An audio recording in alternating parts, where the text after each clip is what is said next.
What's that? Oh, this is mine. This is mine. You're the kind of guy leaning up on the rail outside the outside the bathroom, reading the playroom. I tend to put stuff down there, like my drink or Oh, leave it there? Leave it there. Go to the bathroom. I don't like bring stuff in. Well, I was walking by yesterday, ran and I saw a key up there. I was like, shit. I'm just gonna grab it just in case it's mine. Can you flip the scorecard to the other side? Scorecard on the other side. Over here? Yeah. I see a random key liner right Like in the around middle. I'm just gonna set it first on 0. Oh, yeah, I got you.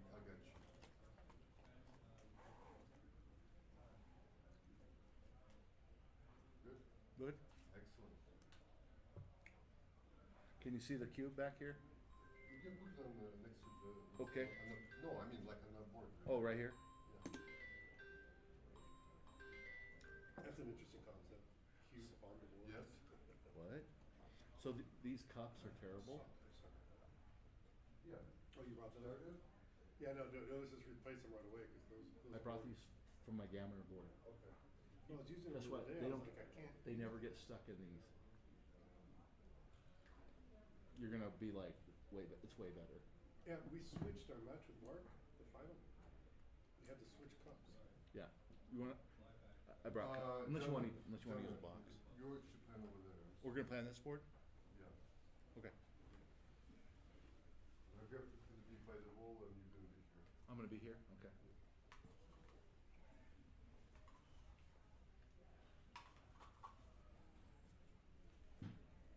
Still bringing my cups. These cups are terrible.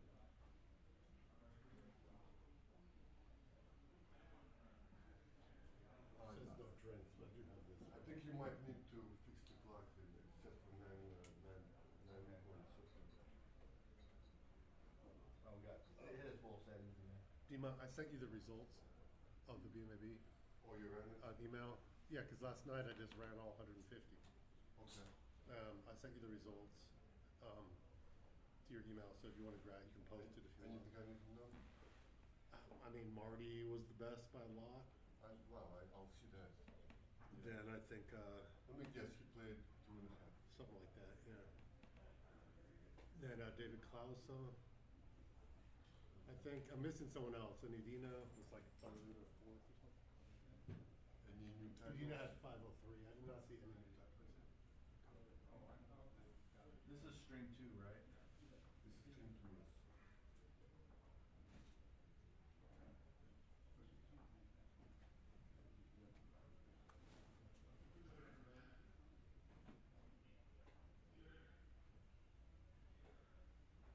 Who are they playing on string 1? Steve Sachs and Mitchell Siebel. Oh, nice. Siebel, Yeah. and Sachs. That's why I asked if we were playing like this. So I'm like, am I confusing The last, Siebel and yeah, Siebel? because they're close. So they decided to put both you guys on. I think it's the right direction. No, I'm just putting the fan on. It actually works. Do like 65. No, that's too cold. It's not gonna be 65 here. I just mentioned that I keep pushing down because it's like a almost open space. So hot, yeah. So it's gonna be like 68 maybe. Yeah. Okay. That's fine. Yeah, it's too similar to the week and C1 and C1. He's always so funny.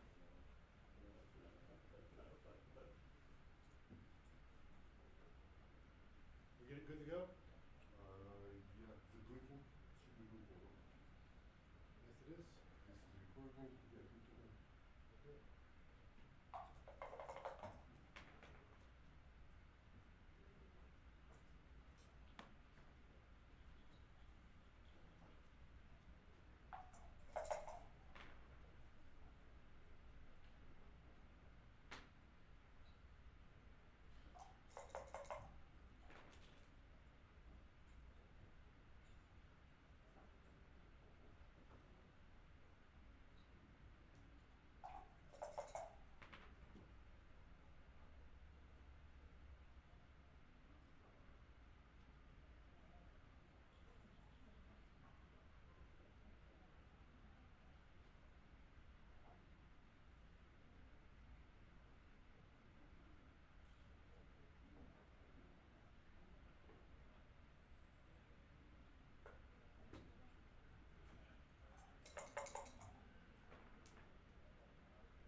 there.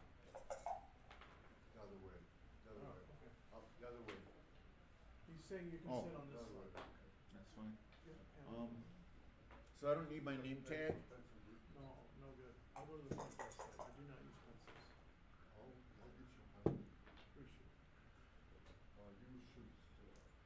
Do you want to keep the second chair? I don't use a second chair. I'd rather use 0 chairs. Do you know how to set this? Do I know how to set it? No. Then you go to the go get your pen and I'll set the. I need the times. No. No, I'll go get a pen. I need the times. No, no. What time? For I you? wrote it down on a piece of paper. It was 21:19 for me and 20 minutes and 30 seconds for him. 21:19 me, Uh-huh. 2030 for him. I'll be right back. Thanks. Do I need my name tag? No. No.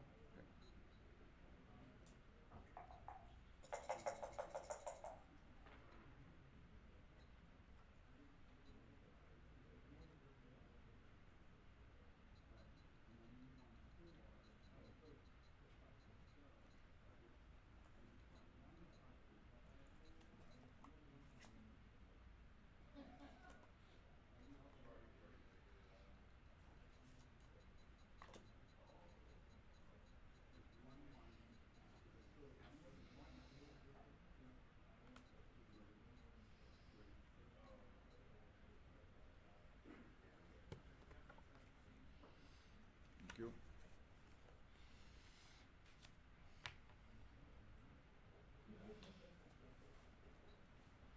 So, No one still didn't see this room, so I'm gonna take this. If you need water, you can grab water from there. Okay. Keep the cap. Sorry. Okay. If you're gonna use that, keep it right here. Here? Okay. Thank you. Okay, thank you. so I have a question. Water. No, but I have a question. We played the first game, so when, for the purposes of the MAP, you want the one game file and add it to this, or just start with computer culture questions? We're gonna transfer that and finish here. So Okay. it's gonna be one file. Okay.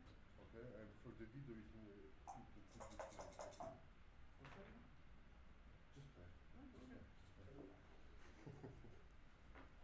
Do you have that in your camera, the other game? One game. Okay. We'll make sure we do. Thank you.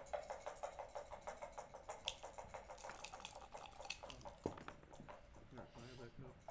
Or you get the new ones. All right, here we go. You're good to go. Thank you.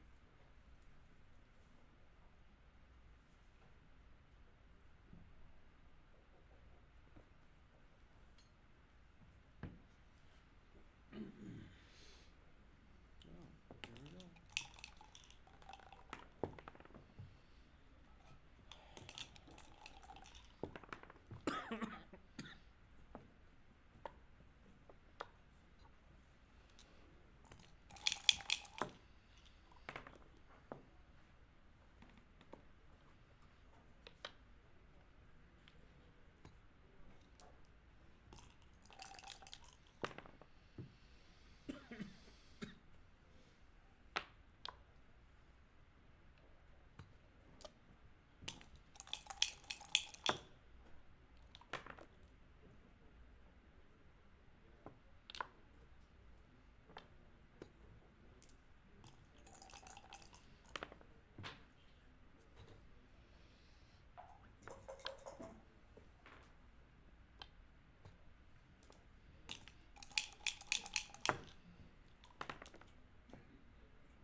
You want a break? No. After this game, I gotta give a scorecard. I don't know.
Is that legal? Yeah. Okay.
Okay, I might as well make myself useful here.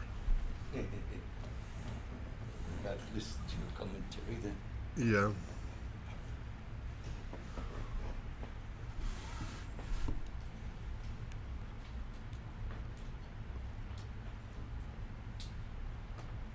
Alright, so Steve Sachs is on top playing white checkers.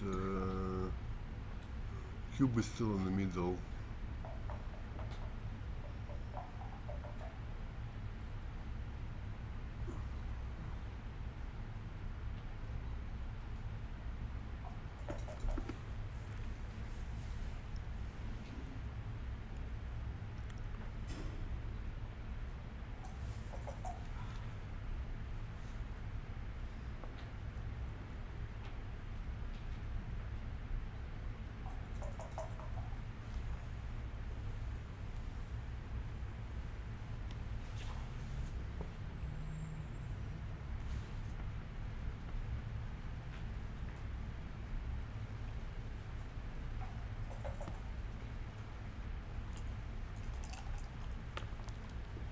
I don't know what the race is, but I didn't like the cube. I thought Richard had too much work to do still. His homeboard position is compromised, meaning even if Steve is well behind in the race, he can, he can play a little loose here. That's okay. So Steve strengthens his homeboard. I think the the better play was to play 6-2 with a 4 to try to make his homeboard quicker. He was probably thinking, okay, if I hit a shot this roll, then next roll, then I just want blots in my homeboard. But what usually happens is that you either don't hit a shot and then you're happy that you slotted because you're gonna make these points, or you hit and you make one of those points. Okay, so this is 5 and 6 covers. And 2-6 is a major super joker. He was about to get doubled out, but now he's back in the game. 6-4, only one legal play.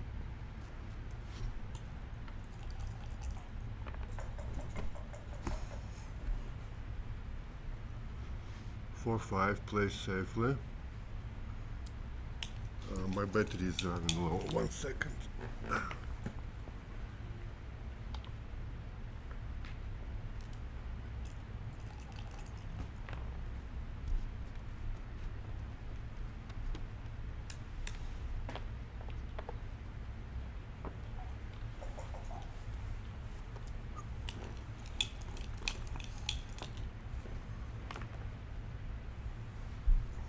Okay, so makes his home board.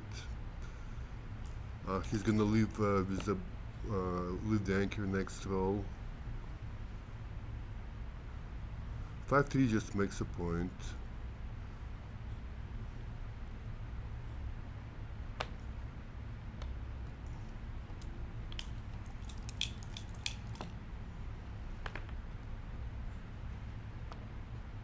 Okay, he can keep the anchor for one roll.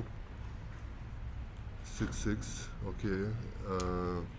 Leaves the shot. So now Steve has 12 winning numbers.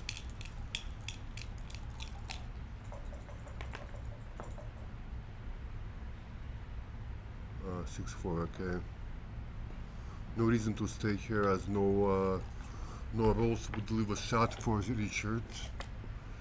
6-1. Steve should save a gammon here very easily, but winning is almost impossible. So play to the 12 and yeah, like that. This way you diversify your numbers to make crossovers.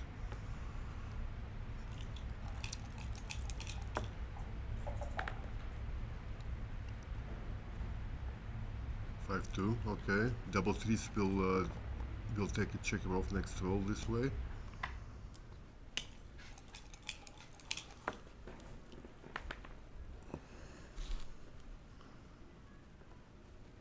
5-4. Saved it. Yeah, he saved it. He could have actually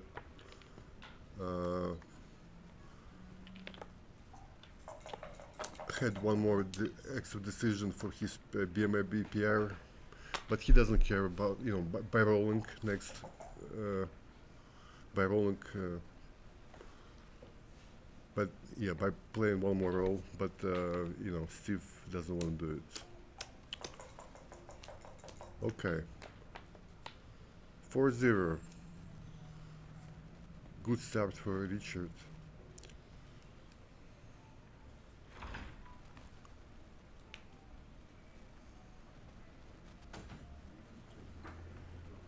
Steve is taking a break. You can ask me questions.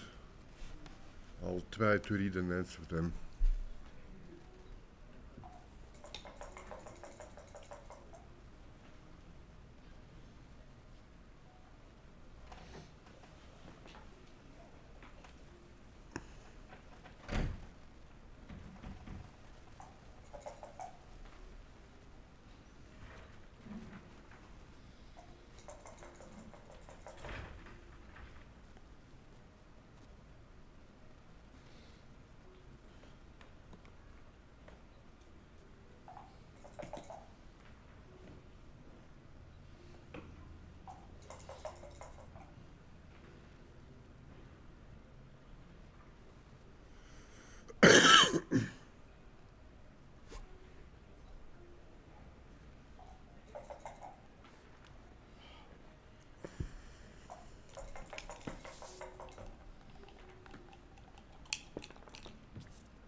Five two should be normal split for money, and especially at this score.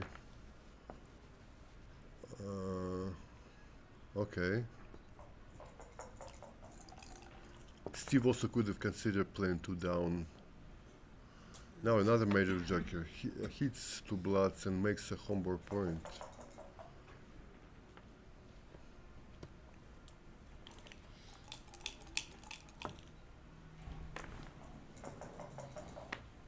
Five one.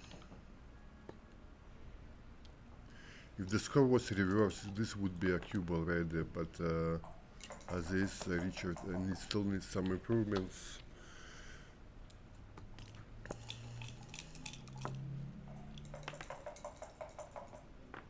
Three five hits a blood. No. 6-2. The best is to move to yeah, right there to the 10 point.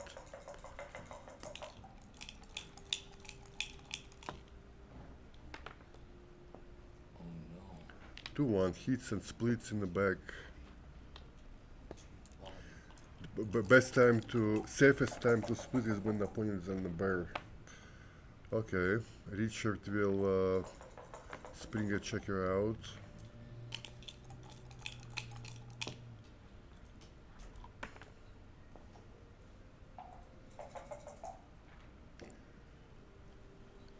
Yeah, not a particularly attractive role. I think Steve is forced to play to the 6 point because he's kinda in a danger and he doesn't want extra bloods laying around.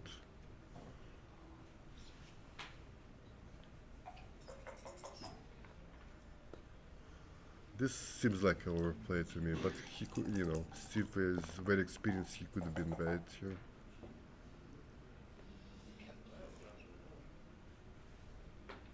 Okay, a double 2, so you can do a lot of good things with it. Yeah, this seems seems best.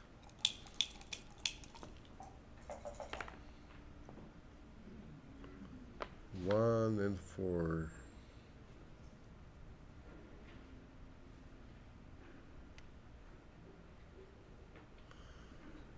I don't see good force. I actually would play 6-2, and if I'm somehow 4-1 this way. Well, I'm not sure. This gives also gives opponent the 5s. The reason to keep the checker on 18 point is that you know you hope to make it, and you can afford the risk because You have that anchor still. anchor on the back point. What's that? Keeping that. Yeah, you want to keep that anchor Right. because you don't want the ace point game, okay? Yeah. You hoping hoping to make it, So but at this point, right now it was we're gonna double him. too dangerous already. Yeah. Yeah, I mean he can double him out if he wants to. Gonna make that and gonna bring a checker to the 5 point. I'm not sure what if it's proper to play on, but you know he's definitely not risking much by playing on here.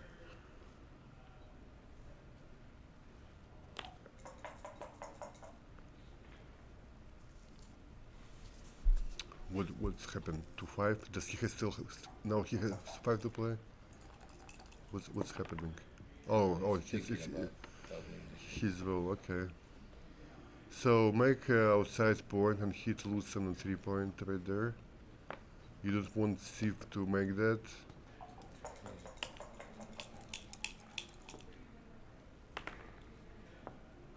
Okay, double 5s. This is definitely way too good. He stopped for a second considering cube, meaning that he wasn't thinking about the cube earlier. He was right to play on. Yes. Well, we don't know that. Yeah. Right? He's got good gammon chances now. Well, now he's right to play Right. on. Back then, was he right to play on? Right. He could have thrown something else. Yeah. What you're saying, based on what you're seeing, he's right to play on, right? Because this looks like too good for him. But we didn't know it back then. We didn't have this Right. information, and we still don't know it. Maybe Steve will win the game, right? He's still in the game until. What's up, Ben? Do you know if anyone's title changed from the BMAB? Roberto said nobody changed. Okay, cool. Actually, he said he didn't see it. Yeah, fair enough. Whatever. Okay. If we knew of any, I was just gonna highlight them, but that works. Thank you.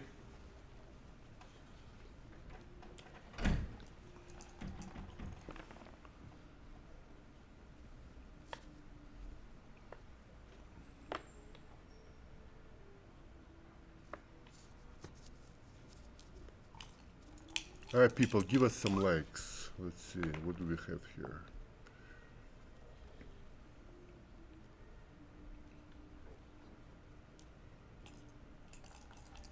Eight likes. So that's it? That's all I get for all the work? So Dimitri. Yes. So White's got to maybe get a chance 75% of the time to get a shot with an ace point game, Maybe, okay. and then a 30% chance of hitting it in these kind of situations, Okay. right? He's got timing. I don't know. Yeah, but he doesn't, he doesn't win all those games. Right? Yeah. Sometimes you hit a shot and then you He still, doesn't necessarily. and then you still lost, or you still lose a gammon. Most of the time, yeah. Yeah. So with good timing, ace point game can win up to 20% of the time actually. This timing is awesome. There's plenty of winning chances, but there's also plenty of gammon chances. Correct. 5-4 takes 2 checkers off.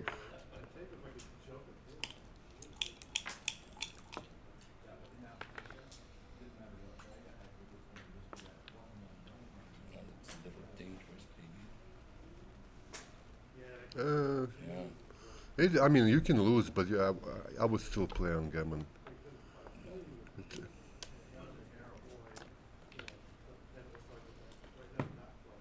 You would have played on there? I think. Yeah, I would definitely play on. Okay. I mean, sure, you can lose, but Yeah, the chance of hit, I think, yeah. The backgammon chances were pretty high if he doesn't get hit. Said if I get ball, Okay, that's how you play when you're down. Be more aggressive. Steve is playing 2 check, he was down. With this roll, he is supposed to slot. Okay, Richard knows this. Duplicates a lot of force. 6-3. I think it's a 3-point actually. I know many people would probably make the bar point, but this is better. Oh, you really? Yeah. I might have made a bar point myself. Yeah. So 6-3. I would cover with the 6 and play 3 down. I don't think I wanna Yeah, do anything else. he's got the better prime. Yeah. Now Steve has to split because he's losing in the priming battle here. So he next idea is to run out or make a better anchor, something like that.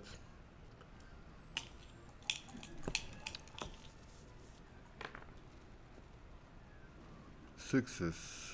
Come out and make the 4-point. Nice.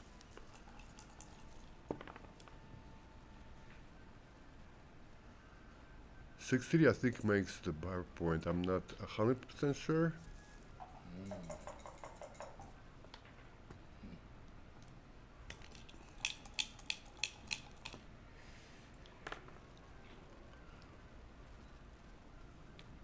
Step ups and hits, perfect combo.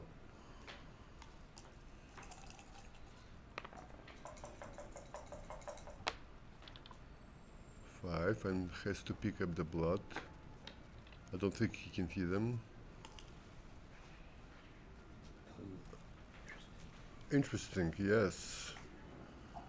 If this was money games, he would not be thinking about doubling. But here, He's behind. he is desperate. Well, a lot of good things need to happen for him still. It's too much, probably.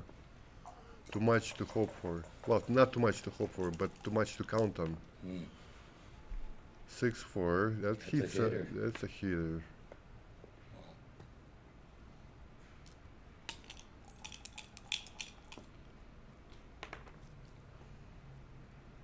That's cocked.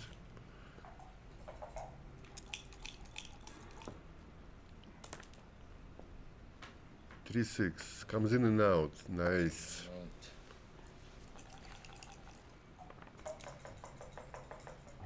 The ace. And here Richard can split because Steve is on the bar. He can afford the little risk here. Yeah.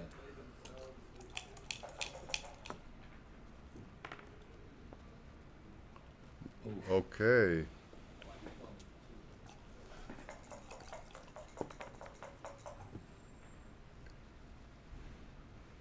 Okay, just make the anchor and then pass the double when Steve cubes.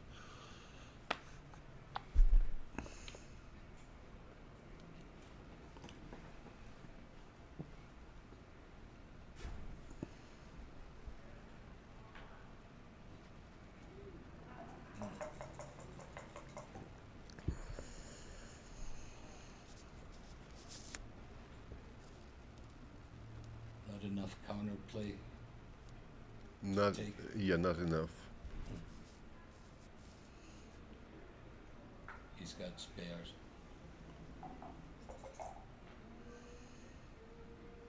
He's thinking about it.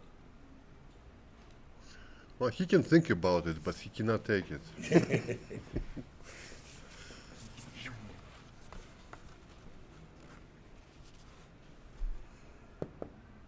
Oh, he did. Good morning, Maggie.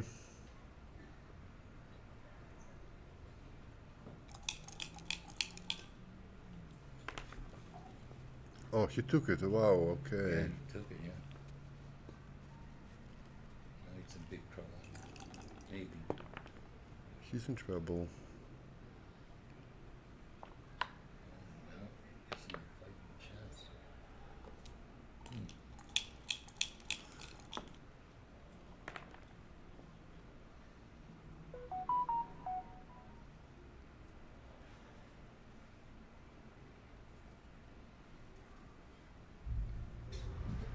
6-2.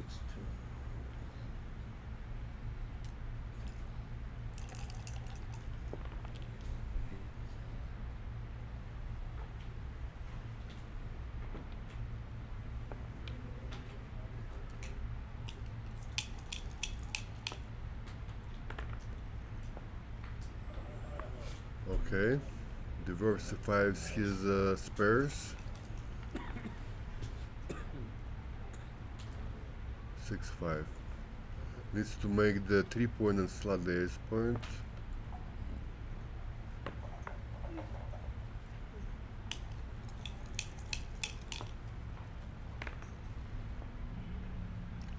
Okay, makes sense. Yeah, should make the point.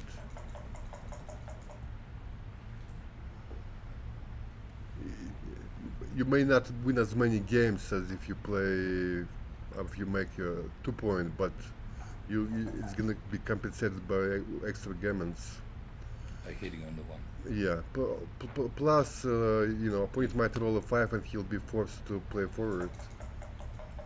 Well, Steve has a different idea here.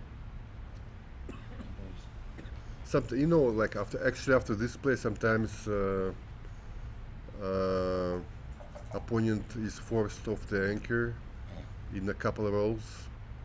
Like if he rolls a quick 6, okay, and then Steve can possibly close out a couple of checkers. Maybe that's why he did it. Oh, he's saving a 6 here. I would not have tried to do that, but what do I know? 5-2 makes a point. Hey, that one, yeah. Naturally. Well, there's some gammons. Oh, yeah. If Richard keeps dancing. Oh, yeah.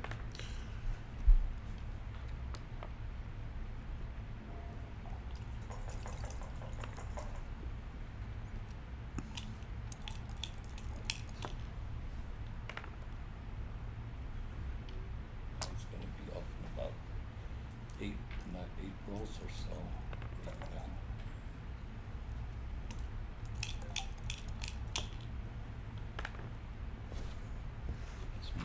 That's you.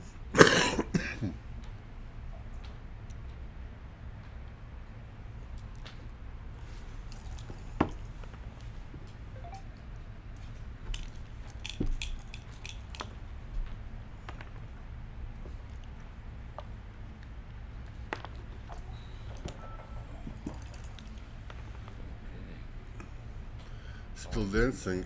Still dancing now.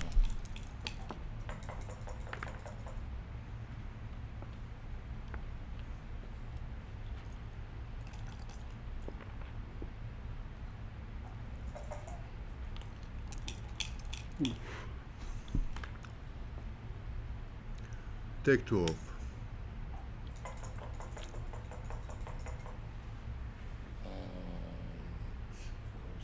How many offense?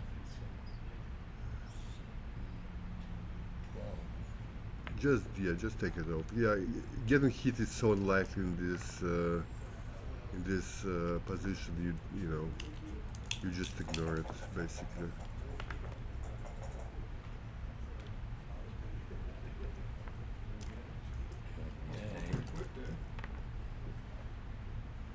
Just when you need a fan.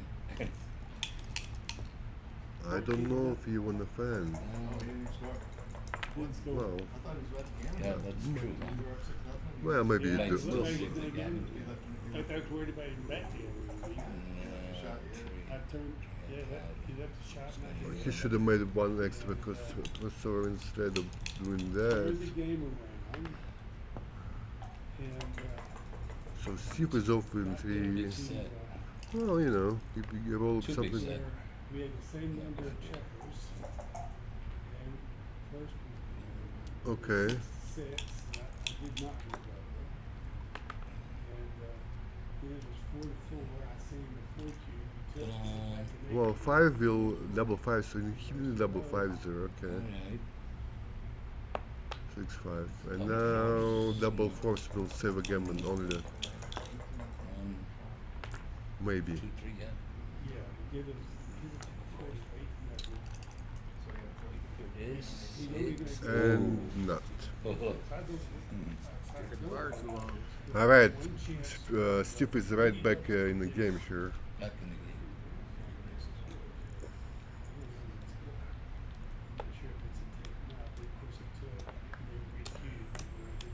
Where do you live, Dimitri?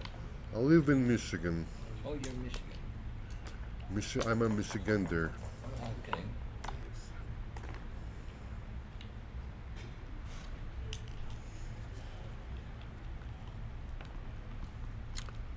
Okay. 6-5. Let's run.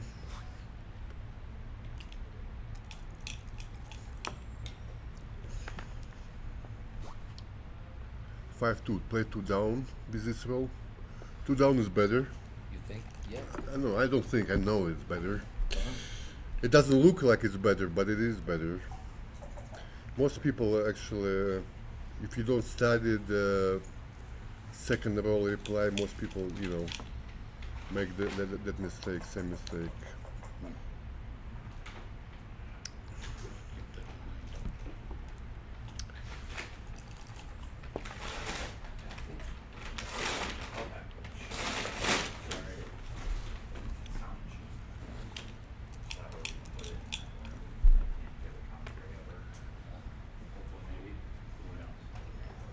Six City. Steve is gonna break that butterfly anchor. Dima. What's up, Matt? Hey Dima. How are you? Did you win? I won. Played Daniel did? Bluestone. Yeah. The always challenging to play Bluestone. He's very, very good. Was he complaining about anything? No, he was perfect. He was perfect. Perfect angel. Yeah, he's an wa- honorable man. He's He a was, nice guy. He was a perfect gentleman. Perfect gentleman. He's great with architecture chatting and or architecture knowledge. It's fun to hang out with him. Who are we watching here? Richard Siebold and Steve Sachs. Yeah. And that's okay. No, You sitting down, Mara? You all set? I'm good. You can join us. Yeah, I am. Yeah, I don't know what the race is. I'm not counting as usual. If Richard is ahead, he should double. If he's not ahead, he probably should not double. Messi. 42 and 24. 66 plus the mid. Melissa, where are you? I thought you were supposed to be playing here. Did you play Matt? Good morning, Mary. Huh? Daniel Bluestone, yeah. Did you win? No? Yeah. You beat Bluestone. Yeah. That's tough. You beat Bluestone? Yeah, tough match, but Yeah, he's tough guy. You tough should- match, but I got very lucky. He's second division superstar. Yeah, I would say it's probably the toughest one in the bracket. Maybe yeah. maybe Tommy Tallarico. Listen, I've cashed in on him on Calcutta's before. 2-1 makes 3 point. Ooh, you smell that lavender? Smell that? Did you make that? Nice. Oh, you This bought it? hat, my friend made this hat. Nice. This looks very classy. My friend's a Denver hat maker. Ah, Cutter Paul. If Indiana you need Jones. a hat, you can look him up on Instagram. Look at this hat. look at this hat. Classic. Yeah. Indiana Jones and the Temple of Doom. A little different. Indiana Jones is a little more brown with the In the angels would be like this. and the crown has a little bump in it. Like Yeah. right there. All right, we got going here, guys. Uh, Well, Jonah's taking the lead. Cube is still in the middle for some reason. What side do you think it should be on? Well, Richard should double probably. I think he's ahead, right? Maybe. He's certainly in good shape. There's no question about that, and he's got to be feeling pretty good about his position.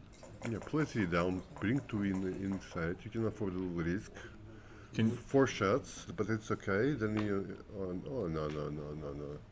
What?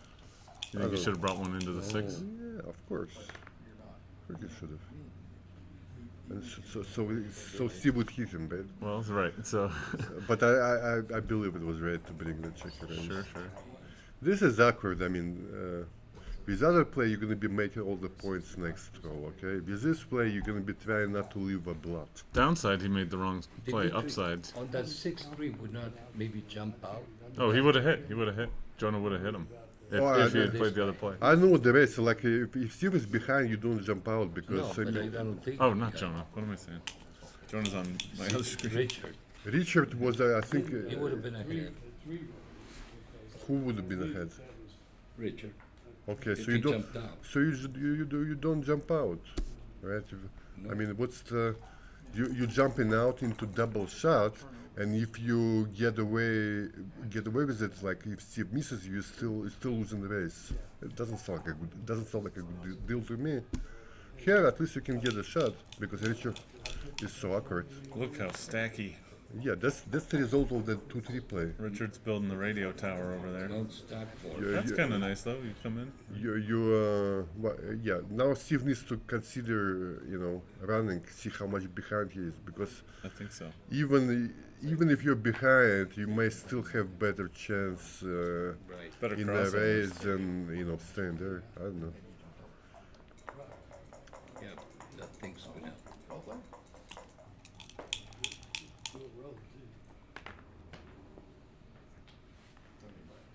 Melissa, Daniel Bluestone is architect. He's a professor with architecture. Yeah, I believe so. Professor of architecture, something like that. Yep. We should have him sit down. Talk about Maggie, matches. Maggie Sweeney says Matt Pedersen is the most interesting man in backgammon. What? Thanks. I don't know why, but I doubt it. I think there's plenty of interesting people involved in backgammon. Pretty good group. Right? Pretty amazing group of people. Race 43.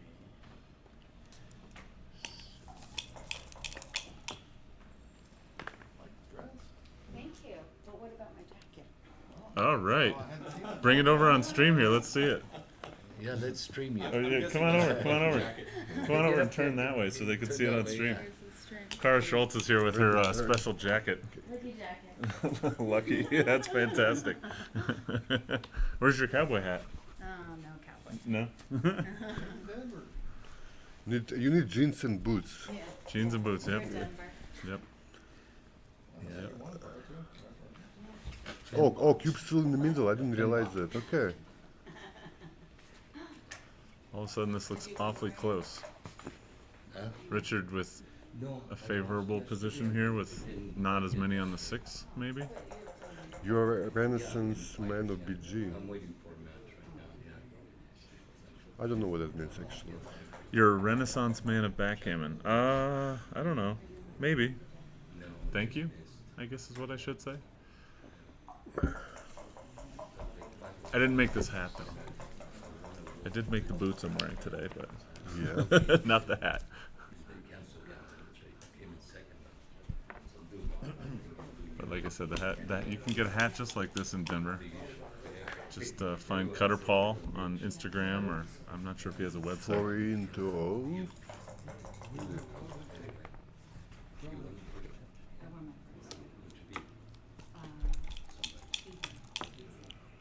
Somebody should slow down and count the race. Oh, maybe not. No, Maybe not. not anymore. I think he missed the double in the last round. Probably. He's glad he didn't. Right, Steve would not have taken that with the stack Well, on the 6. He will slow down though. Oh yeah. No, 30. Okay. Still even race after double sixes. So yeah, definitely Richard should have slowed down on counting the race. Oh, Okay. it's definitely count time, right? Well, now it's easy to count. Now I can count. Yeah, but I mean, the Red has position. 22. So tell me about the positioning, though, with the gaps and everything. How do you figure this? Well, first you start with the count. Okay. Red has 22. White has 27. They both have no. Okay, so Richard has one less checker. So he can miss Has to be miss one. Yeah, has to be. You gotta double this. Jonah on stream too, is he?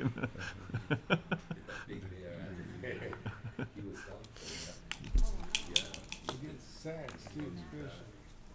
I think Richard missed it. he didn't double that. That's He didn't double this. thinking about it. Yeah, there you go. Uh, It's easy pass, right? Pass.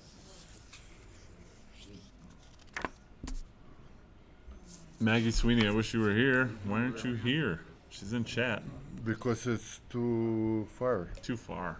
I don't know. Ben made it. How many people in that room are cobblers? Just one, Matt Pedersen. But I'm not really a cobbler. I just know how to make shoes. I don't practice making shoes.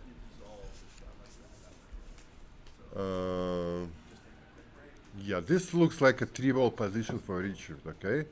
And Steve is more than 3-ball position. So easy pass, I would say. Oh, he already passed it, I think. Yeah. Oh, they're yeah. on break, maybe? Yeah. Yeah, I see clock is not moving and Yeah. they're not in the room. So yeah, okay. They are on break. So here's an example how we'll figure this out. Sure. 3-ball versus 3-ball is pass. We know that, right? Like pure 3-ball position versus pure 3-ball So he's position. not thinking about the cube, is he? They let Yeah, them no. break. Well, what if it's 3-roll, 3-roll? I'm on roll. I'm Richard, but I have 3 on the 6. No, it's not. When I say 3-ball versus 3-ball, I mean like you have 6 checkers and ace points. I see. Okay. Okay. So like a standard reference position. Yeah. So you would figure, okay, how many rolls it would take Steve to bear off his checkers? Oh, Maybe right. 4. Yeah, maybe 4. He's yeah. probably 4 rolls. And Richard definitely in 3, yeah. So Plus yeah, he's on roll. there's no not difficult. This one is not difficult. Yeah, I mean, he So- had a take before when he had like 6 on the. So what if Richard had 4 on his fort? So he had 6 checkers and he had 4 on his 4 against this position. Then So red has 4 on the 4 and 1 on the 1 and 1 on the 2. then you would think, okay, how often do I miss with a 3 Okay. or a 2-1 also like Over- repeated? Over 3 rolls. So Over 3 rolls. yeah, so you're probably thinking, okay, I can miss a 1, so I'm like I'm in a 4-roll position, and Steve is in a 4-roll position. So And Richard's on roll. in the original roll, so it's a double, probably a take, okay, double take. That makes it a 4. Right, so here's a problem. Okay. You're winning the match, 11-point match, 6-0. Mm-hmm. Mm-hmm. You hold a 2 cube, and both of you have 4 men left on the 1 point. You're winning 6-0 in an 11-point match, and you and your opponent have 4 on the 1 point. Right. And you are on roll? I'm on roll. I'll have a 2 cube. You playing how long is the match? To 11. 11-point match. 11-point match. 11-point match. And you're losing 60? No, I'm winning 6-0. Okay, and it's a 2-roll. I'm thinking about sending a 4 cube. Oh, I think you can cube. Because there's 6 ways to win immediately. That's right. But There are 6 Well, ways he's to got win a in the middle. 13% chance. And then if you- down 8-0. he's gonna, if he takes, he's sending the 8 cube back. Yeah, immediately. Unless I roll double. Right. And then he's got, 15% chance of. I've heard it said, and I'm not sure it applies here, but you can't be afraid to lose, but you also can't be afraid to win. So send that cube. Win the match. Get even further ahead. But I don't know. This is, intermediate level player chiming in, so I don't know. What do you think, Dima? I don't know, I don't know the answer right away. I could count it, try to count it.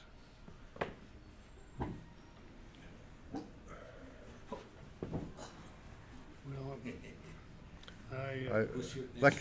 My intuition says double take. I don't know if that's right or not. And then expect a recube immediately? Yeah, I know who they are. yeah. And then if they flunk, then it's game over, and then you go on to Charlie the, was winning. No, you go on 10-0, right? yeah, go on to Crawford. Okay. So, But if you give me 5 minutes, I could, over the board. If it's a opponent match, I can do it. Spend a few minutes and count it. But I'm not doing this.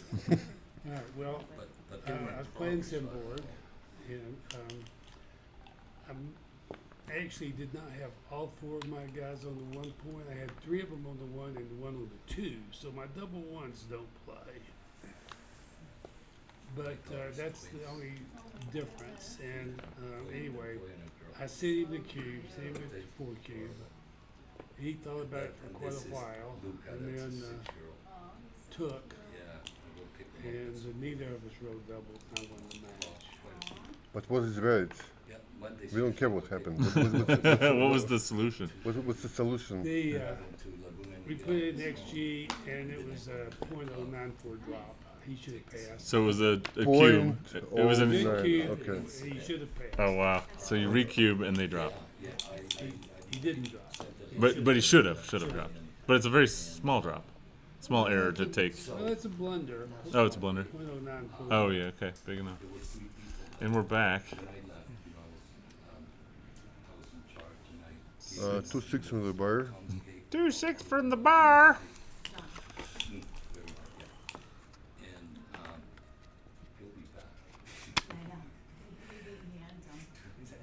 You know they can hear you, right? Okay.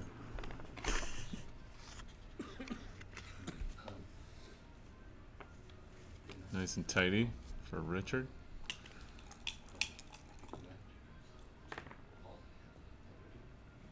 (3-1), also favorable, easy to play, pretty much, right? Just make your 5 point. Yeah, of course. What else are you gonna do? Yeah, just make your 5 point, move on. Now this is Yeah, 1 out and 3 down. not Okay. not so fun. 1 out and 3 down. I mean, it's a good roll. You gain ton in the race. So 1 out from the back and then 3 down. Okay, Yeah. I guess that's fine.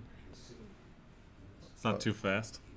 Giving up your midpoint like that. No, you're actually very flexible after this play. Okay. Like you'll have a ton of rolls to roll doubles later. Hopefully, okay.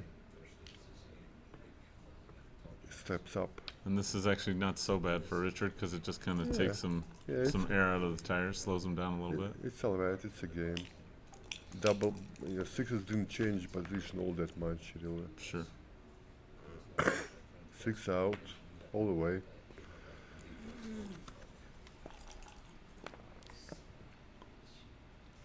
Two 6 from the bar. Slots One that one lose- 2-6. That's 2. Are we sure that's 2? yeah, Oh I'm sure. boy, hard to see those dice. We'll have better dice in the future. Sure. Just on that black background, it's hard to play the white and black dice. Yeah. Are we gonna see the Denver Broncos background today? The blue and orange. Oh, players can pick and choose what. Oh, they get to choose. They can. Oh, wow. I mean, I don't got no problem with that. Thanks to Backgammon.com for supplying all the backgammon boards. John put these red checkers on the board. by Oh, the I way. see. Yeah. And Joker Backgammon for providing the boards, and Backgammon.com for the backgrounds, the infields. 2-1. I would not hit here because it seems like Steve has so many return things. Got paid behind it, I think. Yeah. Something like that is fine. Maybe step up. Maybe it was better step up with the ace. I'm not sure. Okay.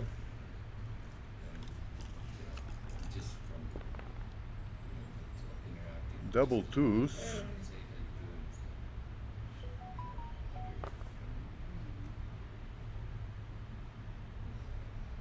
That's it. This looks okay.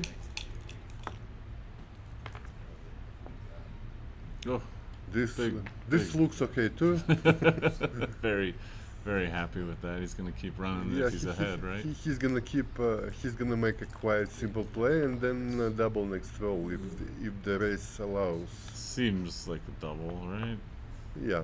Just by looking at it without counting. But why not count? Well, it's his problem, you know.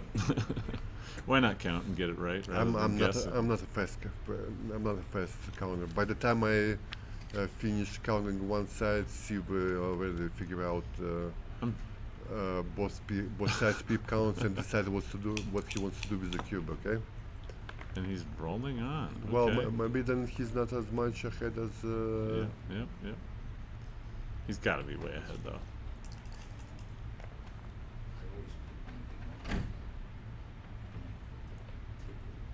I would just come around, I guess. Or you can make 2 points. That could be better. Yeah, but Might be right to come along. they're probably both around about equal options.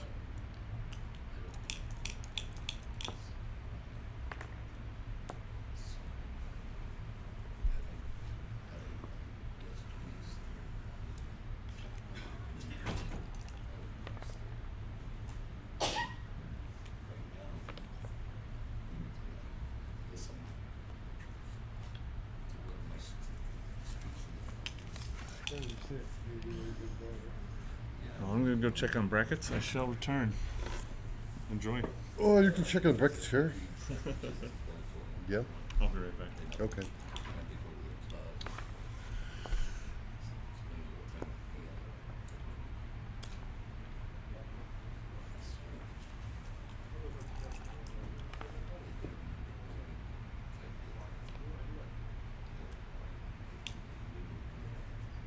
Close to the cube.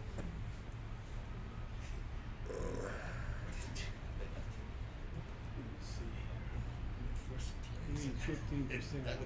What's the? Do you know the pip count? I have not counted. But we got, let's see.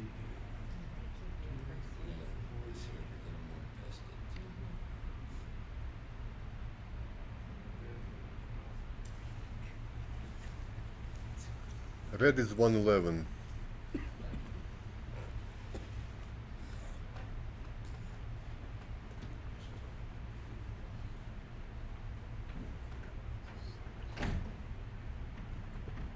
And white is 95. So 16 pips. He can double that. Okay. Anyway, that's enough.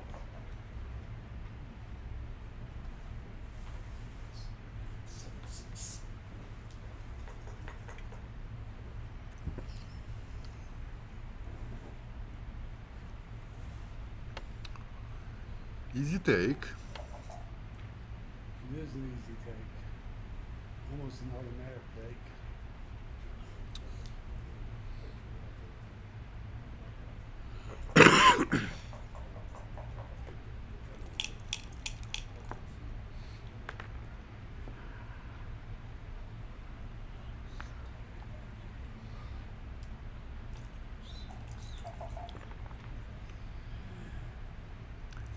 I would split with a 4 in the back because Steve has so many bloods right there and just bring Yeah. one in. He should have run that guy though 3 or 4 turns ago. He wouldn't have. Mm-hmm.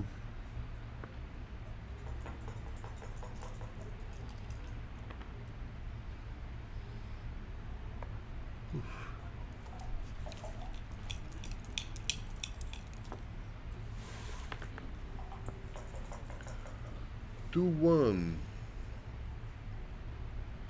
Steve is thinking if he should say, oh, he's saving a 5 here.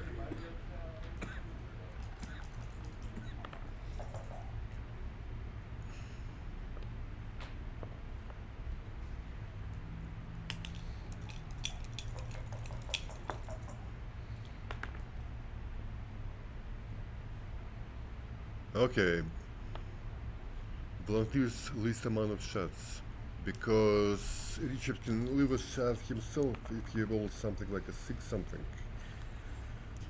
He rolls a 5-3, he's not gonna leave a shot, he'll clear the 6 point.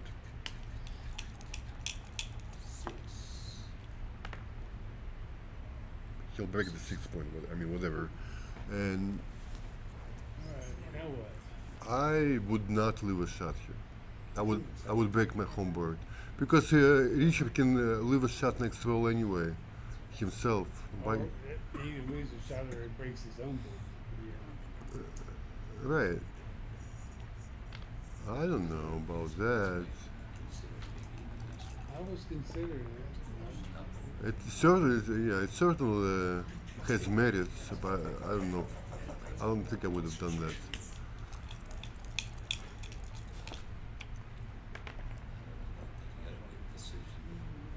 Here comes the cube. Here comes the cube. This net score might slow him down. He may wait a turn. Yeah, score matters obviously, but it it's not a total. Doesn't make a whole of a lot of difference. Maybe Steve can take under 20% barrel. Say I take under. Say maybe take points like 19% instead of usual 21 and a half. Okay, but you figure you're gonna take it's gonna take you 3 rolls to come in on that board. He doesn't roll. I mean, I think he should have doubled there. So, play 2 down, I would say. Double six is too good. Is very good for Steve anyway. I'm giving the 6-5 and the double sixes right now, and then doubling now to be good. I guess maybe you just give it the 6.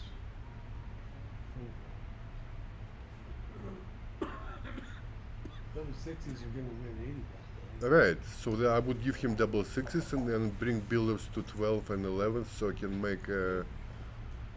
So I can threaten to make the 6-point next roll, and I would have more direct hitters if Steve comes in with a 6, something like 6-1, 6-2, 6-3. Okay, good play, I think. I like it.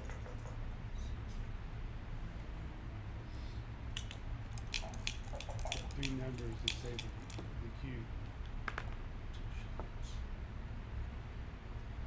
Back it comes.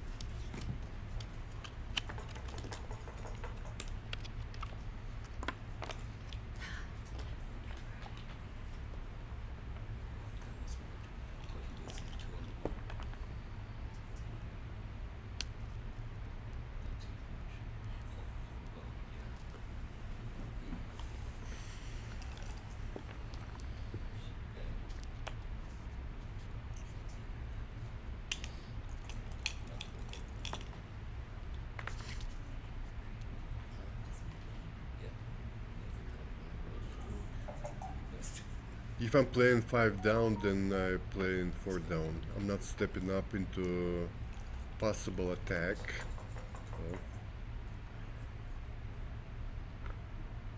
I think he should split here and he has advantage in the home board, so he should be playing for contact instead of doing that.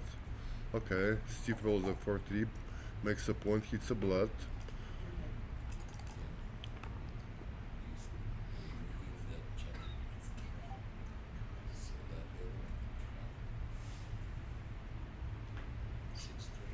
I'm guessing play like that. Yeah. This unloads the midpoint.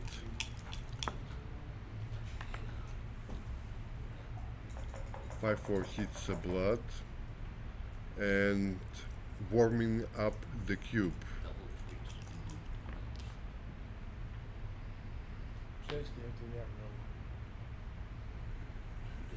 You can double this at this curve. There you go. A lot of game left, so Richard takes correctly.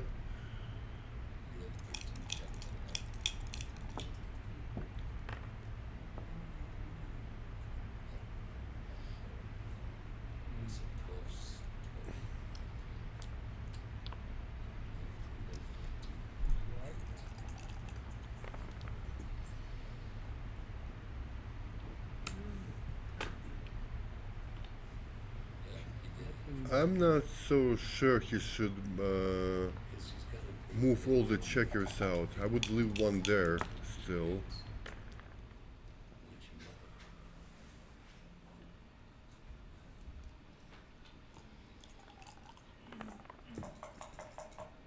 Oh, all double sixes again.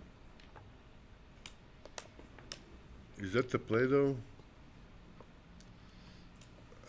I would play it, I would clear the midpoint at that point. Double fives.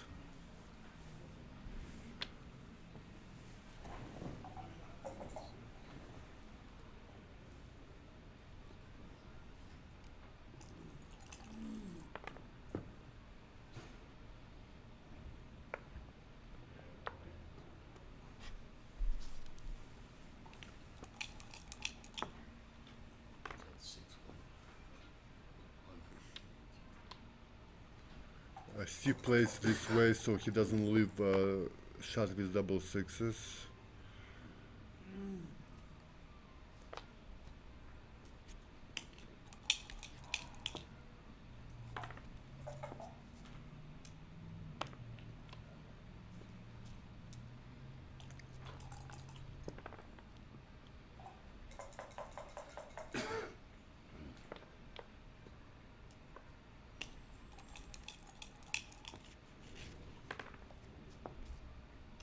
Okay, this does it usually, but you never know with this game.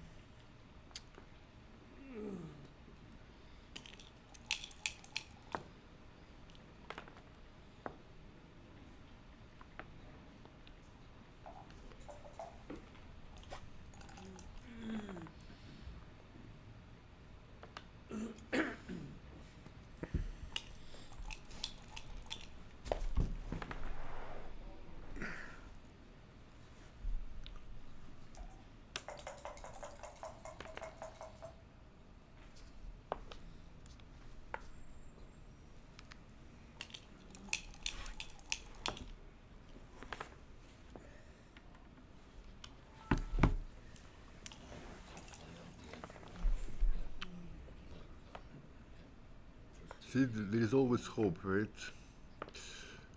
Always hope.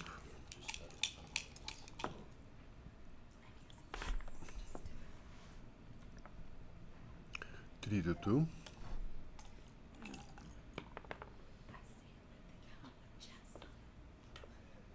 And 6-4.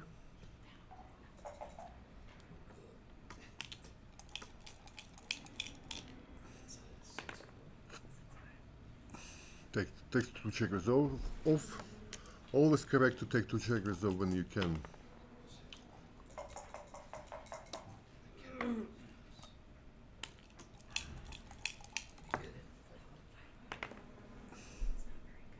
Four one.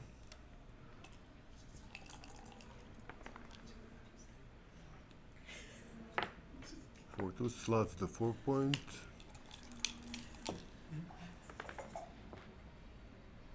And this should do it. In theory it is still possible to win, but in practice we never see it.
Okay, what's happening here? Okay, Richard hits a blot again.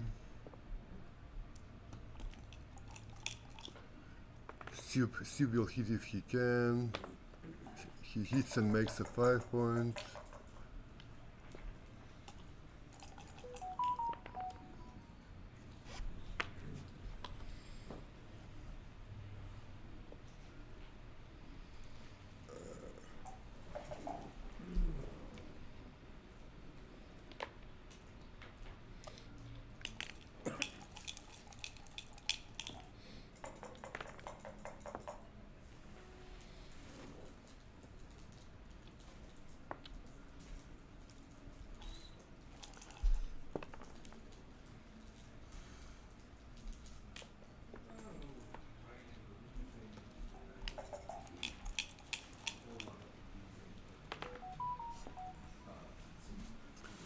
Double 5. So what can we do here? We can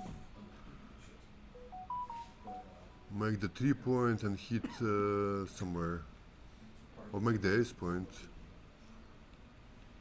Actually, I think make the ace point, and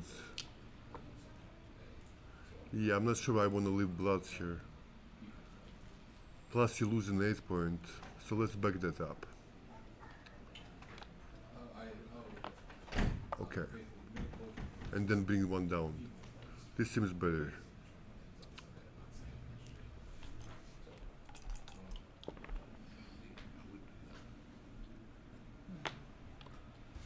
Two and a 3 down.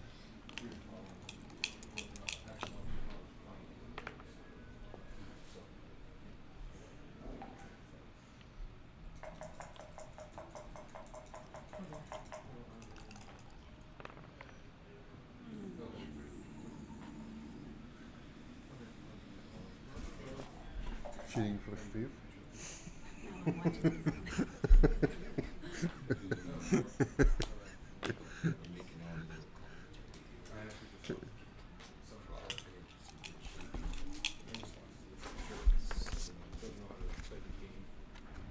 Oh, hey Dennis, I didn't see that.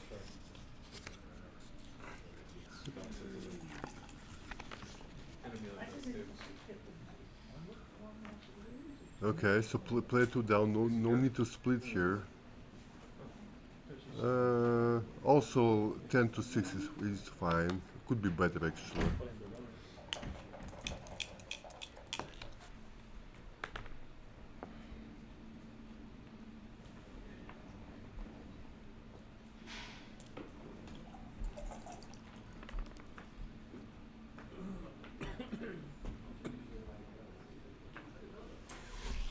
Okay, what's happening? 5-2 for somebody. That's just play 2 down. There is no reason to break the tanker. You have advantage in the priming game, and Steve burned 2 checkers in the ace point. He's very flexible, but with this roll, he can. Well, he'll definitely start with 24-22 twice. Then I think he keeps going, because he's not very flexible, to hold this structure right there. So the game plan should be to escape those 2 back checkers. I believe 24-20 is right. Gives him a better chance at winning.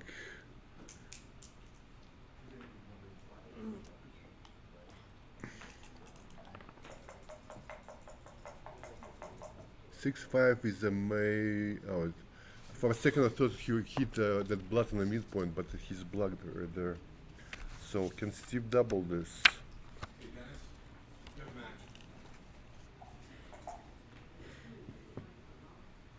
This is a good cube. Even if it's not a cube, it's a good practical cube. Because it's not clear what Richard should do here.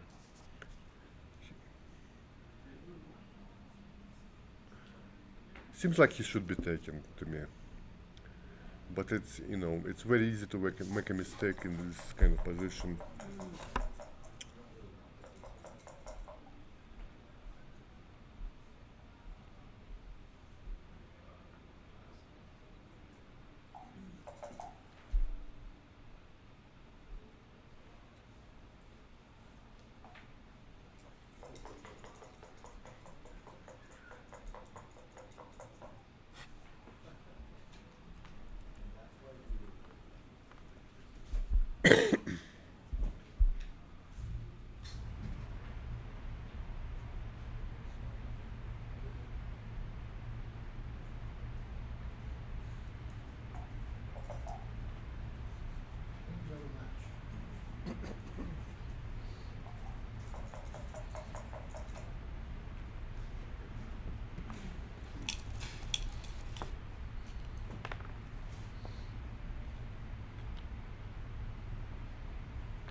All right.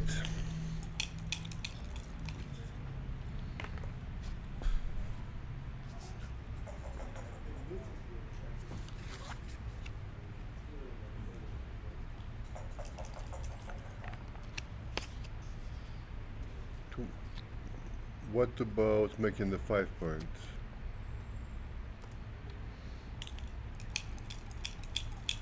Not sure.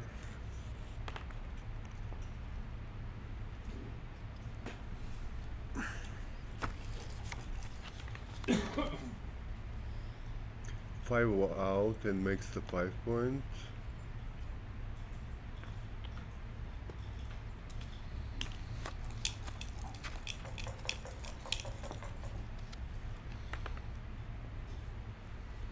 Steve dances again. Double twos makes. Oh wow, interesting. I would actually make the 3 point. I think you have enough time to roll a 2 later. You do need to make it possible for Steve to dance a little bit more though.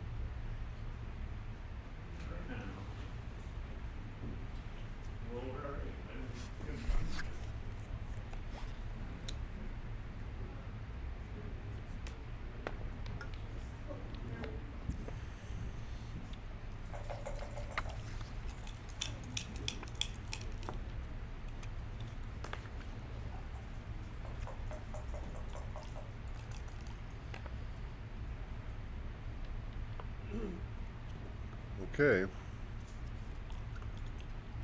This could lead to a gammon at the end of the match. Easily. Hits another blood.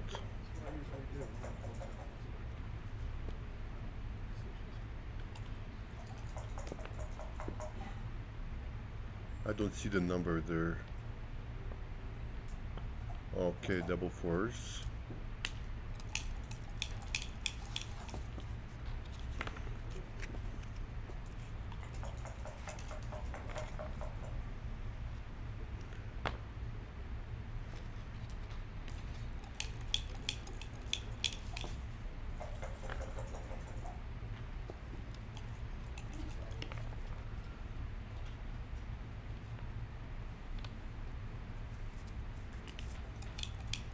Steve needs to come in right now.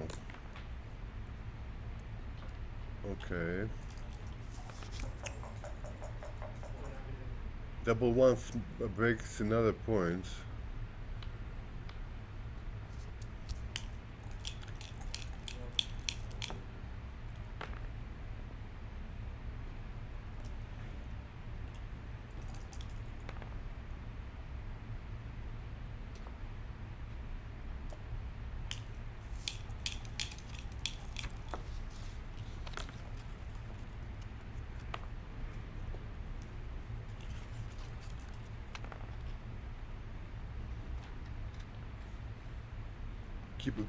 Keep going all the way. First of all, it's no immediate shots, and secondly, you're closer to home.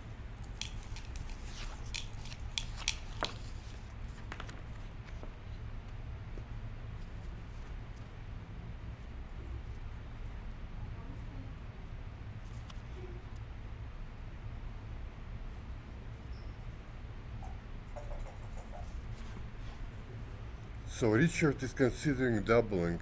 Okay, if he doubles, he will probably pass.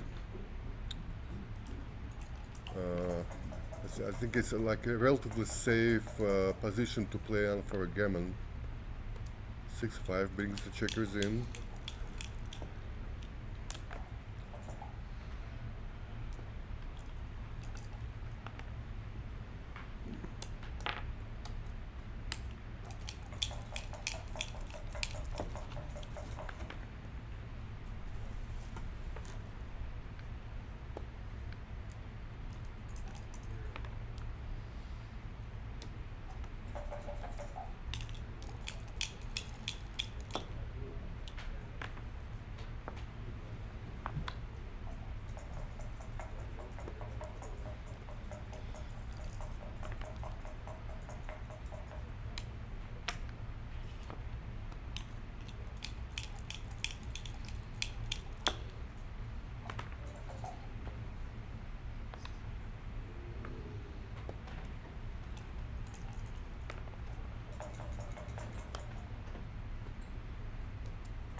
Okay, and this will seal the deal very much.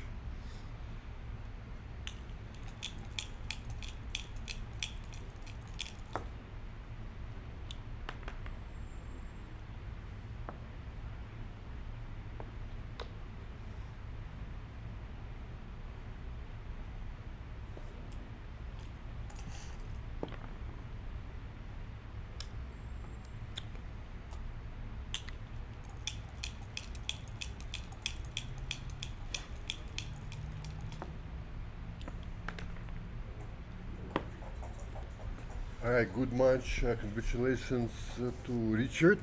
Beat one of the best players in the world right there on the stream. I gotta go find another match. See you a little bit later.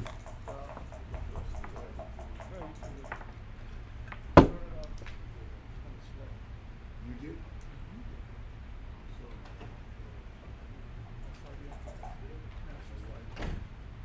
I won. I said, Oh shit. that's why I said you start us.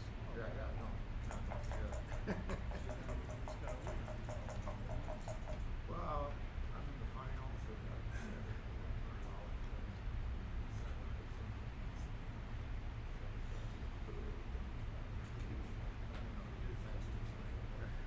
The problem is if you keep getting distinct,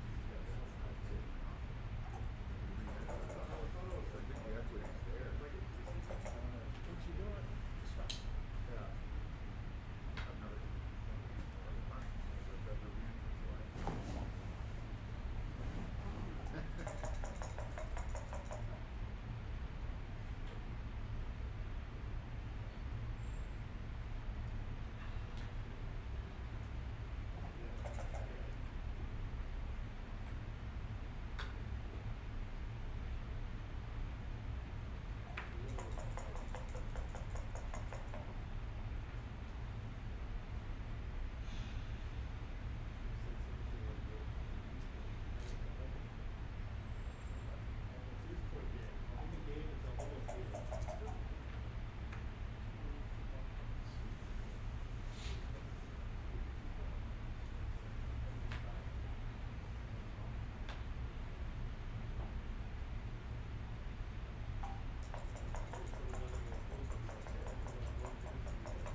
But I lost again, so I shouldn't be helping anybody. Then I have another play that I know because I was 6 away from him and had a double play. I think I needed to like clean that point and get the outfit shot. I didn't. He came back. I wasn't able to do it. That's why I was like, can't believe you went. What do you mean? I can't believe I win. No, I said I can't believe you went to complain. I can't believe you win. I can't believe you went to complain. And he came so close. Oh. All right then. Yeah. Stupid question. I think I'll do that place again. Do you use crack like middle game? I mean, informally, yeah, but I don't have a. So if you don't have I don't any have place- a formulaic thought process for fluid middle game positions. I just kind of try to look ahead 2 or 3 rolls and see what the range of outcomes on my mind.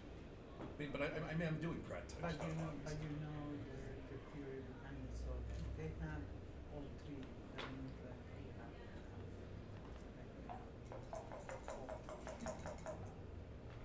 better position to the race threats.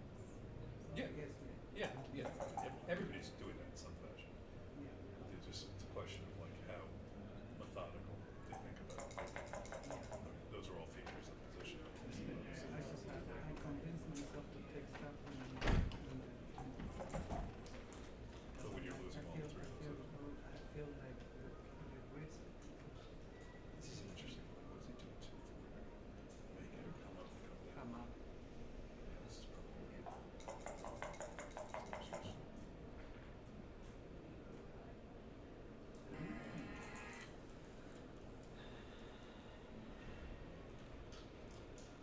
I don't think Jones will switch here. It's very I hard. don't believe so. I think they got already.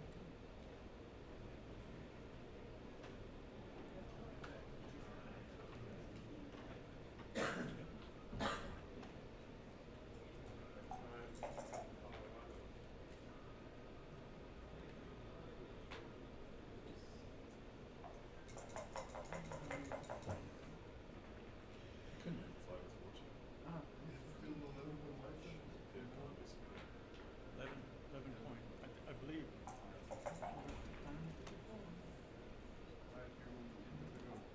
Okay. Very good. What match? We don't need them, they have to, I think they can put our names on it. You need a scorecard. 2-5. Just that? I'll keep one of these. If there's a problem, we can Yeah. reorganize it. Yep.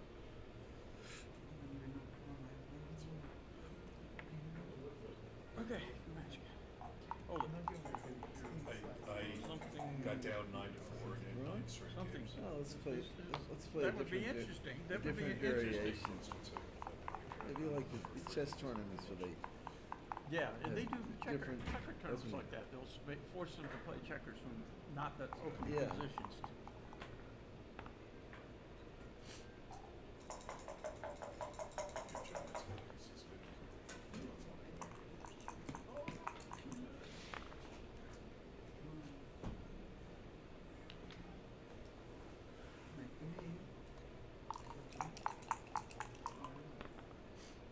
Switching?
you dinner? I won.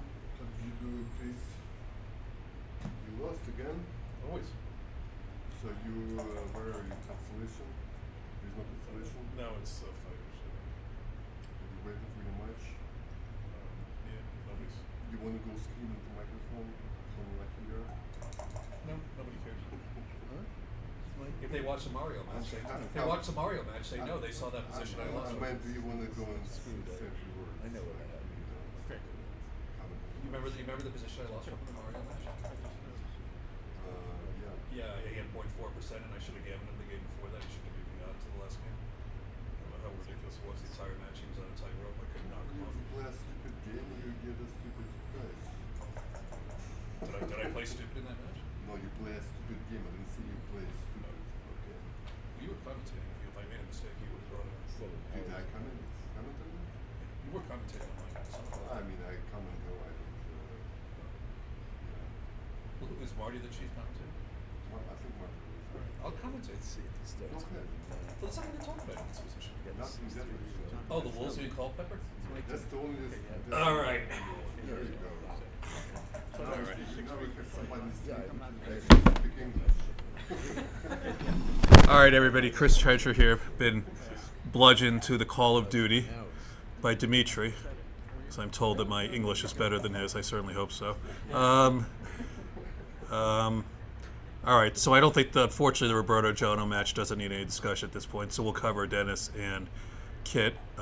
This is the first game. Kit has the very sexy pink checkers, and Dennis has white. Looks like Kit is... I don't know if Kit has to play the 6-3 or he's considering doubling.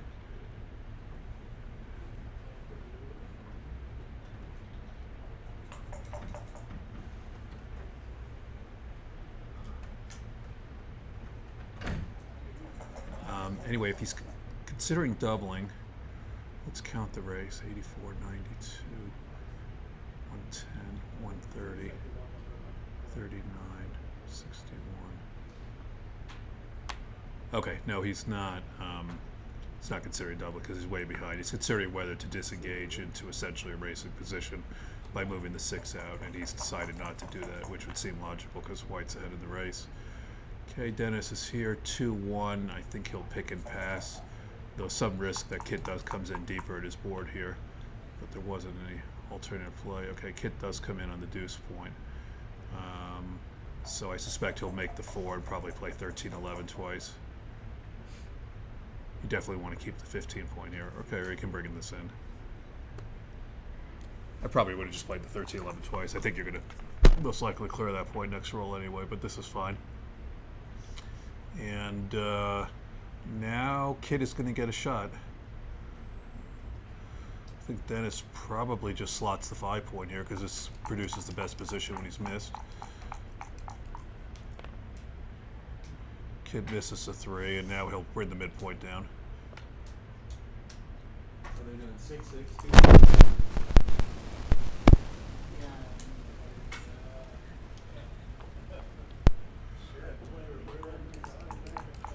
Okay. All right. Now again, Kit can run out. Leave Dennis just the 2 shot, but I think Dennis is also winning the race. And Dennis has got some bad 6s next roll. He's got some bad 4s too. So Kit's going to stay back.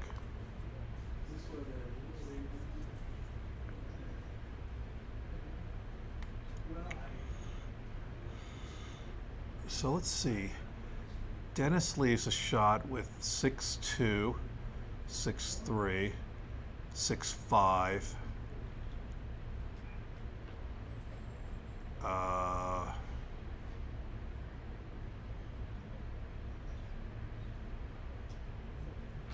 think just those 6-2, 6-3, 6-5, 4s, 6-4 plays, 5-4 plays, 4-4, 3-4. We'll go 8-1. It's not great, but it plays. 4-2 is obviously a great shot. 4-1.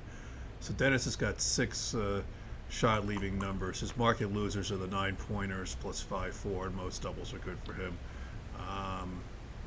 He could have doubled there, but I think it would have been, at best, a small double, certainly a very easy take for Kit. And now Kit should bring that checker around and count the race. So he's going to do that. That's 2, 3, 4. So what do we have here? 36, 38, 44, 48, 52. Kid now has 82, and Dennis has 90. All right, so Kid's now up 8 pips.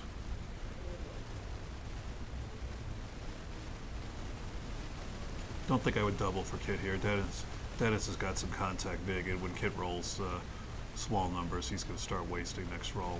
So. And Dennis has a comfortable take just on the racing alone, and the contact clearly favors Dennis here.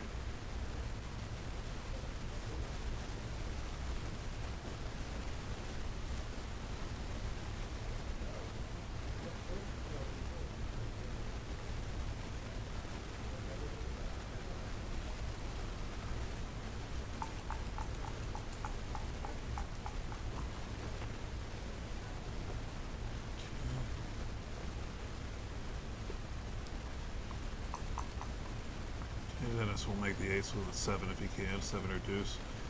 There we go. Kit definitely doesn't have a double now. Okay. Keeps the structure though with the cluster bowling a small number. I think Dennis will bring both of those in, and now the race has gotten quite close.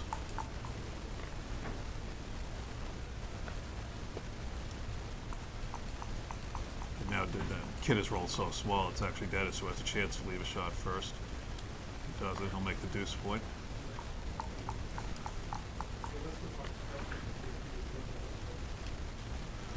Okay, Kid rolls double 5s, and unless Dennis is, and let's see what we got here. 53, 43. 61. All right. Kit's leading by 8 pips. Take away a couple for that extra checker on the ace point, but he's up 2 crossovers. This looks like a double in the pass to me.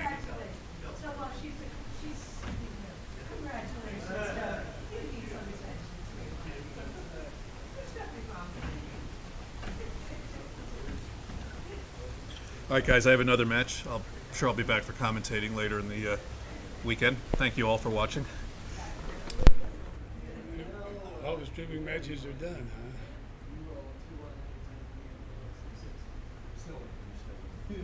That's what they were testing. Yeah. Well, I must not. Guys, we played very comparably. No, we did. Totally. Well, I see. All right, I'm going to get warm. No, it's nice outside. I know.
weren't buying what he was selling to her?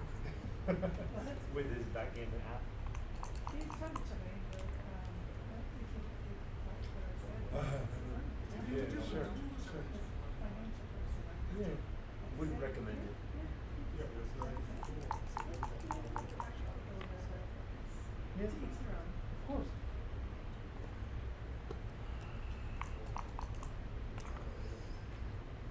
I thought they gave me a bit on this one, new page.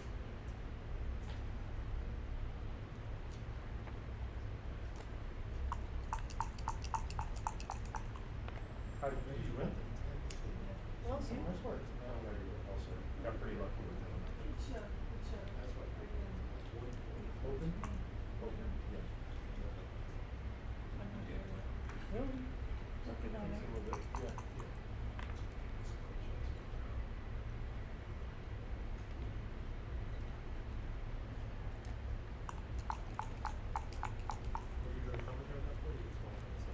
Sit up here so I can see what everything looks like. Mine is open contact, you guys would know, this is contact. Yeah, that's.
So we're still allotted, right? It's Yeah, double live.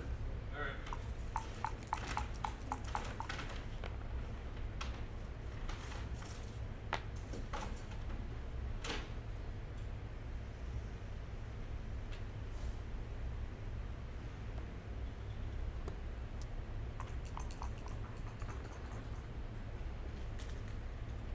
What's going on out here?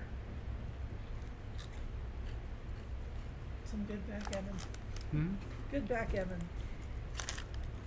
Oh, Marty is playing Bill now. Dennis is playing Kit. Mm-hmm. Marty's trying to get out his back checkers. And Kit's just trying to come in and hit something.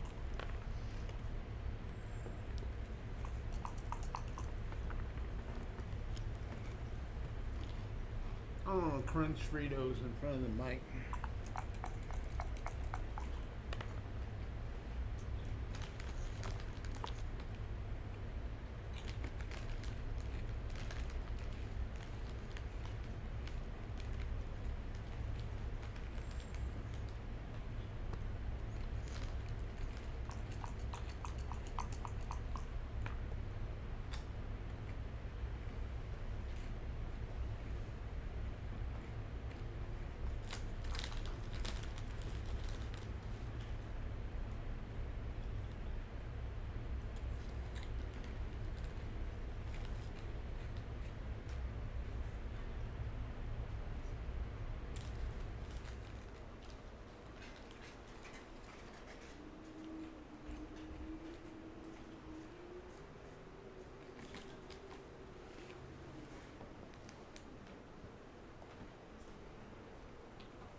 Want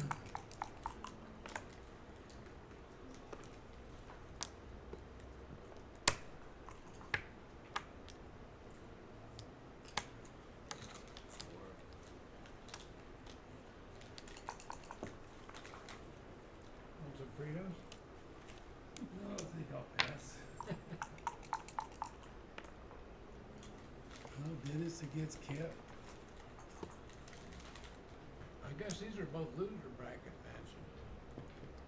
Yeah.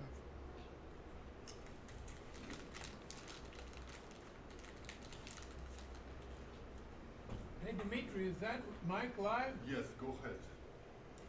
Well, I didn't want to crunch Fritos in front of it, but I did, and I just didn't know. Dave Keller could sit in there. He can sit in there. He's well known on GameSpring.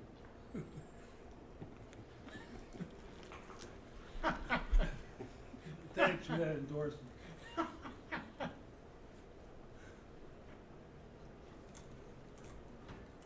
Okay, I'll go over and get over my Fritos. Come on, only if Dave will help me. Now you're demanding. Well, Dave's smarter than he looks. I'd have to be. That's a low bar. No, Dave is, he's Dave, really good, but- Dave is smarter than you look. let's look. We get his shirt in there. Yeah. All right, guys. Now I'm done with my Fritos, so I can actually do some commentary. I don't know which is stream one that people are seeing. It's the left one. Yeah, it's Dennis Culpepper and Kip Woolsey. Good. All right. I like the pink chair. Dave, sit over here where people can hear you say stuff. Dimitri can sit there. No, I cannot commit to sitting there. That's the problem. Okay. All right. Well, I managed to win 2 rounds, which is the first time in 6 years, I think. By the way, my name is Ray. I'm sitting here with Dave Kettler. So I'm into the 3rd round, but I'm waiting for a match that's 1-0 at the moment. So I got plenty of time to spew obscenities at these guys. So I don't have that long to wait. Oh, okay. This is a pretty ugly shake for Kip, but he can play it. Actually, even though he rolled all those pips, White's probably a pretty solid favorite in this game now. I would have considered slotting, but Dennis just played in there and saved. And he did it fast, so he probably did the right thing. Whenever you have a tendency to be creative, you generally find if you get XG's opinion that you were wrong. 6-5, Kit runs out. Now it becomes a little bit more imperative for Dennis to build a prime, and unfortunately this number isn't going to do it, but put some spares in the right place. By the way, all of this stuff apparently is being sponsored by Backgammon.com, which, from everything I've heard, is going to become a huge entity in the backgammon world. Here comes the cube. Oh, yeah. Cubey Doobie. Well, let's see. He's up 9 and 9, 18, 16 pips, it looks like. Pink is up. And that's enough to double, especially with a gap on the 5 point. He's got a lot of flexibility, and Dennis is stripped. Now, why didn't he double that? Yeah, I guess. I'm no, yeah, Kit Woolsey. I mean, he was sure that he had a take, so that would have been one of the reasons. But and maybe I counted the position He wrong. just looked like double taking positions to me. Okay. Just 'cause he got What's the score? He's down 1-3. It's not a score consideration. I guess he just wants to make it more uncomfortable. Oop, And then there goes the neighborhood. Now it's no double because he's probably losing the race. Let's see what's going on. He is. The race is It's 24-20. Pink's down 4. Ugh, I don't know. It's close. I don't know why I have more trouble counting when it's on the screen than I do when it's on a board. But that's the way it is.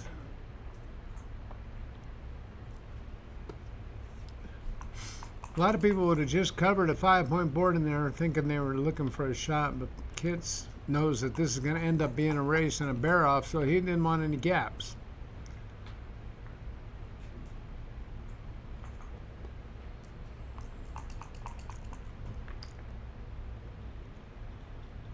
That'll fix the race. I would just play it in, but now we it's going to be double out next turn unless Kit responds with a pretty high number. now we know why Kit didn't take why he didn't double. Well, and he wasn't getting a point, so he's glad because he would have lost an extra point. It'd be down. Instead of 4-1, it'd be there. And I, for one, am not somebody who's going to question Kit Woolsey's doubling acumen. I once voted for him as the #1 giant of backgammon. He's really tough to beat. He's comfortable if he's behind, if he's ahead, or if he's tied. He knows what's going on and how to do it. And the guy's over 80. And he might be better at bridge. He must be a pretty smart guy.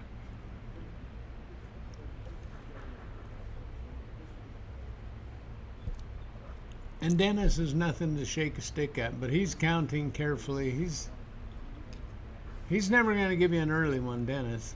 What? Most people would have doubled on momentum here, Yeah. and the game would be over. But he's going to make sure. There's not always a lot of time left on this clock, although he's got 2 minutes more than Kit so far. Must be. What is that? It's 24. He's up 14 and 11. That's 26. Yeah. Minus 12. 14.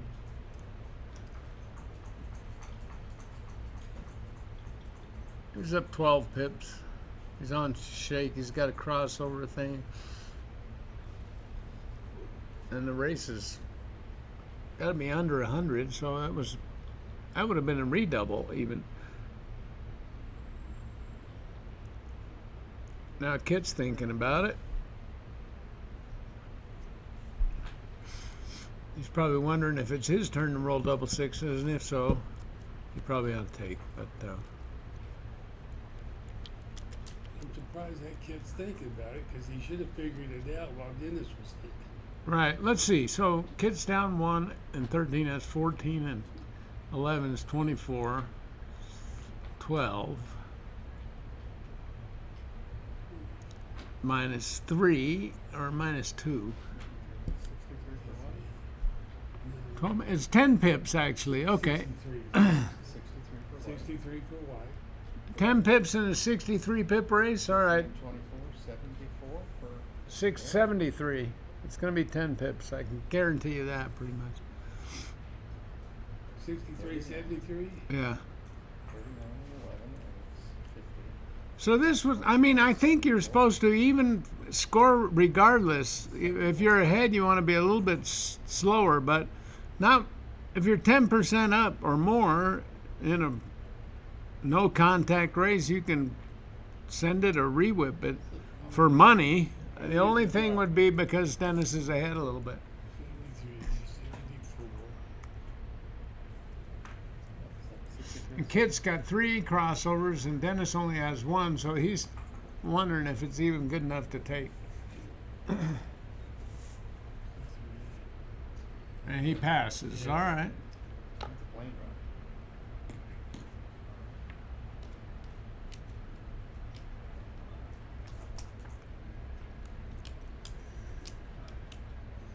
Now, both of these say, I mean, this says fighters bracket, so these guys must have lost one. Yes. Even when you lose one, you're playing 11-point matches, huh? Yeah. All right.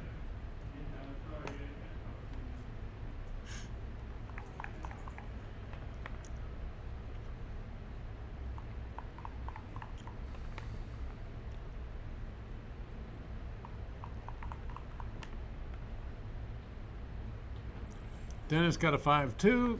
Standard play is to split the backman. If he was down 8-0, the best play would be to just spring two guys down, play gammon go. Looks like he's going to do that anyway with a lead. That's an interesting move. Yeah, with a split. I think the right play is to split, and it becomes more important the further ahead you are. But Dennis chose that play. All right. Terrible roll. Not too good. I'd go to the 9-point, I think.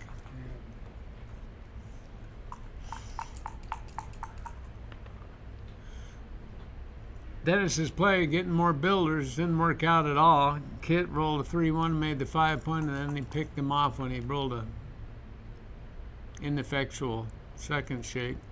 Now Dennis has an anchor. But Dennis has railroad tracks over there, so pretty soon Kit's going to be thinking about sending it. It wouldn't have been out of the question to send it there, down 4-1. But he didn't really give it much thought. So I was probably wrong.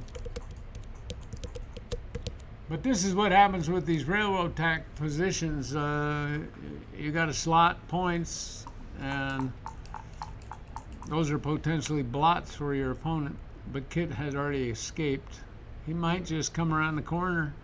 I'm thinking too with those railroad tracks that maybe Dennis should not have come out with a 16. He could stay back and really made things uncomfortable.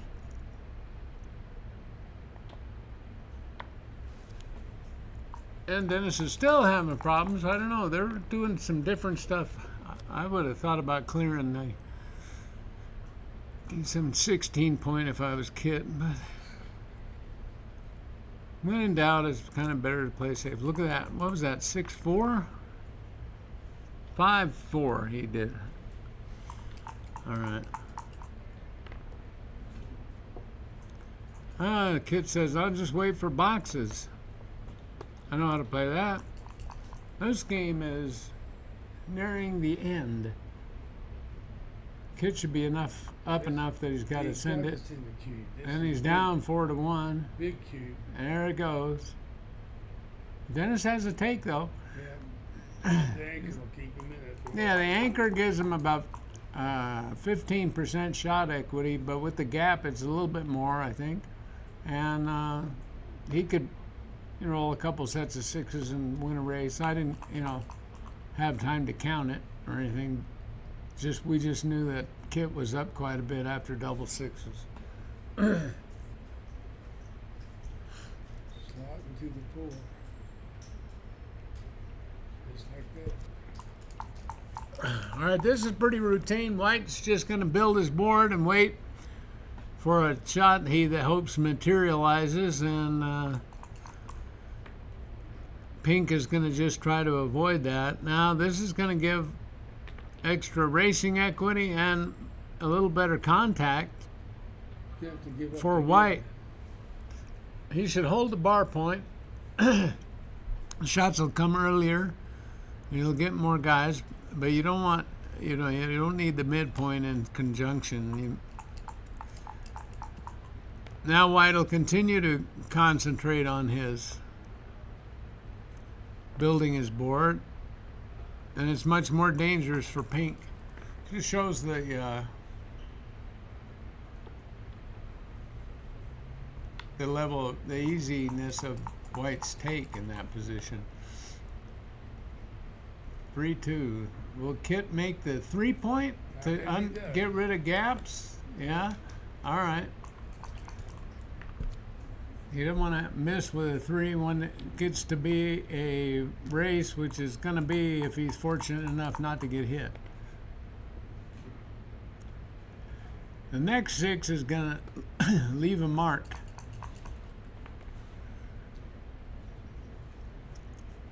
And Dennis is rolling good racing numbers, and but the last time they played this game, Dennis ended up leaving the shot first. He's not going to slot. Thinking he'll get a shot this time. Oh my God, Kit knows the right strategy in these kind of positions. He's down 4-1, so he was due for a little luck. There's 6-2. All right, I gotta go check him. Okay, good luck, Dave.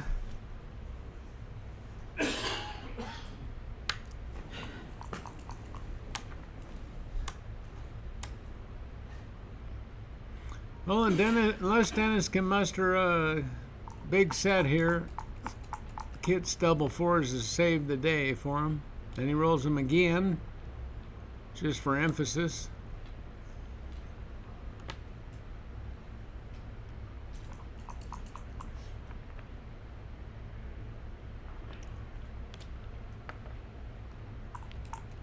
Oh, Dennis got a little set. You're going to need some bigger ones. And even that might not save him.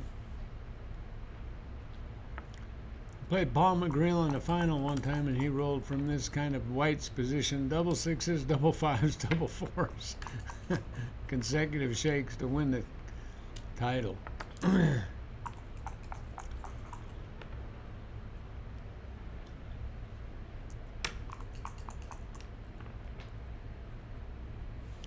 Wait a minute, I got some texts here. Let's see who you got out there. Dana Nazarian. That you out there, Dana?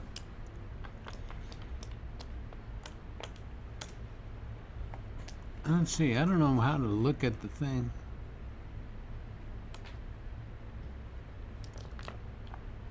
I'm looking at the chat. Dana contributed something. I want to know how many people are watching. Looks like maybe there's a number up there, 226, day 4. It might be 200 people. All right. Hello, everybody. Hi, Dana.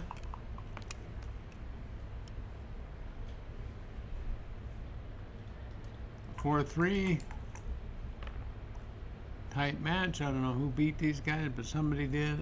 It's kind of typically hit loose on the ace and the bar. And that takes away.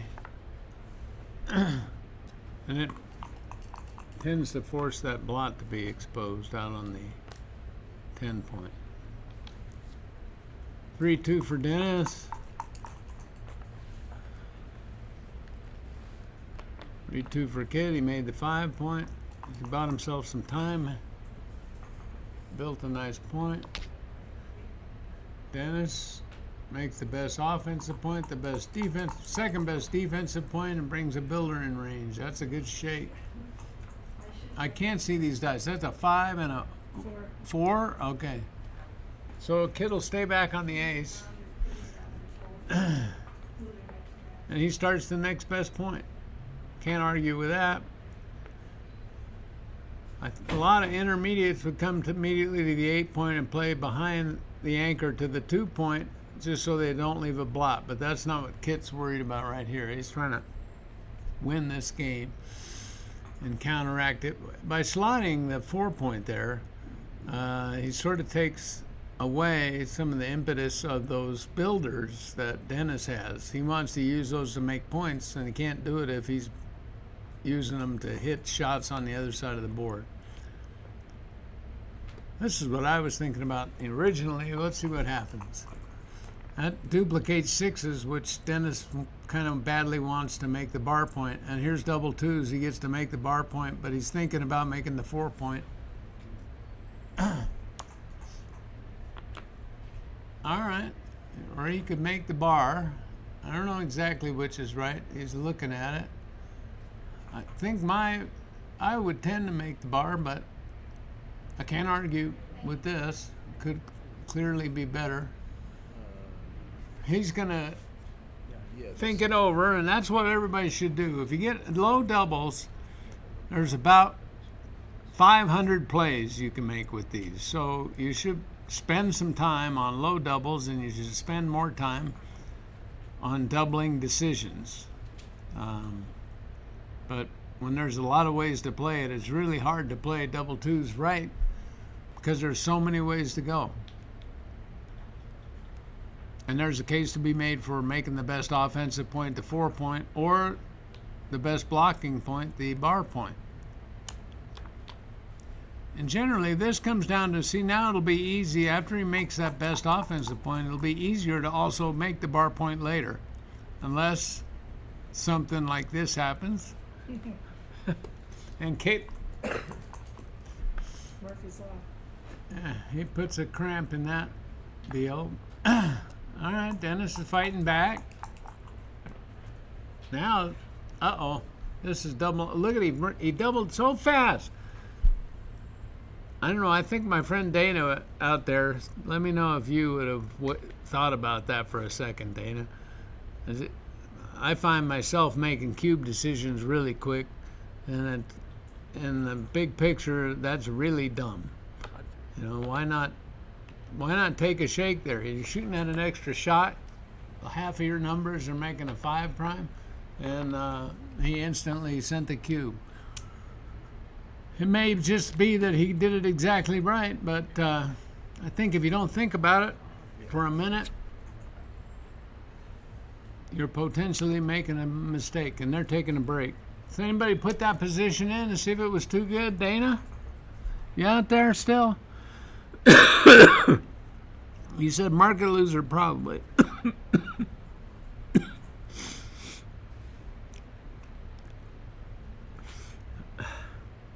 I want to know if that double Dennis just gave was potentially too good. Somebody out there give me that. Dana, if you can. Dennis is not one to act rashly. Huh? No, he's not. I never see him make a fast decision. He took 2 minutes on a 10 pip racing lead in a 65 pip race. He did. I saw it up there.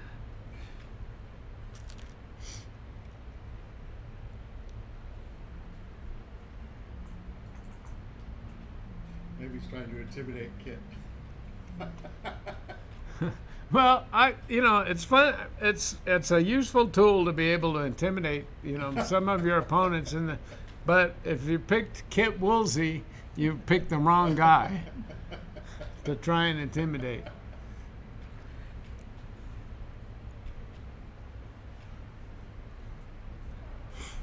All right, they took a break. I gotta go get a napkin. I'll be back.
sleeping, dude? Oh, no, I'm just tired.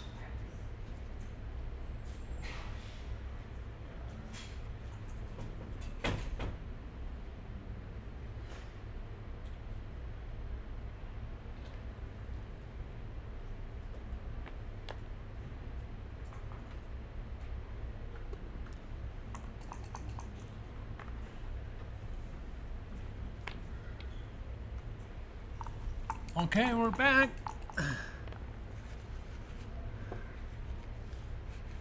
It's a nice shake. Makes a 5 point. Always thinking about hitting.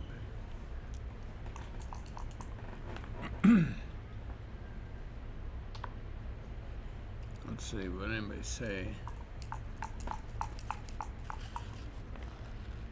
Too late, too good, right? Dana said that last double by Dennis. He was too good. And he would have doubled before the double twos. All right.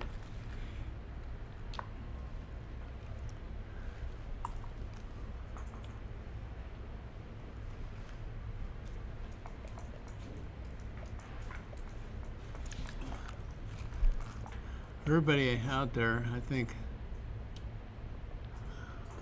I was just asking if it was too good. I think Dana's the guy most likely to take a roll positions. Give himself a chance to win a gammon.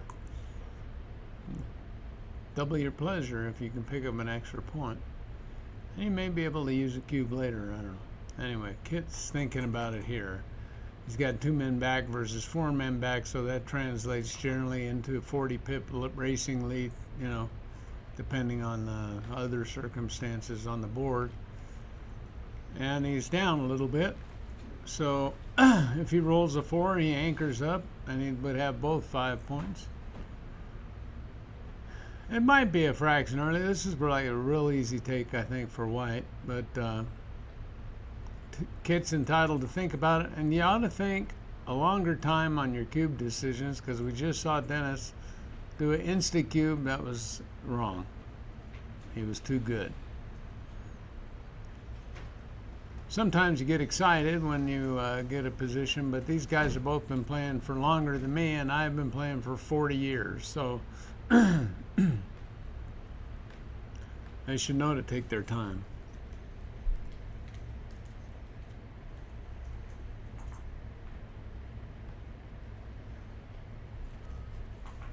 I got guys, hi Jimmy DeRosier is out there. He says this is a .140 double. And he also says a .49 error to take on 4. I don't know if that we're talking about this position, guys, or what. This, I can't believe this would be an error to take this. And Kit didn't double. All right.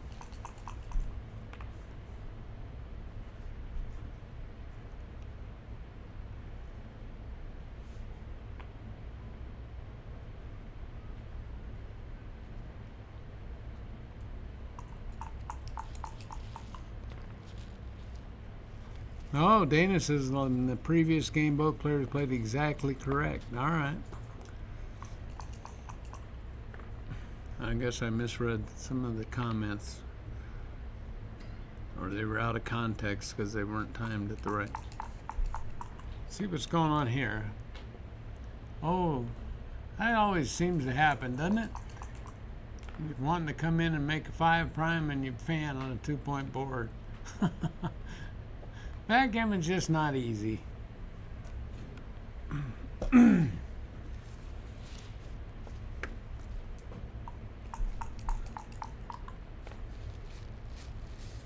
I guess Kit's happy that he didn't double now, but according to what I read here, it looks like it was double pass.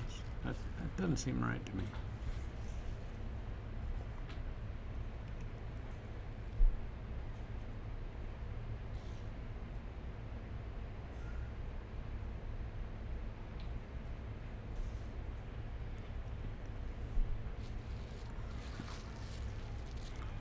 Thanks, Dana, for all the info.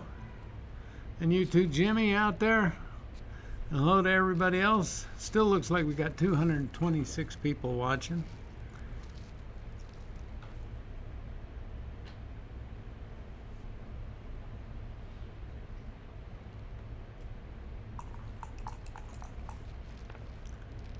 All right, Kit caught a couple of guys hit due to an unfortunate sequence, but because he owns both 5 points, he's in no danger right now.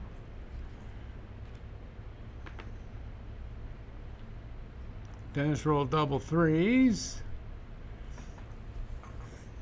Proves a blocking point, but he's going to have a little trouble disengaging to consummate his racing advantage.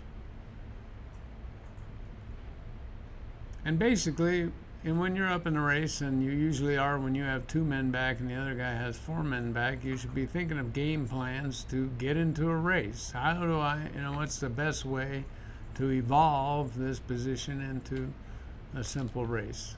He can sit there. This is not a bad way to do it. He says, sit there and figure, I'll wait for a few shakes and, see if double threes, double fives, or double sixes come out, and it makes it a piece of cake. Meanwhile, on the other, from the other end, Kit's going to have to tiptoe through the tulips a little bit to get past that anchor. So I like that play that Dennis did. Again, when you roll something like double threes, you get a lot of different options. Let's see what happens here. There comes a shot. Now Dennis could come off. Oh, I don't know about that. He could have come out and went to the 7 point. He left a shot. And this gains 25 pips in a race, plus the 6 he's going to move now. That's a 31 pip gain. I think I would have left the anchor and only risked 4 pips getting knocked back. Kit doesn't have enough ammo to do that. I don't like that play. Hitting loose off the ace. But Dennis was maybe thinking he'd maybe get him out of there, because he's always going to be a thorn in his side sitting on the ace point.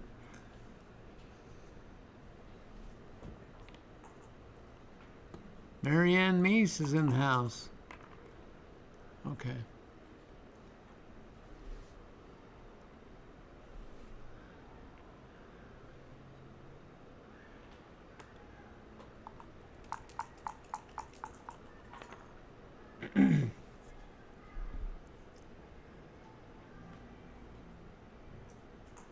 Four, 3 for Kit. He steps up and starts a better point. A lot of people would just make the 2 point back there, but you're not going to find a lot of 2 points made in expert games. I think these guys are both grandmasters, or Kid is for sure. Dennis, maybe not, but you don't get there by killing checkers. Now, Kid can step out and make the 3 point and challenge Dennis a little bit. If he gets hit, there's going to be a couple of blots to clean him up. All right, he did it.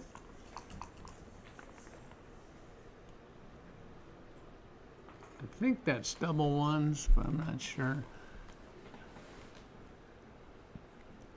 That's not the double Dennis wanted the most, but he'll take it. He can just go midpoint, I think. But then he's got discommunication with his anchor, so he's thinking about keeping that, but how to play the rest of them. And again, he'll have 50 plays here, so it's hard to get the right one. All right, that was interesting. He chose to keep the communication between his anchor. I used to be a fireman, so I like to think of that as, being on one or the other side of a mountain, and we didn't have very good reception with your handy talkies.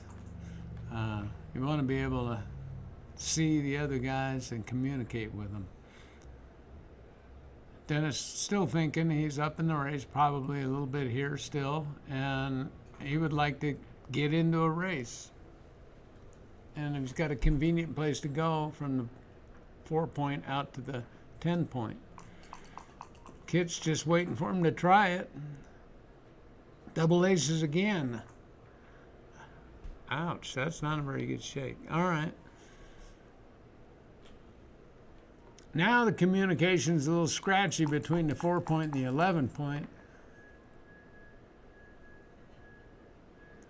But Dennis he didn't have much of a choice rolling double aces twice in a row. And Kit puts a tasty blot right out in front of him. The temptation is a terrible thing. Oh my God, did he do it again?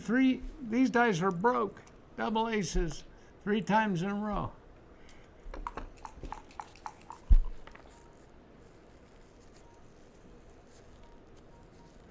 Now Kit can make that and block 6s also. That's interesting at the expense of a blot. But with the blot on the ace point, that's not too bad.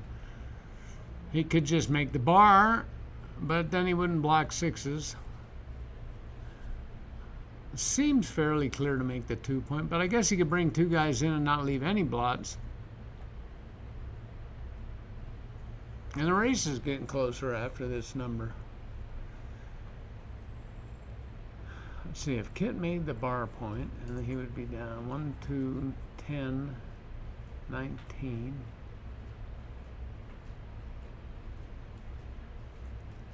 That up 26. That's pretty close. All right. Dennis will gladly hit that if he can, but he keeps...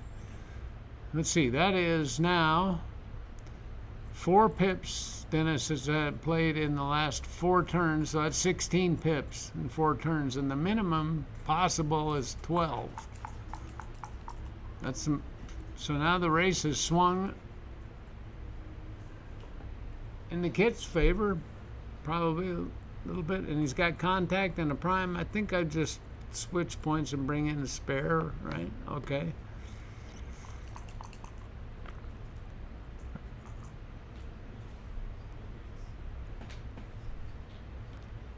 Dennis finally got a little bigger shake. He's going to fill in those gaps because this is the kind of game that ends up being a bear off, so you don't want any gaps in there. But we told them that we were doing independent games. You would have to reach out with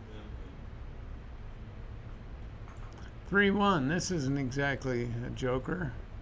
Kit could think about coming off that anchor there while there's 2 blots in there, but he couldn't really duplicate a number. So he chose not to do that. And he figures he'd like to get a fly shot in this position. So 8s are jokers and some other stuff. Looks like he's going to clear the 8-point here for maximum flexibility.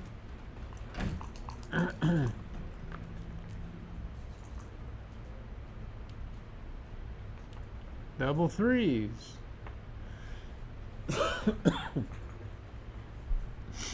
Okay, so now that's 64 pips on the 2 bar points for Dennis, and 58 for Kit. Dennis leaves the fly shot. Kit rolls a number that hits but doesn't move.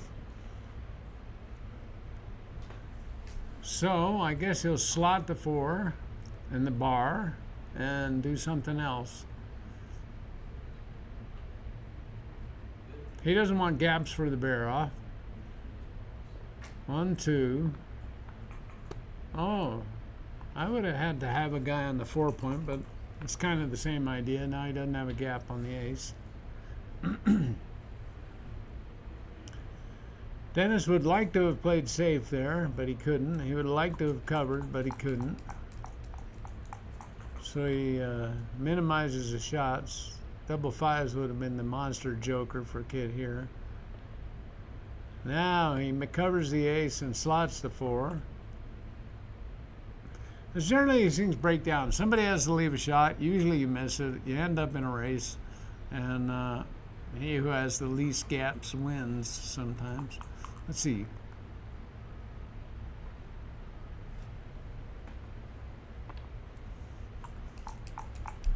It's down 14 even. He's down 9.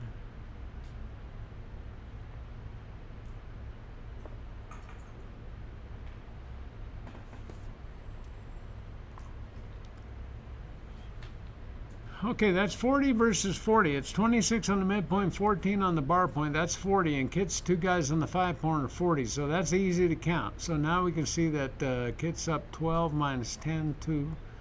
He's up 2, down 1, down 3. Dennis is up 3 pips. White up 3 pips on shake. In a position where he mostly only going to leave fly shots, but I'm pretty sure this is not enough of a racing lead to be sending over a cube. And he's going to probably, Kit likes to joke around a little bit. Sometimes he'll just put his hand out there and see if you want to put the cube in it for him. But see, this is kind of a common thing. You can look at this. Kit's got 2 guys on the 20 point. That's 40 pips. 2 guys on the midpoint are 26. 2 guys on the 7 point, and this is common. 26 and 14 is 40. So you don't have to count that. And then you can just count the inner board. And it makes counting real easy. And if you only count one side, if you only count the difference, it's faster, it's more accurate, and it gives you the doubling decision 2 times out of 3. Like this one, you're up 3 pips, so you're not sending the cube, especially leading 5-3. All right? Dennis comes to that conclusion, rolls a 6-3, and he'll make the 3 point with it. But Kit would still love to hit with an 8. And he's now down 12. 9 plus 3, it's 12. There's an 8. Oh my God. Now, do we see a 2-6 from the bar, possibly? Double aces. The patience is rewarded for Kit. Oh, Dennis, is he glad he didn't double that, huh? Okay.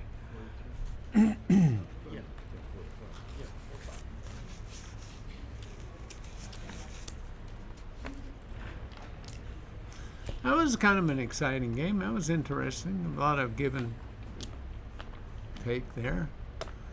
Bad news, I got hit. The good 5-4. news is it's still on 1. The good news is what? It was still on 1. I hadn't delved to it. Oh, yeah. No, that was the good news. Just meant he would have lost more. That's what I'm saying. It's still on 1.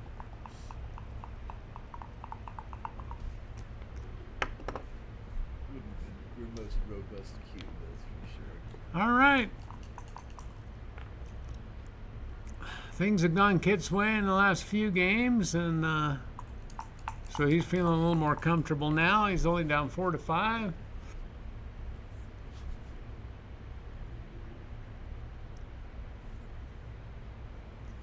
Kit's wondering whether to split or go 6-5. I like that choice. Double aces again. These dice seem to be broke. It seems like you don't want to miss making the 5 point, but you sure would like to make the anchor. But then the best other ace is to go to the 8 point. So Dennis is going to take his chances and make the 5. He could step up to the 3 here. The point being, if you get pointed on by those 3 builders on one of the points, you could enter an anchor on the other one. He's thinking about blocking points, but that gives a lot of fly shots and, of course, all the numbers that work on the other side of the board for Kit. And here we go again. There must be 100 plays with double aces here. All right, Dennis, he takes... It's kind of nice that way. People tend to overplay stuff.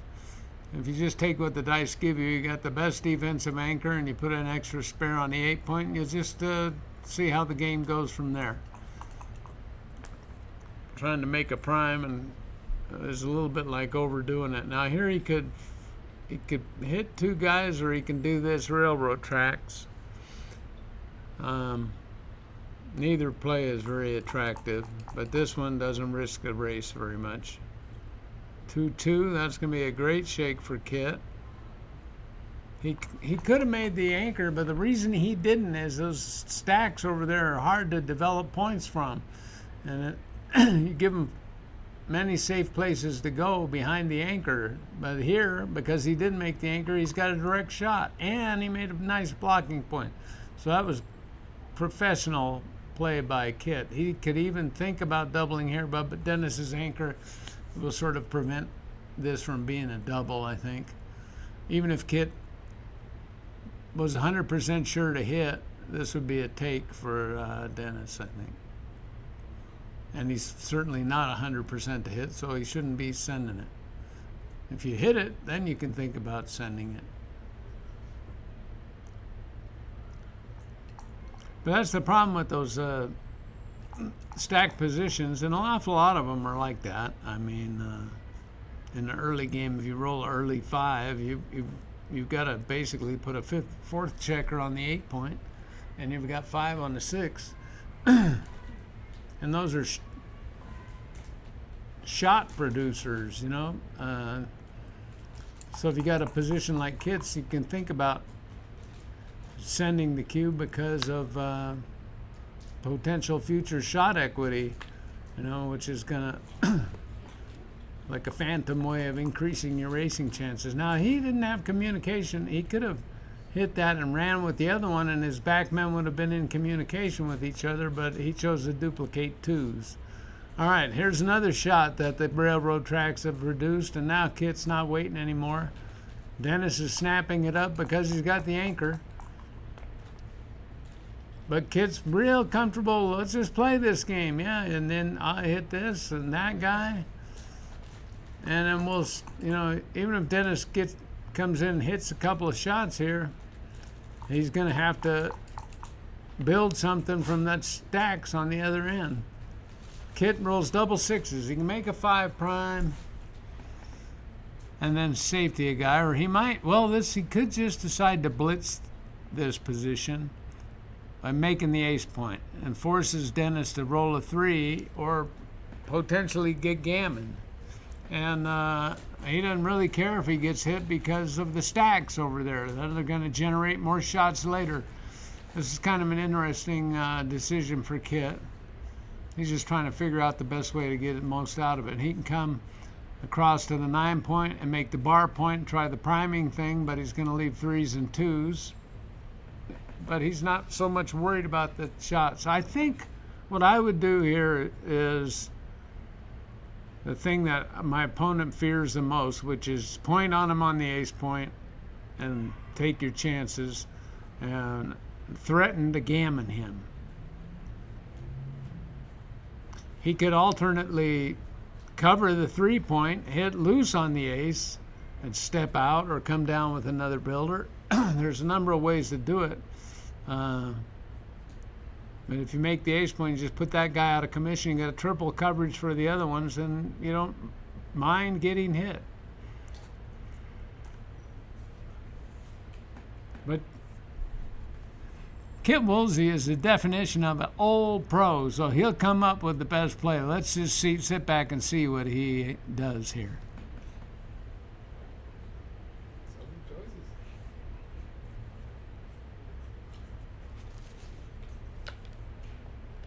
Oh, I didn't even see that covered. Oh, man, that's the vanilla play. Okay. He didn't try to overcomplicate it, but look at this. Dennis compounded his problems when Kit. Now this other hit is almost imperative. Kit can go into blitz mode. That was.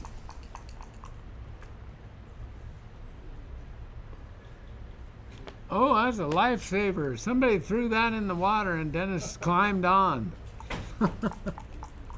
Wow. Way to go, Dennis. Now he's got a 2-4 backgammon with good timing. Backgammon is so hard.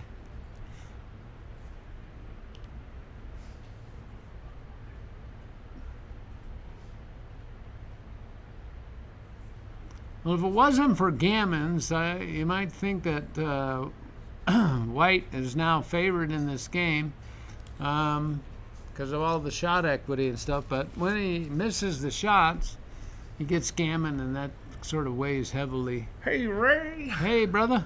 Can I join you? No. How's it going, man? Doing well. All right. What are we looking at here? Kit Dennis. Yeah.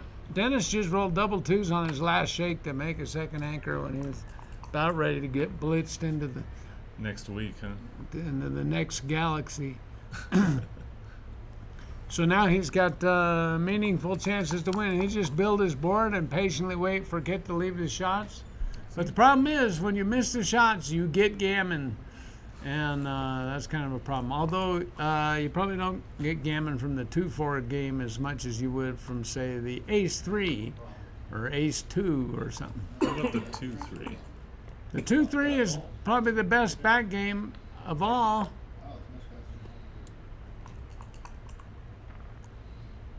Leaves the most shots and whatever, but 2-4 is pretty good. And you can, if the 2-4 timing fails, then you can always leave the 4 and just you're back with the 2-point game, and that's okay. Because they bear off really slow against the deuce anchor, and so you save a lot of gammons that way, and you get shots earlier. And if you hit them, you can win. Now this is going to put extreme gammon danger because Kit rolled double sixes. Now Dennis is going to have to think about holding his anchor. He will hold it, and just come in. Yeah. Slide. Okay. He starts the next point. What is Kit's bad numbers here? Aces have to come off. Threes are what Kit doesn't want to roll here because it'll deplete his spares on the 3-point and create potential shots. Also, he doesn't necessarily. Oh, that's a 5-2. I thought that was 5-1. All right. He didn't really like the 3 checkers on the 6-point, I don't believe. 5-point. There it is. Shot time. Oh, man. Double shots. I wouldn't have left that shot because I would have played the other 2. Set 5. Hindsight is always 20/20. That's the thing that we commentators have going for us. And here's the problem. If you miss the shot when you're playing a back game, you can go to Gammon City. Does he have 4 on the 3 there? I don't know if he's got a guy there. It looks like the other stacks are even, so the rest must be odd. I think he's. No, he does have 4. All right. Eagle eyes over here. Yeah. So what's he looking for here? What's he looking to see happen with Dennis? He wants Dennis to roll 2-1, and then he wants to roll double 5s. In a nutshell. Any old double would do, huh? Let's see. Dennis thinks he's gonna get it. Ooh, he stayed. This could be big. Okay, come on, Dennis. 11 Oh, shots. there's 2 blots. This is sort of a quasi coup classique. Oh, get gone. All right. Kit Woolsey didn't even try to blitz him and play for the gammon, and he got one anyway. Shows you how much smarter he is than I am.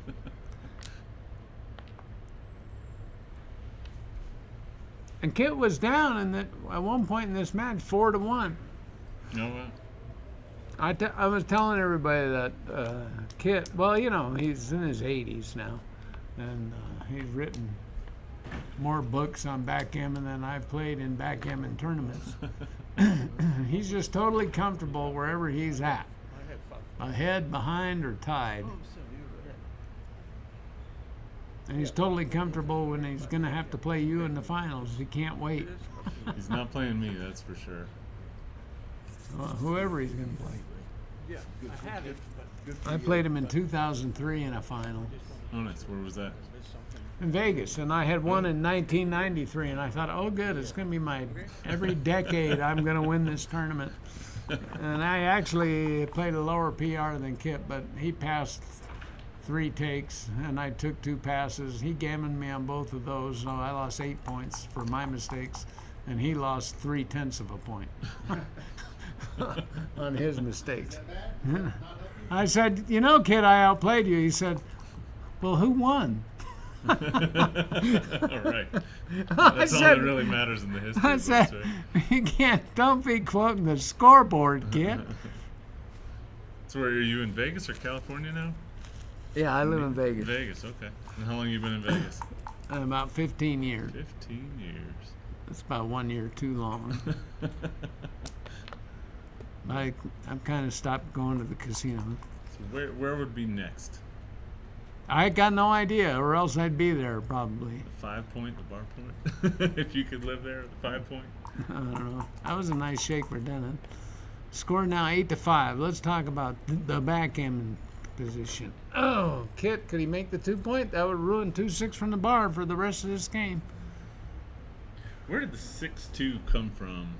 Danny Kleiman wrote about it. There was some kibitzer in Danny Kleiman's books. He had a lot of characters, and that guy always said 2-6 from the bar whenever it came up. And whenever he'd say that, they would bar him from the, tell him he was barred. Anyway, I thought it was kind of funny, so I just started saying it every time it happened.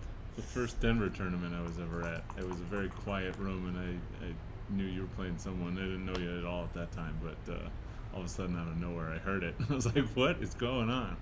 Someone goes, oh, Ray just rolled a 6-2 from the bar. Or my opponent did, or somebody I was watching, whatever. So then people have got mad at me. They assign that to me. They say it's my number. I don't claim any proprietary Antoinette interest. will correct people whenever they say it's yours. She'll say, no, that's not Ray's. No, there was plenty of guys. Plenty before.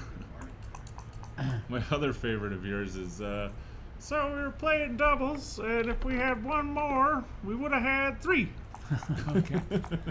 Wait, now Kit's got to think about it. No, he doesn't want to play a prime versus prime game. He would like to just make a nice prime, and he did. But that was nothing to be doubling. Don't get all excited about your priming game when the other guy can counter prime you. Happening. And when you're leading. And also, Kit is 3 away, which is a magic score where you can step on your private parts pretty quick. But because you're handing over leverage, when you're 3 away, the other guy sees that if he loses that game, he's going to be down 10-5, so he doesn't need much of an excuse to send it back. And it may seem crazy to you, but because he's doubling you when he's only got a direct shot, but you find out what happens when he hits it. So you got to be particularly careful when you get to 3 away. At 4 away, a little bit of aggression isn't a bad thing, because if you win a gammon, you win the match, with perfect efficiency, and there are no more games after that. But when you get to 3 away, be careful, beware of handing leverage over to your opponent. And Dennis has a 6-2. He's probably going to make the 5 point, right? Okay. Kit wants a 6. And, some of the young guys would fire over the cube here thinking, if I get a 6, I'm going to win a gammon, and then it gets taken, they roll double 5s, and they're hating life. Kit's got a lot of work to do still. Yeah. And it's 3 away, that's why. That'd be a great double if it was 7-5, but it pretty much sucks. So is he also playing more conservatively here, Bino? Yeah, you gotta be careful. So now he's gonna, okay. Now all the numbers that don't escape from the back make the 3 point. So he's thinking ahead. Too fast. Now he can send this one, because this is game over. 6 is, and maybe he's just too good. That's what he's thinking about now. Because if he rolls medium numbers, he makes a 3.6 primes him. If he rolls a 6 or a 2-4, he hits the other checker. He really doesn't have anything to fear here except for double 5s, which would kind of bite the Oscar Mayer.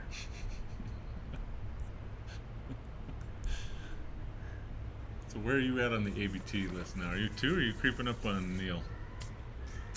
I feel like I'm see slowly getting away from Neil. Away from Neil? You're supposed to go the other way, close in. Yeah, well, he doesn't share that sentiment. All right, Kit decides to double, and Dennis will pass this. He'll give it plenty of cursory consideration, and then he'll let it go. feel like I've seen you at more tournaments recently, Oh, getting to the finals or close to it. wait a minute. You've been watching somebody else, brother. This is the only tournament I won any matches at. And then I got to the finals and lost. All right, there. Dennis gave that one up. Kit, oh, that was like vintage Kit Woolsey doubling there. He knew not to send it over when he had leverage, and he waited until Dennis committed suicide by rolling those double sixes, and then he punished him with the cube. All right, 9-5. So since it was 4-1, Kit's outscored Dennis 9-1. Oof. Or 8-1. Sometimes that's the way it goes. Yep. So what's Dennis thinking cube-wise here in a score like this, 9-5? So he's 6 away, 2 away. Well, he's thinking if I lose this game, I'm going to be down 10-5, and I'm going to have something on the order of 10%. So I'm risking 10% to whatever. So if he sniffs any kind of advantage, he's going to send it over. So anything over 10%, he's sending it. No, I mean, that's what he's risking. You know, he doesn't need much of a gain to, you know. Oh, I do see. that. So he's risking 10 Yeah. to maybe win 2 or 4. Because if he didn't double and he lost, he would still have 10%. But if he does double and he loses, he's done. Right, right. But he would like to. We're up, but you finish. Okay, great. No rush. I've been told that I have a match to play, so I'm gonna skip this. I'll leave it to you, brother. All right, leave me hanging. Okay, yeah, have Well, fun. good with luck, it. Ray. Okay, thanks. All righty. Go get him. Okay, good luck. Bye, everybody. Thank you.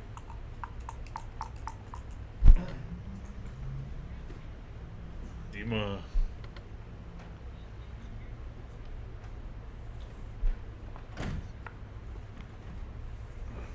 Two in there. You gotta tell them to not stack their checkers on the bar there. Well, people gonna do what they're gonna do, Yeah, but you could still tell them. and they can still ignore me. They could still ignore you. So was that a pass really? That cube right now? Before, yeah, the last cube. Not sure. What do you think? Yeah, you can get desperate at this course with some contact. I don't know. Wasn't sure. I would probably take it because I'm not sure. Also, it's a prime versus prime. Stuff can happen. Dennis is taking a break. Let me go put some results on the screen. All right, on break.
3-4 for Kit. Seems like he might just run out here.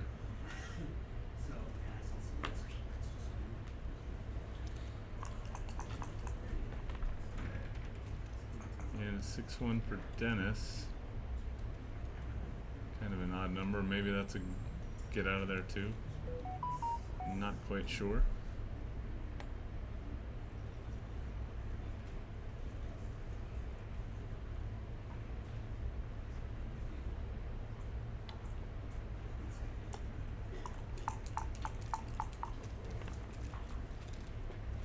Three, 5. It's just making outfield points, just playing it safe. Thinking about getting his back checker moving next, or making another home board point.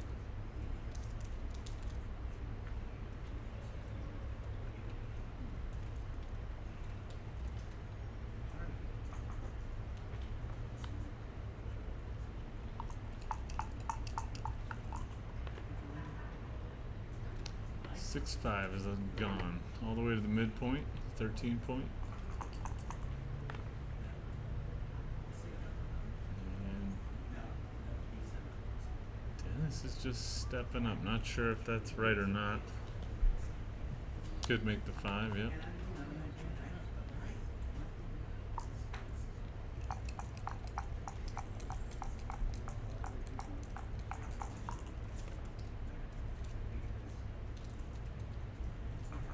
Double 4s plays nicely. Just gonna make a point and come down. Keep going.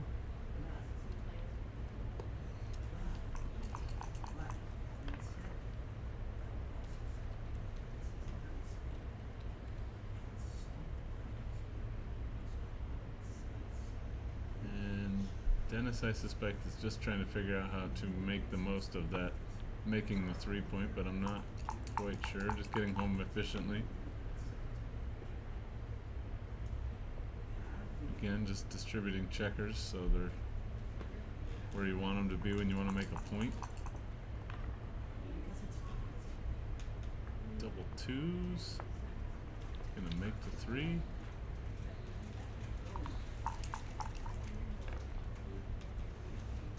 Translucent dice should be banned from the stream, we see in chat. Maybe, yeah, maybe not a bad idea.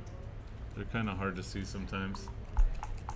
The reason we're using these on the black background is the black and white dice just look even worse when they land on the logo. You just cannot see the number at all, and the cube will disappear too. 6-4, kind of a interesting shake. I think he just runs off the mid. Too risky probably to run out, but he probably has to get going. If not now, well then when? So he's gone. 3-5 is Kit's best. He's gonna close him out, and that looks like most likely the ball game.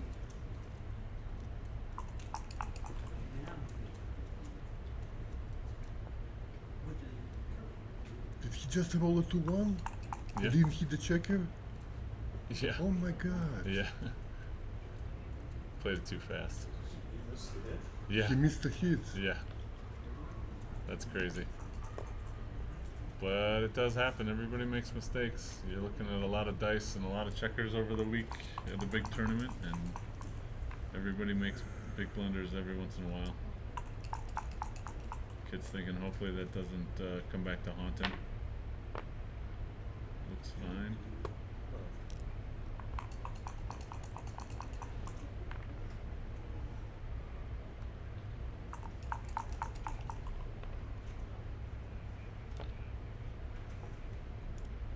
Dennis wants to dance one more time.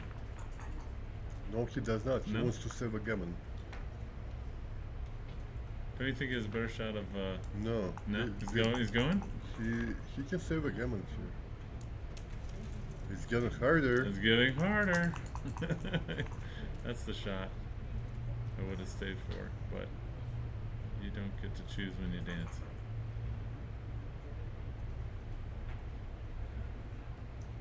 You can move that checker all the way, that's fine.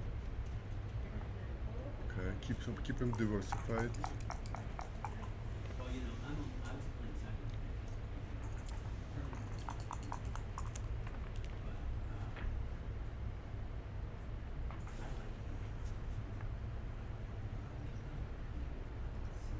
Dennis is just counting so he doesn't waste any pips bringing him in. Yeah, he wants to barrel to the 6 point, basically. Oh boy, Kid is just stepping on the gas here.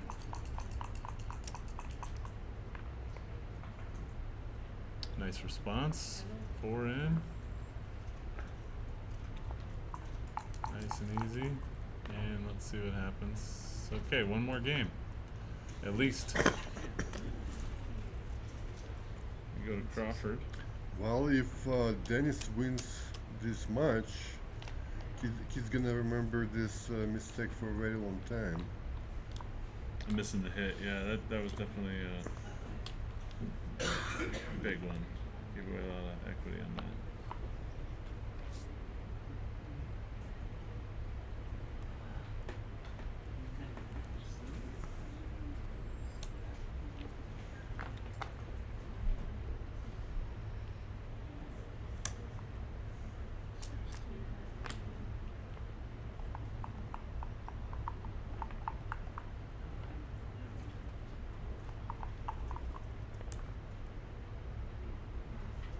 One to open. He's gonna split the back. It's a different play. Split of slaughter about the same. About the same of the score. Basically, it's like a DMP like score. So when do you play 5-1? Or 6-5 rather. When do you play 6-5 with the 1? Like what kind of score? For example, 4-way, 2-way, you would do that. You would do that 3-way. 2-way. You would also do a gammon go. You would do a post Crawford other way. And what's the object there? You're just trying to get more gammons happening? It means more gammons. It also allows you often to send the cube in faster. Okay. So it just creates more chaos when you're down. Yeah, sort of. Basically, it's a play for a gammon. More gammons. You lose more gammons also. Yeah, but But if you're behind in a match, you may not care about losing a gammon. But this as score, much. he's not going to lose a gammon at this score. He's just going to go match, right? If he loses one, it's done. So there's no gammon anyway, right? Can you repeat that? So it 1 away, gets 1 away. Dennis isn't quite so worried about gammons. Getting gammon, rather. Yeah, Dennis doesn't. Well, Dennis is 5 away, right? But he still doesn't care about gammons at this score because equity at 10-7 is about as much. Is about as good as 10-8. It's about the same. Difference is only free draft there. Okay. So he doesn't care about winning a game, a gammon. He cares about winning a game, obviously. He also cares about winning backgammon. Backgammon will save him a full game. Gammon will not. Yeah, backgammon will save a lot of work.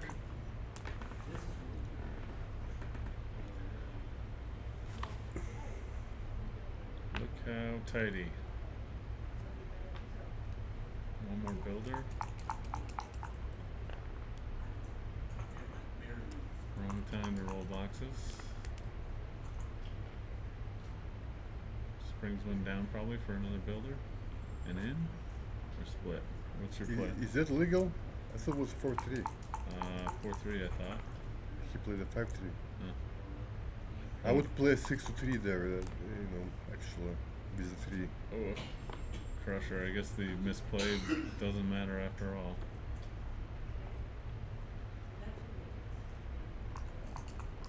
Clearly they both just missed it.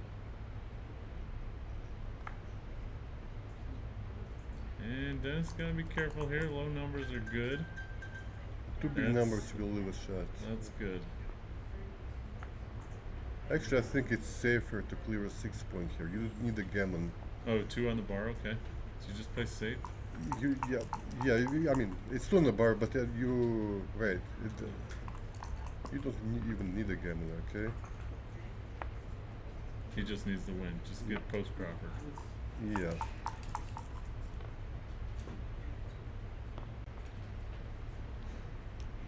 Winning a gammon here is kind of the same as just winning a single game, right? Correct. Yeah, he's going to play 2 more anyway.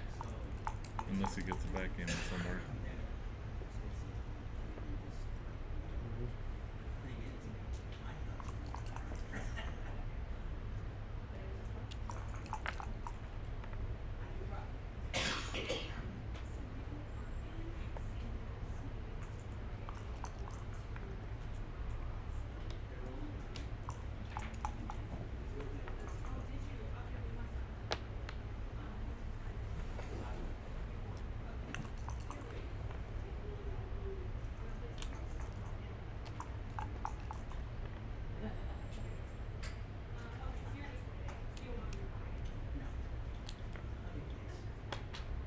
Kid is making as many crossovers as he can, as he still trying to save a gammon.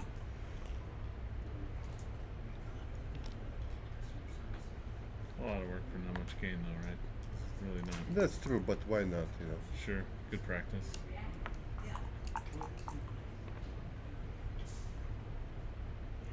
That's double threes.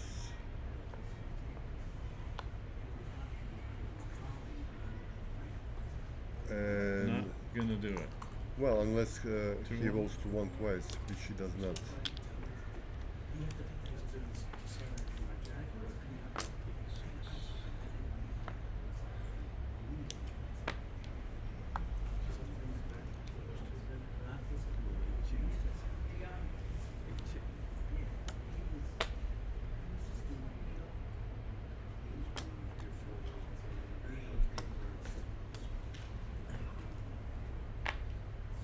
Okay, now Dennis doesn't have to send the cube right away.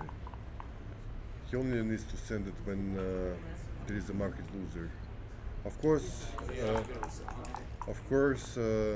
not really that wrong if he sends it now. it's anyway. not wrong at all. Technically, it's theoretically it's not wrong at all. In practice, however, opponent can make a mistake, so you figure. Right. I feel like it's worth waiting. Some people disagree. Whatever. And so, what's the mistake? Dropping at all?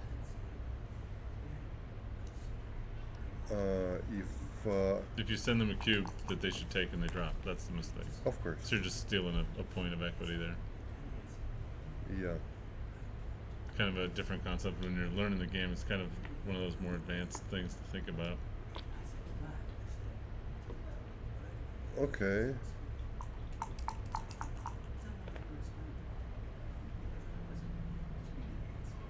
I would come in the ace here actually, and play 5 down. You're behind in the race. I think you want to have a guard like better chances to catch that, catch a checker as they come around. So this is a gammon go, right? So he needs to hit and save the other bluffs. The more checkers back, the more gammons, obviously, even if you have anchor, 20-point anchor. Here, it's natural to split, right, or play down, but it creates another blood. I don't think that play was right.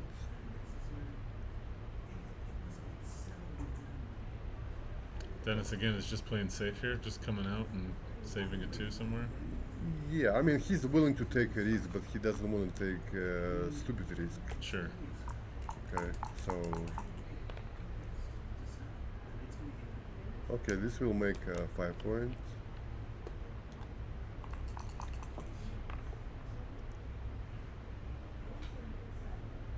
For 3, safety first.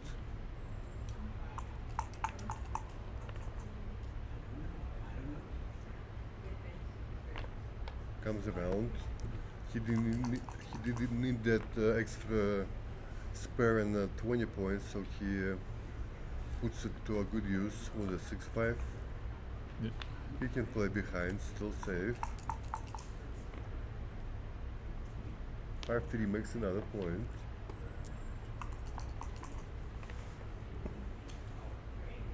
Four 1 hit and makes a point.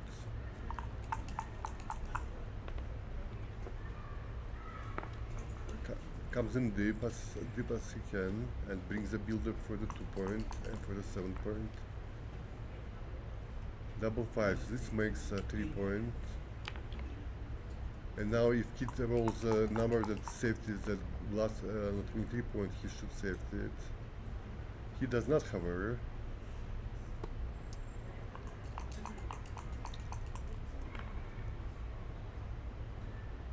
Six, 4.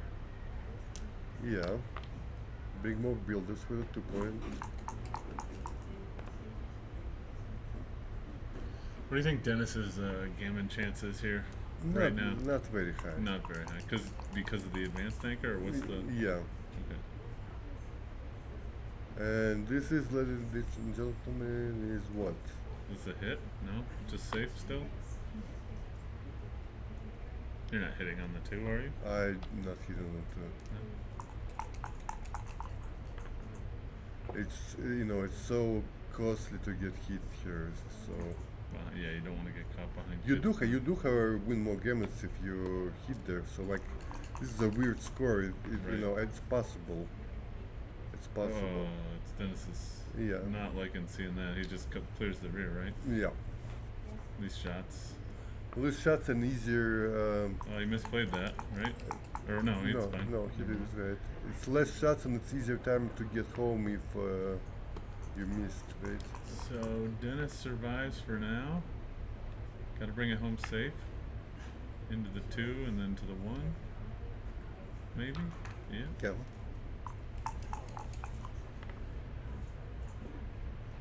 5-2 for Kit. Slots? No? Doesn't care now? Well, he feels like Nice clearing number for Dennis. this is like he has enough home board for a hit to win the game. Okay, and at the same time he doesn't want to waste pips. Dennis just wants to sail right over, clearing. I think he just cleared the 6. There's not many gammons here. Yep. He's feeling comfortable. Barring a miracle, we're going to bring this home nice and easy. And go to DMP, double match point at 10-10.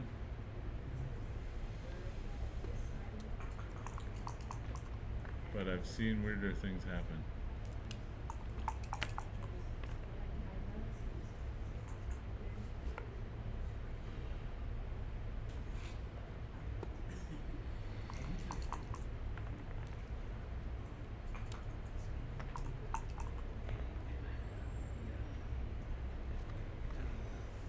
He resigns here, even though he still have chances here, theoretic chances. Pretty fair chance, right? If Dennis rolled 2-1, kept flunking, and he rolled Kit rolled doubles. Yeah, but that doesn't happen very often. No, for sure, but it's worth a try, right? Just to stave off.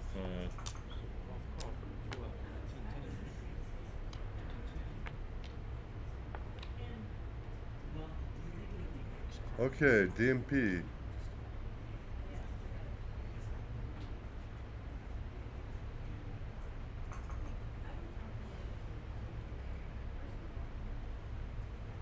Dennis is taking a break here, I guess.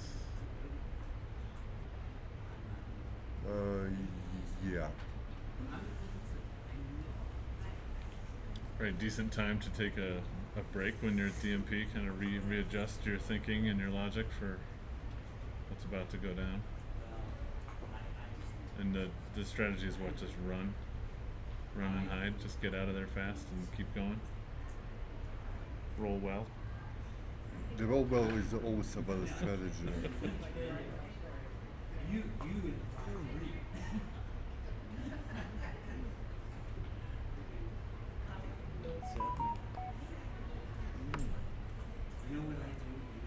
Interesting match on stream 2. Bill Lonergan versus Marty Storr. They're at 2 away, 4 away. Interesting score with a 2 cube.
And Dennis is back, and we go to DMP on stream 1. Dennis versus Kit.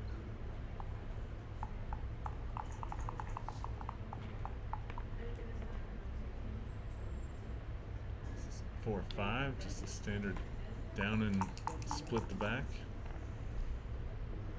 Double fours is a great response. Gonna make the 5-point from the mid. And double three is a great sequence for Dennis.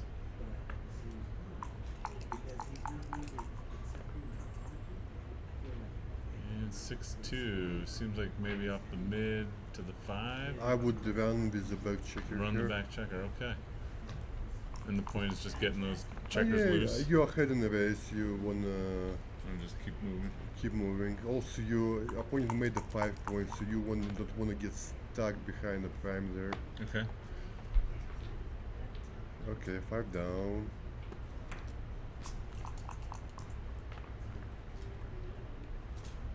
Double fours, interesting shake for Dennis. He's pleased about that. Yeah, he Just should gonna just keep racing. Keep going. Yeah. He's ahead in the race. Everything is good. He's trying to bring checkers like together so they act like one single force. You know. The theory of connectivity and backgammon, where you don't want your Yeah. checkers to be Yeah, too you know, far you from know, each other. you know, apes together are strong. Yeah, that's us. A bunch of apes talking on a microphone.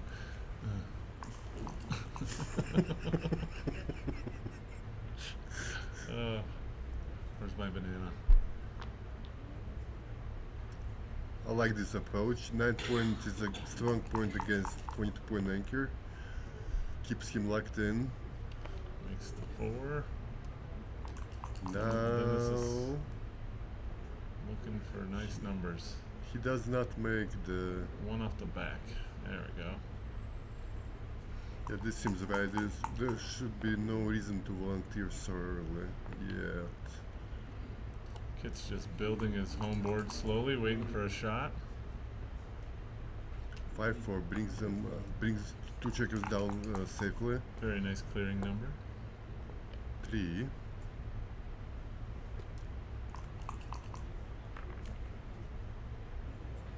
Nice number here. Just clear it. Slot the 1, or what's he gonna do here? You don't want to slot the 1. You No, don't want. no I mean, you don't want to use the spare on the 6 pace. That's what I should have said. So this is better, I think. Double threes, nice number. Nice and tidy.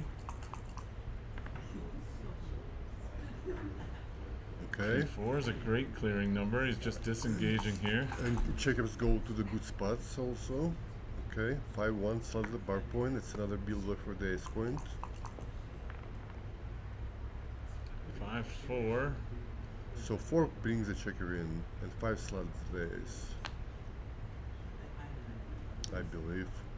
4 in. It seems reasonable.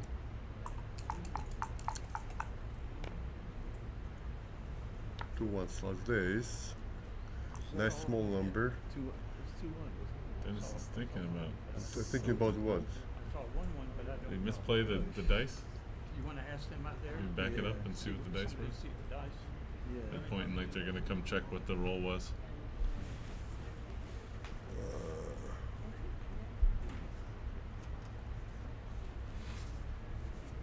The guy, did anyone see if that was a 2-1 or a 1-1? I saw 2-1. I saw 2-1. Good enough, thank you. Yep.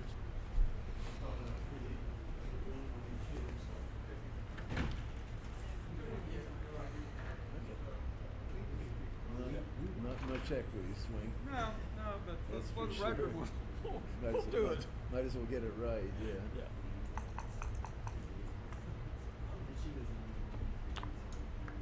Well, this is what it's all about, huh?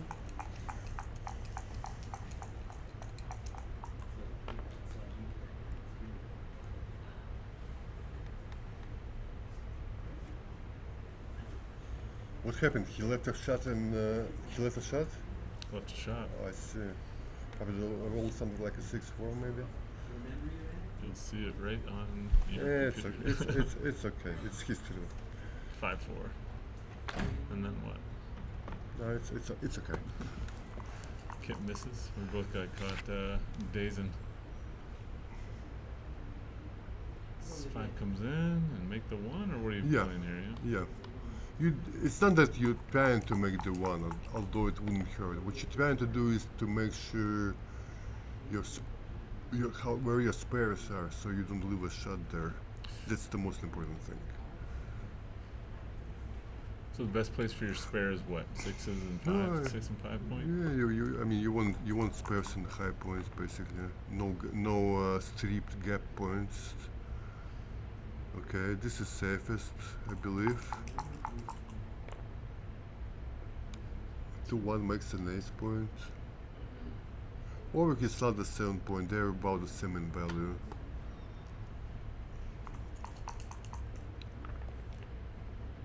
Right. 3-1. You can hit and yeah, Hit and continue. hit and continue. Dennis is thinking hit, no hit. He's not going to hit. He doesn't need the gammon. Yeah, see, Kid can, he rolls a bunch of big doubles. He can win, this way. 2, 3, 4. And Dennis is going to roll the big doubles. That's gonna do it, usually. Usually. Still some game left for sure. There's 8, 9, 11 checkers, so the wrong double. But good for the race, I guess. Generous. Not really. Not really. No, it's just wastage. Indeed, 0 off. Yeah. 1 and 2. So Dennis has 8 on his ace point. 2 stacked that we can't see. And 2 off. And Dennis is down to 7 checkers, 1 extra on top that's stacked.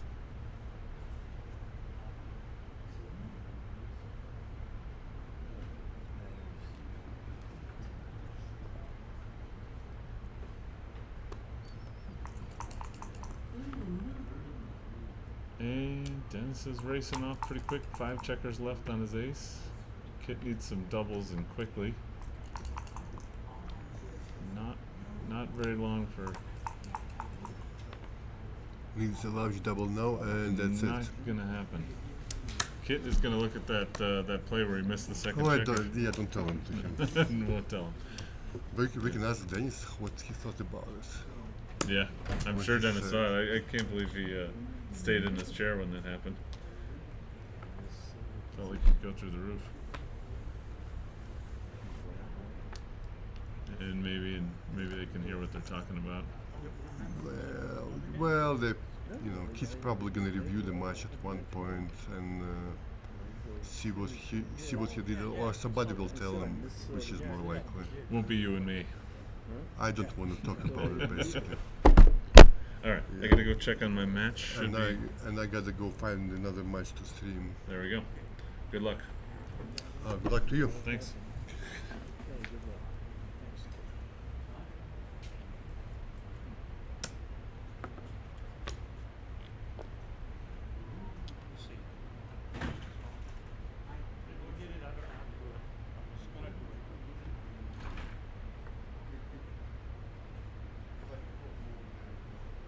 Sorry, I couldn't do it.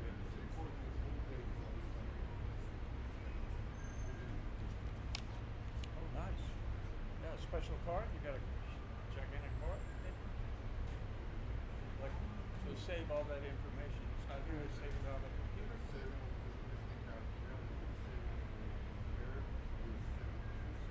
Huh? Nice. Nice.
home on Monday, and I think on Thursday there's a Memorial Backgammon tournament that's not an ABT event at the Westgate Hotel in Vegas, because in honor of the former owner who passed.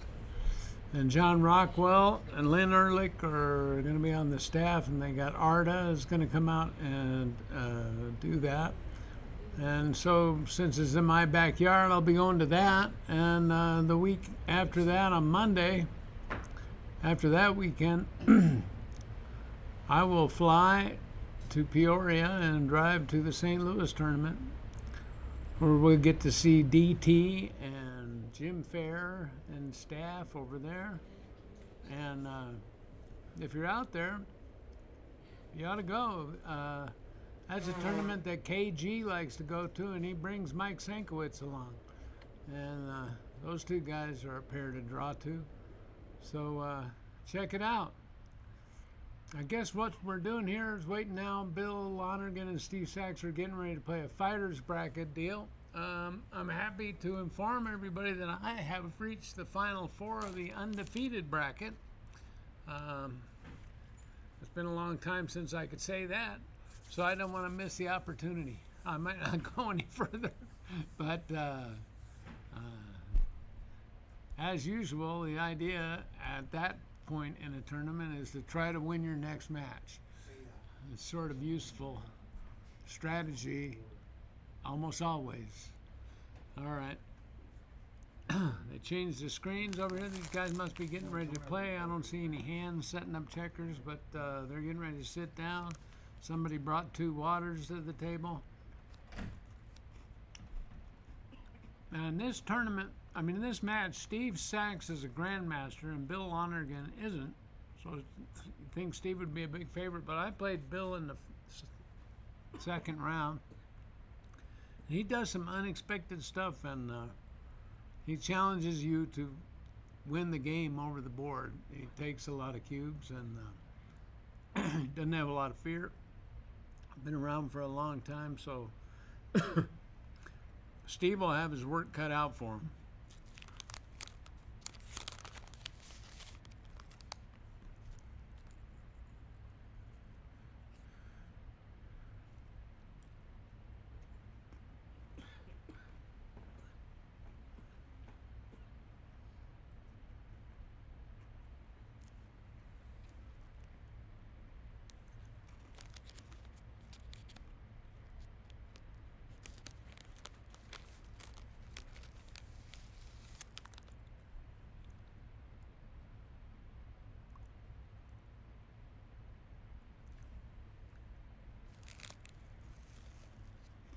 Well, this is cool. I've never seen this before. Whatever I'm saying is being written across the screen. I don't know who's putting that in. Is it does AI do that for you? I guess it's like your phone, huh?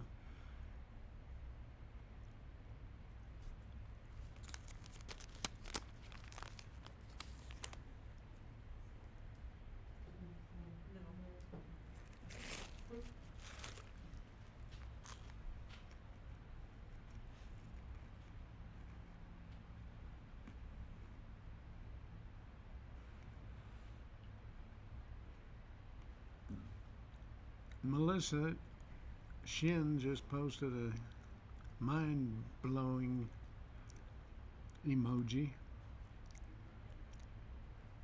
She seemed to like to have fun. We need more people like that at the tournaments. Looks like Bill is taking his time getting there. Steve's waiting for him. He's like the shark that's circling the island waiting for prey to dip their toe in the water.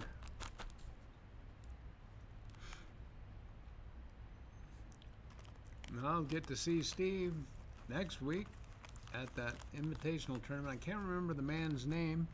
That was the owner of the thing, but somebody could print it up. I could go into the other room and get a flyer for a tournament, I think, probably, and find out. But like apparently the former owner, CEO of the Westgate, used to like backgammon. All right, here we go. Bill starts out with a 2-1, and he doesn't make the standard opening play of slotting.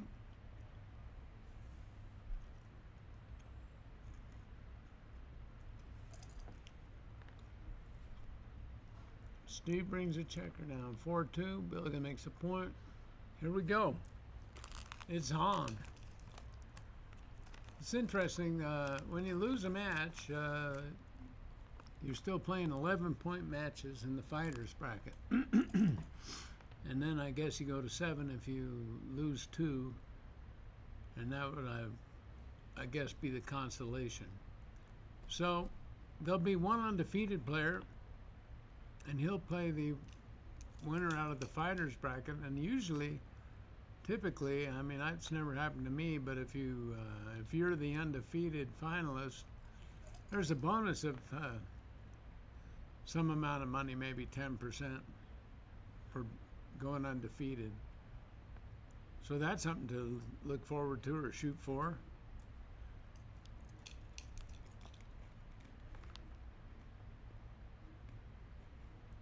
Five, 3 hits.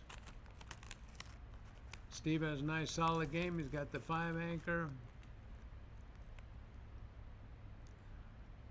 5-6. This is not really a very great shake for Bill.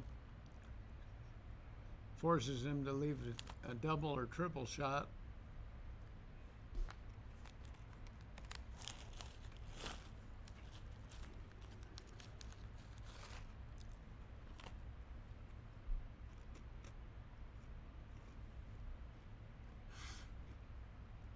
When you get a roll like this, you know you really can't make any sort of defensive play. So you put your checkers where you'd like them to be. And he'd like to make Steve's 5 points. So leave that one there and come around and leave another block on the midpoint. But he's okay. He chose to play to the bar point. Hard to say if that was wrong or right. Note that Steve is not trying to hit with 3 and then hit loose on the 5 point, because that's like overplaying the position. Take what the dice give you. If you get the 5 point, you make it. Here's a 2-6 from the bar. Hard to believe, but true. And, another awkward 6 for Bill. When I was playing him, he kept rolling the bad 4s. He's having a tough day. So where would you play this 6? You can't break the midpoint, so you just got to come around. And this medicine doesn't taste good, but, you know, this way he's leaving 6s and 2s and 4s, and he's got a blot on the ace point. I would have come across and challenged him. You want him to have to break his anchor to hit you. You don't want him to use a spare off the midpoint to hit. So that was part of your choice. Anyway, Bill did this. Now Steve's thinking, can I double this? He's got 2s, 4s, and 6s. He's got both 5 points, and he probably correctly weights, but he gave it some thought. Now he can just quietly make a 4 prime, or he can go the pound of flesh version, which he hits with the 6, and then he's got an ace to think about. It seems like it'd be kind of nice to just make the bar point. That must be a grandmaster play, because that's what he did. Bill gets double 3s. Well, he can't move the back guys, so he's... Whoop, that's not legal. Oh, it must have been a 3-2. Okay. Can't see these dice very well. I don't know, maybe they're just one size too small. No, I was rolling them, and they wouldn't come out of the cups. The cups are a little too small, so they might think about that in the future, but wider diameter cups. That's the best thing that's happened to Bill in quite some time. He made the anchor, and now Steve is going to hit and simultaneously make a 5 prime and remake his 5 point. Oh my God, that was a joker there. This better be a good shake, or we're going to be in the next game. It's coming now. No, Steve maybe thinks he's too good because he got I don't know, he's got the anchor. I don't think this is too good. I think Steve should have sent it there. But if I have a disagreement with Steve, then most of the time he's going to be right. I don't know too many players in the open division would have been very comfortable taking that, so he must have thought he was too good. Now go ahead and hit loose. If he's not going to double you, go ahead, Bill. And that's where you want your checker anyway. Takes the best advantage of the 11% of the time that Steve fans here. 3-4 from the bar. Not exactly a joker. Again, Steve didn't double that position, and he could have given serious thought to it. He was threatening a 6 prime and shooting at a blot. We'll find out what happens. Steve can still consider it here. He must think the race is close or something. I don't know exactly what's going on. I don't get it. It's a day for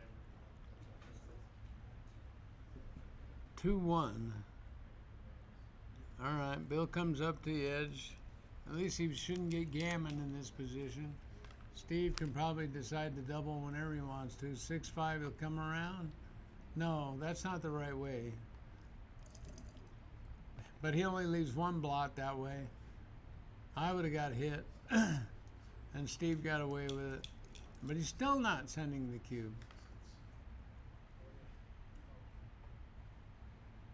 All right. Oh my goodness, what a shot for Bill. Now he might actually have a take. He's got some prime equity. Steve's not still sending it. He refuses. 2-6 from the bar. He hits. He's threatening the other chair. Uh-oh. That's it for that stream. They put that on stream 2, and we got Jonah Seabold and Richard Seabold. The Seabold saga. Richard's a journeyman player here in Colorado, and Jonah sort of owns the state.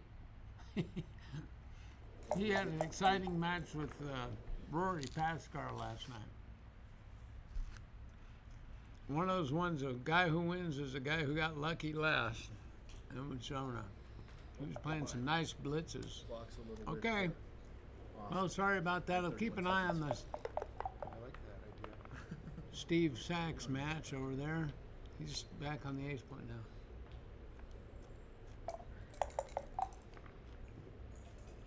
I'm not 100% sure, but I think we're talking about Seabold and Seabold right now. So let's go to that. Let me see what people are saying on the stream here.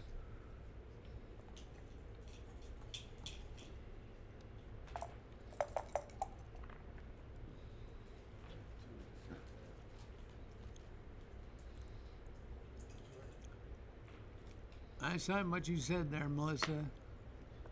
I hope you're enjoying this tournament. All right. 4-2, Jonah hits. Should bring one down or step up. He don't necessarily want to strip the midpoint, but he does want some builders in the region. He'd like to make the 5-point, but Seabold could steal that, but he finds something better to do. He points on the 4-point. Now he'll pick the last 4 and step up, I believe. There we go. That was a great shot by Richard. Now Jonah, 2-6 from the bar. Now you guys don't think that ever happens or what? That's 3 times in the last 5 minutes. 4 times in the last 5 minutes and 4 seconds. There we go. 2-6 from the bar. What a brick that was. That was awful. Okay, so now Jonah's he could potentially do that, but Seabold puts him on the roof so he can't just use his whole shake. 1-6 from the bar. Where's the 2?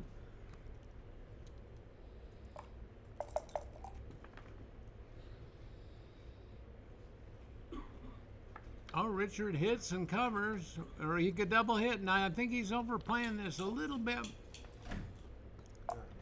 Take what the dice give you. Now all your progress gets messed up if he rolls a 2, and there's a 2. Otherwise, he would have just Come in on the 5. All right.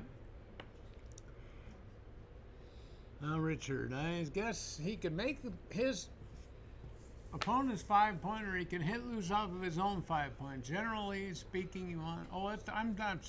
I thought that was 3-2. It's double 3. That looks like the play. Okay. 5-4. Jonah wins the fight for the 5-point because Richard chose to hit twice instead of making the 2. So there's consequences sometimes. 5, and he'll make that anchor, and he can lift or bring a spare. He doesn't really mind leaving a blot over there because Jonah would often have to break his anchor to hit it.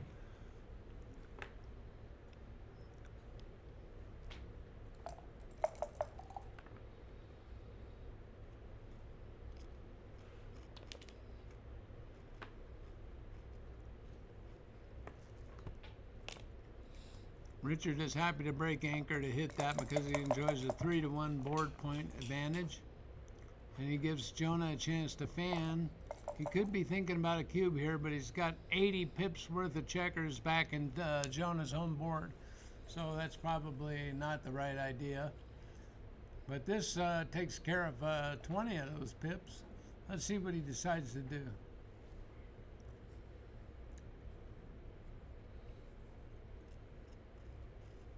Meanwhile, I'll have a goldfish. They have good snacks here in Denver.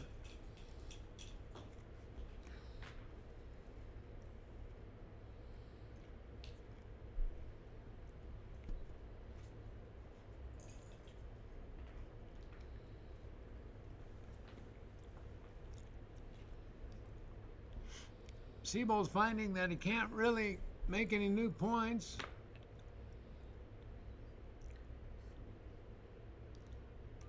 He could make the 8-point, which is part of a prime, but he's a little bit thwarted by the 5 anchor, so he just decides to come out and he challenges Jonah to break his anchor and hit, which he's not probably going to do unless he rolls double 5s. The 5 anchor is like a life preserver for Jonah here. He could kill one to the ace, or he could. Oh, he steps out. That's an interesting play. That computer does that stuff. It's always pumping checkers in the outfield. You don't have anything better to do, just come out. Then you don't get pointed on, and you're not on the bar against a 4-point board. Plus, now he's got plenty of fly shots, but again, he's not going to want to break his anchor to hit one of those. He'd like to throw double aces or double deuces. Then he'd break his anchor. You enter, point, and hit.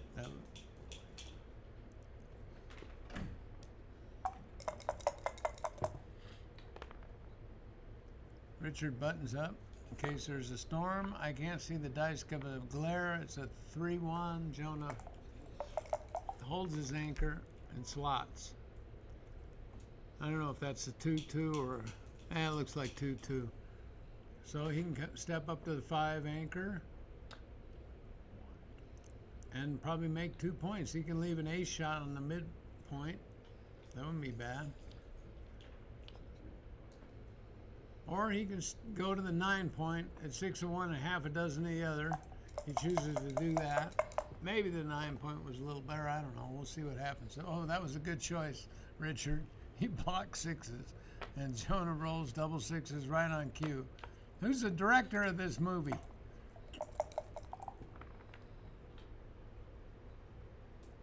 Now that's going to be a pointer, pointing on the ace point, and then trying to scramble home while Jonah flails around on the roof, perhaps.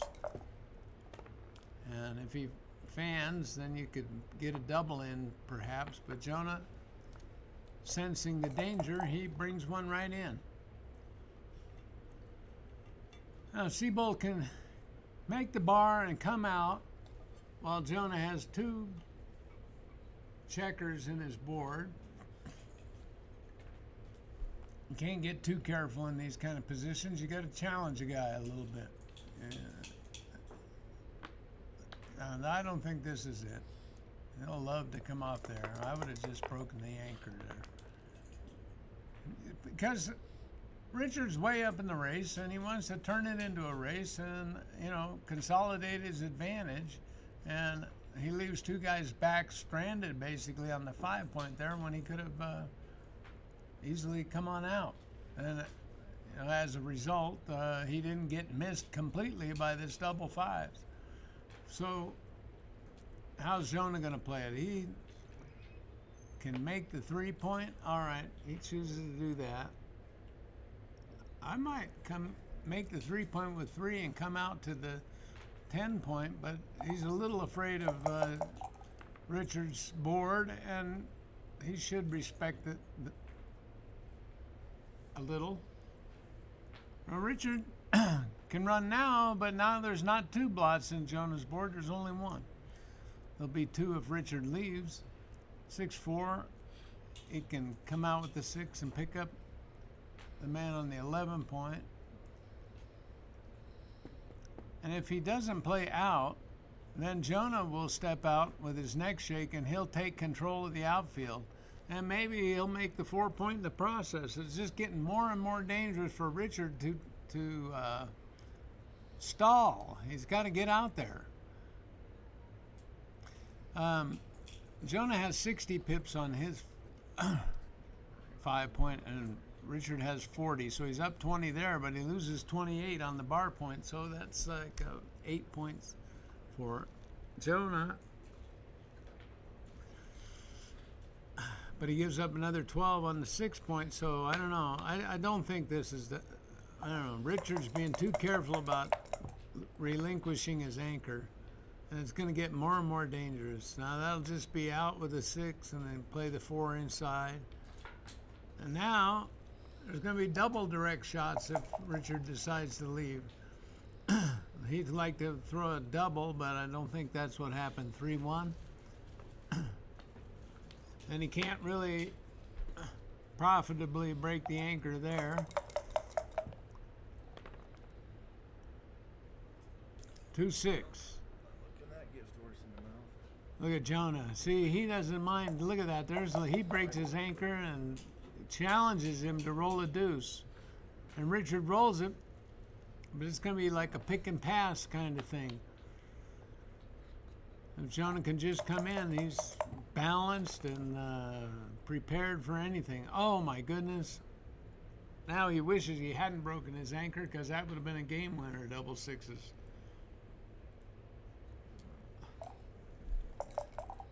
But I think Jonah would have a take if Richard had sent over the cue, but he didn't do it. Now he's going to break his anchor when Jonah has a 5 point board. Wow. Okay. Double 5s is a joker. 5-6 is pretty darn good. The race is interesting. That's 12 times 13, 14 times 3. That's 30, 50, 42. And oh man, Richard.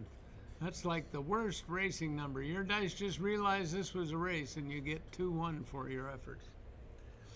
Maybe the best play is just to make the 2 point and give a few extra shots. You're going to give up 15 shots, not including 9s, 6-3, so it would have been 17 shots. He did that. Now Jonah's going to he's thinking about, could I cube this? You got 9s and 5s. There's a 5.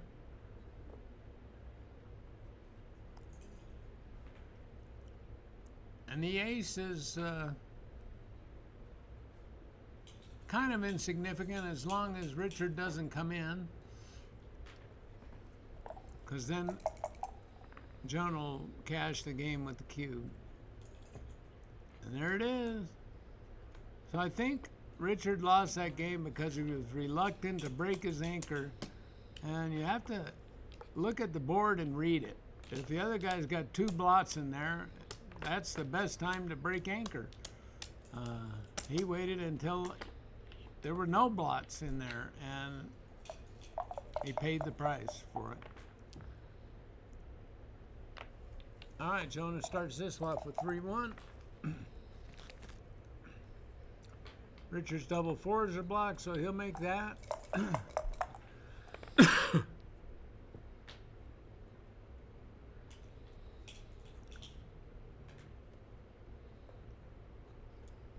That's interesting. Some people would split up with a 3, but Jonah brings a builder within range of the 4 point, so that's technically pretty strong. And the difference in the splits is almost insignificant. We'll see what happens. 6-1.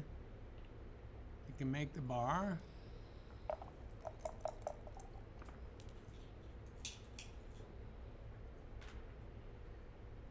Richard throws a pretty weak 4-1. He decides to hit loose rather than stack checkers and give Jonah his whole shake. Probably a good idea. All right, 2-1, I guess. It's hard for me to read the green die. Uh-oh, this is an awful shake for Richard. He gets another guy stuck back there. Jonah won't. He doesn't mind sending this over, but he got hit. You have to be careful about doubling when you're on the bar because 11% of the time you fan. And Jonah decides to wait.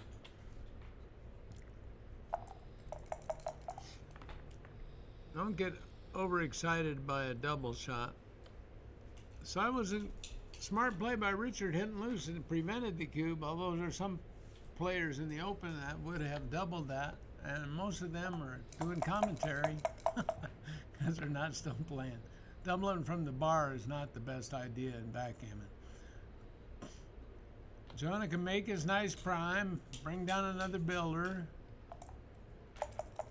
Things didn't go just exactly the way he wanted them, but he's still in fine shape. Richard makes another point with 2 builders. That's good for him. Jonah hopes to respond in kind. 6-5, almost, but no cigar. And Jonah likes cigars. I guess I'd add 2 guys to the 5 point, unless you wanted to slot. That's not a bad place to slot the 4 point. Then 2 things can happen. He can miss it, or he could hit it and you could make an advanced anchor with 3 checkers back. He chose the safer version. And Jonah's ahead in the race, I think, because Richard still has the midpoint and Jonah's pushed forward a little bit. He's got a lot of numbers that escape and a lot of numbers, even more numbers that make extend his prime. 6-2 is blocked. This is one of the worst shakes that Jonah could have possibly tossed. I guess he's thinking about lifting that 8-point guy because he keeps touching it. The only other play is to slot the 4 or the 3 or stack him on the 5, and he doesn't want to do any of that stuff, so he just picks it up. Ace deuce. What? What are you guys talking about? That was a double shake. Oh. Well, Richard's taking the conservative route. He wouldn't leave his anchor last time. Lost that game now 2-3. Jonah won't take the conservative route. He fires away. Richard's on the bar. He rolls the 4 that he wanted. Comes with a 6. What's he gonna do? Just come out. Bring him into the outfield. This is just like XG plays. Now Richard's clearly lost his market. Jonah keeps firing away, hoping that Richard's just going to pick him up and roll. He's waiting for locks and cinches. Maybe he just thinks he's too good now. That's okay. There's an ace and a 3. And hit loose. Keep firing.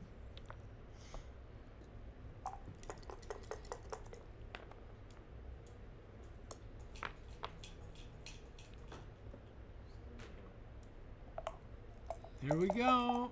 Richard's not spending any time thinking about it. I'm pretty sure that even if you made the right decision to not double, you made the wrong decision not to think about it. Just ask Dana in his area. He'll tell you.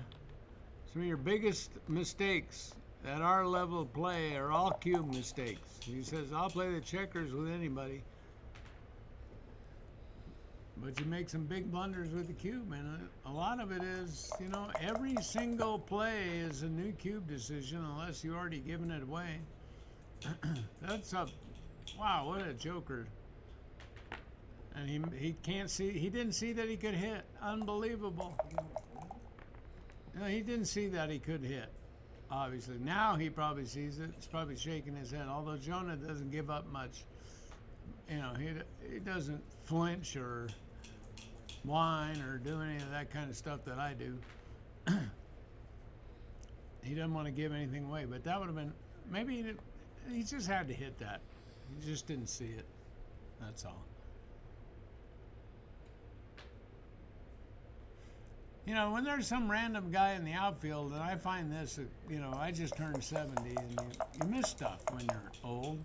And, you know, that almost nothing hits, so you just roll the dice and you assume that it doesn't hit. And it does sometimes, you know. So now I try to look at the board, see what, you know, might hit. Oh, if I roll double sixes, I could hit. And then if I do it, I can choose not to make that play, or I'll do the hit, but I won't miss the play. All right.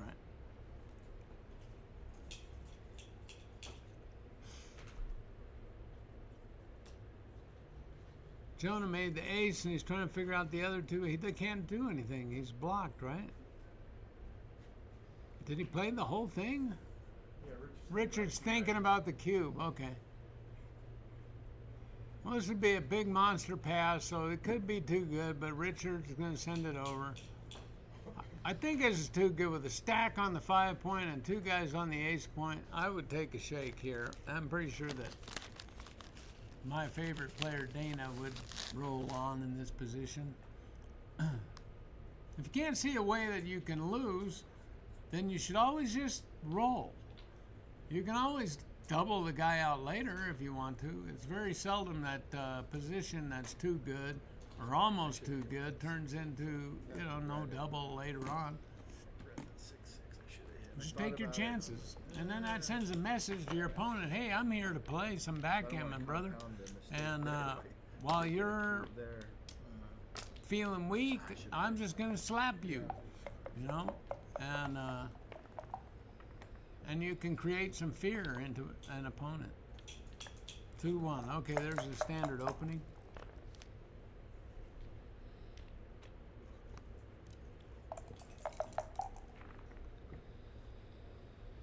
Four, 5. Not exactly a joker. And that's just like, okay, right now, when you do that 2-1 opening, there's only 4 rolls that don't cover the 5 point. And this is 2 of them. 5-2 is the other. And when things are going bad, it just seems like you can't ever cover that. You're always rolling a 5-4. I think you got to step up and split. You got to split when the 8 point is stripped, and he's bringing 2 guys down. That's a thematically wrong deal. He should come up and try to make the other 5 point. Jonah was happy that he stayed. He comes to the... I would have thought about that too a little bit longer, but he had to hit 5-4. Oh, Richard figures I can make the point anyway. I suppose it's right to hit back. But he doesn't make the 5 point if he does that. All right, here we go. Jonah 5-3.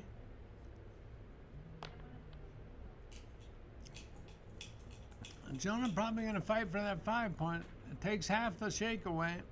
You don't have to like it, but you kind of got to do it. You could get hit twice. He decides to hold on to his structure and step up. Now, this idea is if you get pointed on one place, you can always maybe anchor at the next one, unless the guy rolls double ones, in which case you will be visiting the bar with your whole family.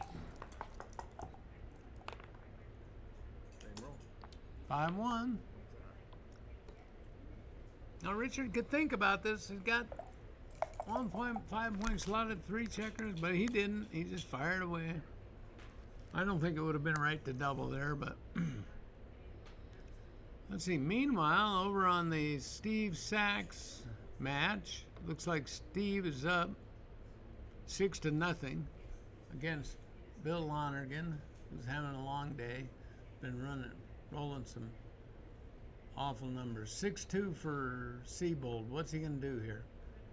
I think you're supposed to put him on the bar. Take half the roll away. And he's going to make this, and then Jonah will get his whole roll to play. And you got very little presence. Double ones would be crushing here.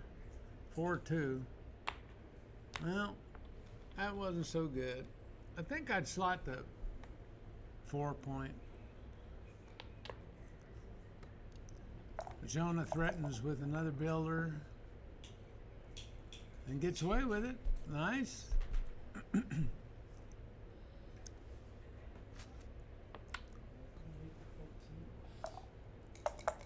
Now Jonah's got 4 builders to make this.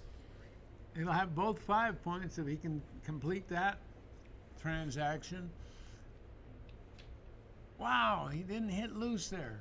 Oh man.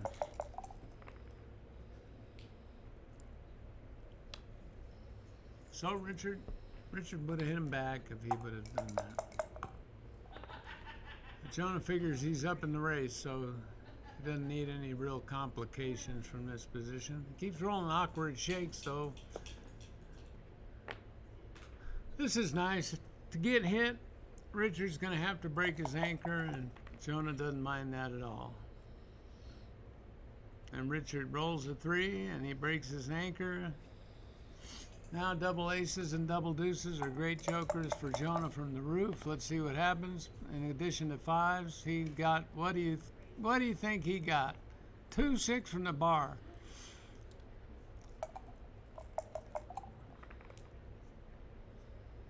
He's probably cursing me right now. He wanted something better than that.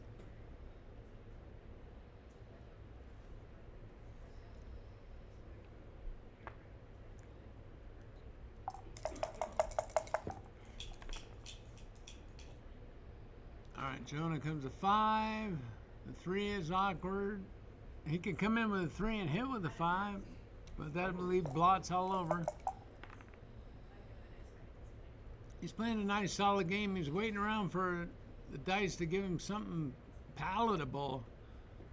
He has had awful choices with the last few shakes.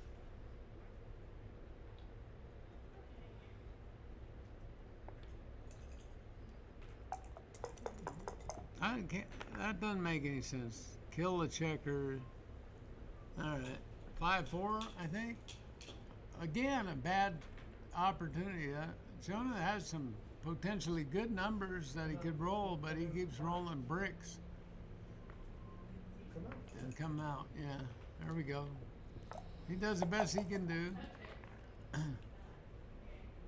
Richard keeps leaving his guys back on the other side of the board, and they got a long row to hoe from over there. He could have played the 4, and he killed the checker to the deuce before. That's making sense. And he's still exposed on the 8-point, and Jonah hits it. And Passan on the way to the 6-point. Double 2s for Richard. He can play a couple of them, and then he's going to hate the rest. I think I'd step up so I'm not under the gun of 3 builders, only 2. And go to the 8. Now, he's got 4 guys over there. A computer doubles you in some of these kind of positions, but Jonah's position is pretty disjointed also. But he's made a nice point. He's going to make that 10-point. I don't see much else.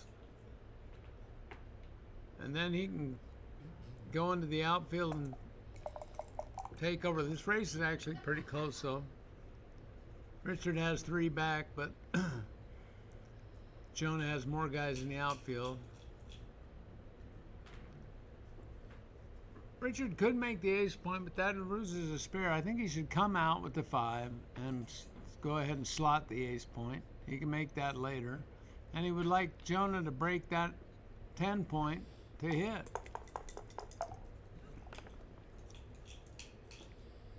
6-4. Jonah can get out over there, but I know the race is close and he's got to give up his anchor to do it. But again, it's just an awkward shake. He can bring two guys in and hold on to the anchor.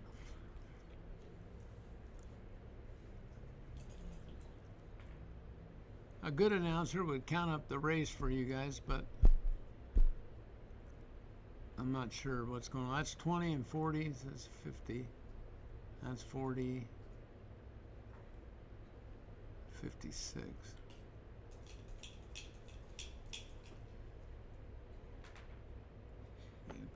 That's real close.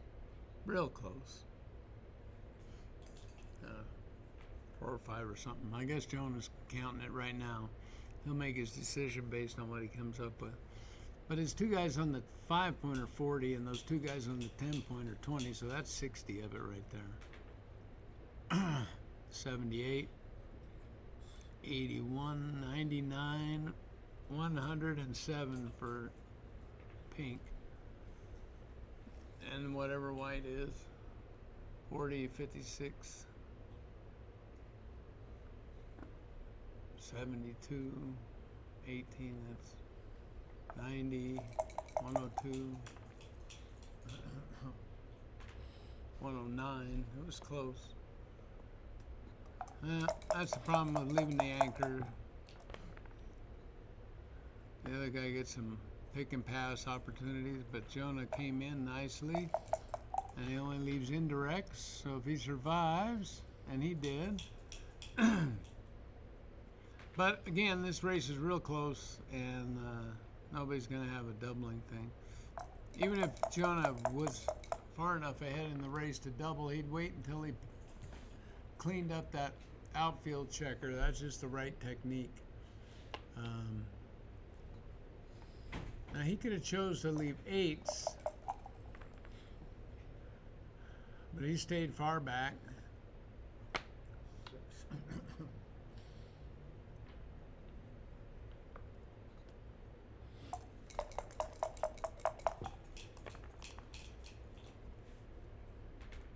Oh, 5-3. Still can't safety that guy. He's still rolling awkward numbers. I think I'd go to the midpoint while there's a blot inside Richard's board. Go to the midpoint, slot the 2-point, and fade to 8. Double 2s doesn't hit, so it's only 5 shakes. And then you have 3 safe places you can go to, and if you get hit, you have some recourse. You could hit back and cover and make a 4-point board.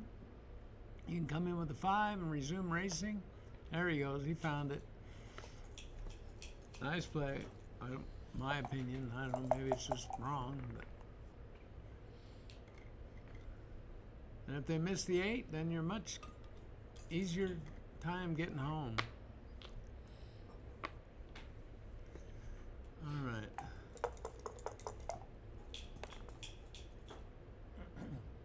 Oh, that Jonah cleans up nice. It works. Double 6s. That's a game winner. Exit stage left for Richard.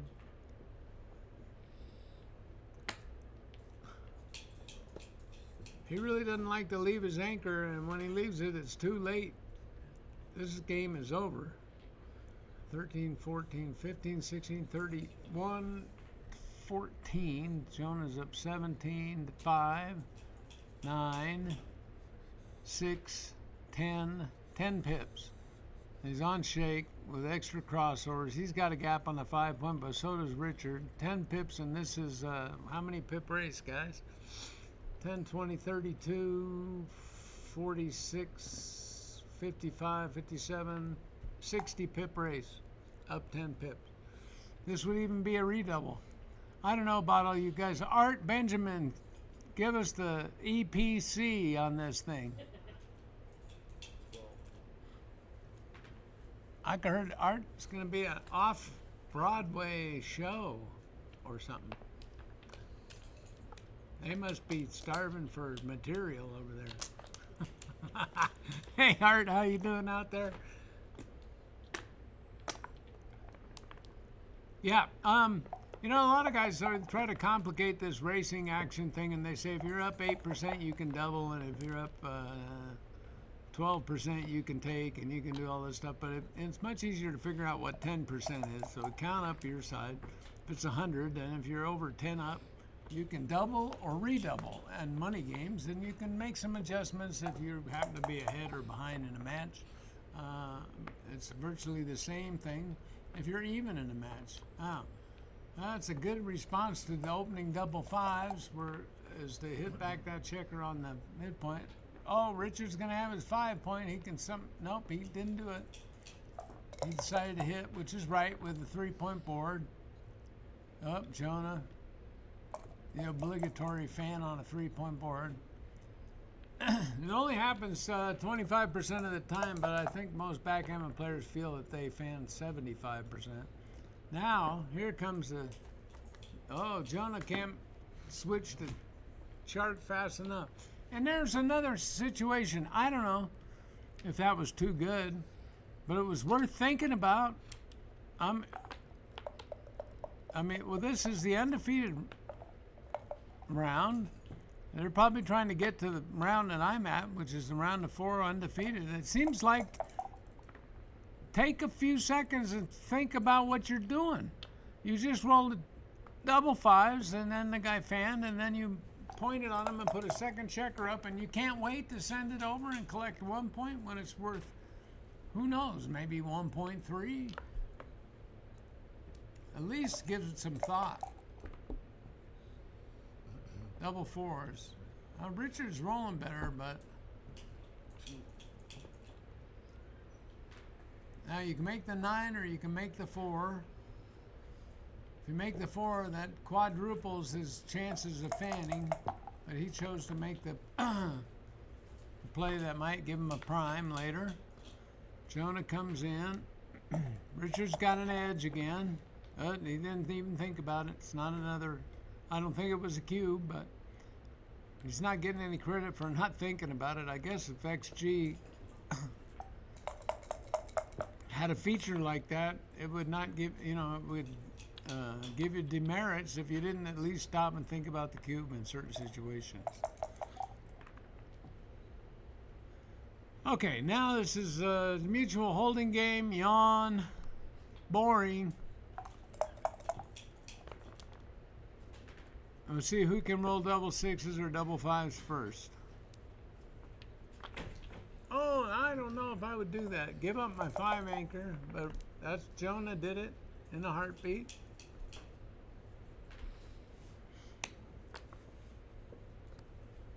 That gives him better contact on the midpoint. Now he hopefully can run off there, but of course he's blocked by 4-1. And Richard's got some tactical equity here. He can hit with the 4 and he can cover the 2 with a 3, or he can make the 5 point. The Grandmasters usually opt for the 5 point. They'll risk the double 2s or something. Could be wrong. Richard goes for a little safer deal. He wants the dice to win it for him. Jonah didn't cooperate. If he would have fanned there, then that might have been a cube decision. Now Richard makes a 5 point. Richard's got to have a pretty comfy lead, I think, in this race.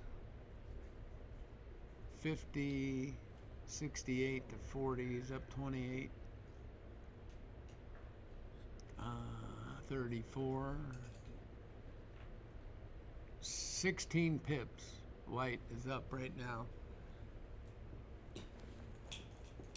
But Jonah has double 2s to play. I think it's standard to just kind of make the 9 point, block as much as you can, although he can also make the 4 point and then step out, which is questionable logic when the other guy's board is bigger than yours.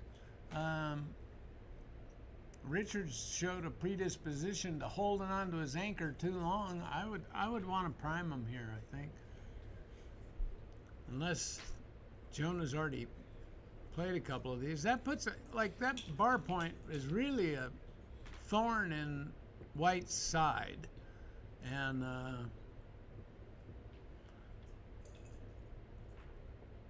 Jonah wants to block 6s. But, you know, now double fours is a good shake, so I'm at 6 of one and half a dozen of the other. But I think the important part of that deal was to hold the bar point over there and be a pain in the neck. Now, whatever checkers Richard's moving, and he's moving from every point of his is stripped, you know. The 20 point, the 13 point, and the 8 point are all stripped. So the next 6 is going to be a interesting number for the fans. Are you fans ready for this? 6-4. Here we go. Now, the only thing worse than 3 strip points out there is 2. And they're further from home. But it's amazing how often double fives and double fours come out of the cup on these kind of situations. Let's see, what's Jonah going to do? He doesn't have a safe play. He would have liked to move the spare to the whatever. Oh, he's got a safe play there. All right. Now, he's hoping Richard rolls another 6. And there it is. 6-4. Richard can slot the 4 point and hold on to his anchor. I don't think he's going to run out. Let's see. He's thinking about running out, but he sees this play. There he goes. He likes the security of his anchor. So I predicted that he wouldn't leave. There you go. I don't know if you're supposed to kill that or step up, leave some shots. 3-1. I guess the idea of there was not leave any shots, so it makes it an easy game for Richard to play. And Jonah just hopes that, you know, he can start hitting some of these shots. Needs a 3 here. Double 6s would be okay. 3-4, that's a sweetie of a roll. He's just come around. He's not going to break that. He's just thinking about going there. He's deciding to break his back anchor. He's safe except for double 5s.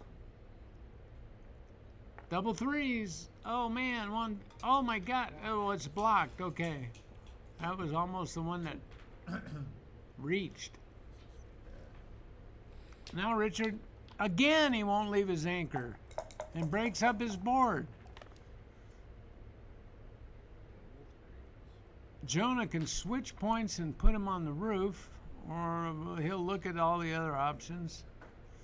He can make the 8 point with 3 checkers, or with 2. But then there's going to be some other stuff to pay. Maybe he'd come to the from the 18 to the 14. Let's see. 18, 14, 11 to 8 with 2, and 4 to 1. I don't know. There's always a lot of plays with these doubles, so he's taking his time, and he should take his time. You want to minimize the shot equity, maximize the blocking equity, and the potential to build points. I think the 8 point's going to be an integral part of this play. However Jonah chooses to do it, he can make that, and he can just put him on the bar. And then win easily if Richard stays on the roof, or pick him off as he tries to run the gauntlet.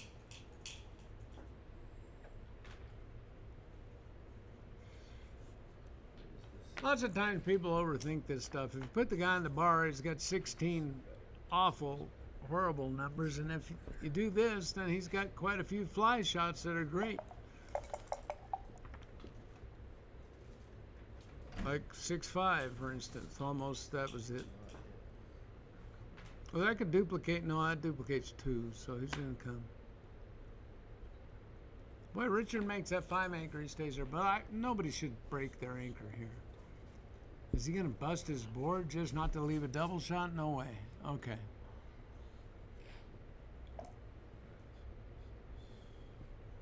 Now, Jonah's got some shot equity and some racing equity. They're both apparently counting. And it's 24 and, let's see, 36 minus 3. 33 and 24 is 57, 40, 51.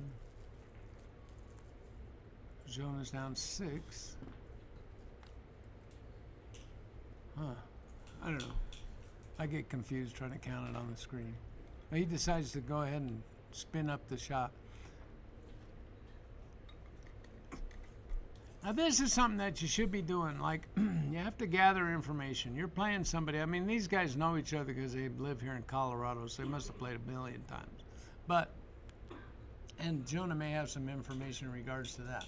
But if you're playing someone you don't know, you have to find out what they feel about leaving a double shot.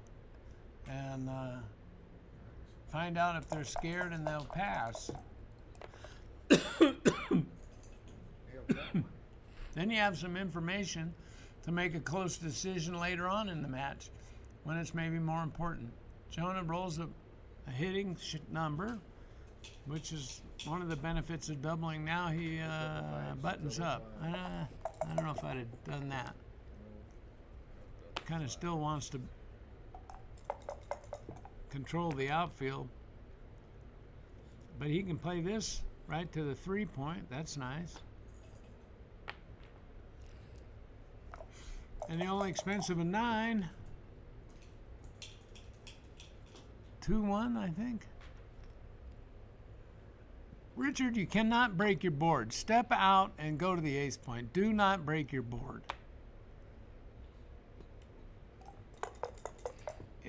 Jonah had a blot inside there, and he wasn't going to hit. All right.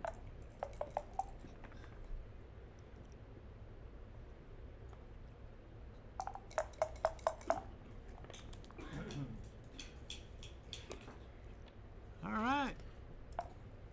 Well, Jonah's a pretty heavy favorite here, especially since Richard gave up the 6 points, so even if he hits, he probably is going to lose.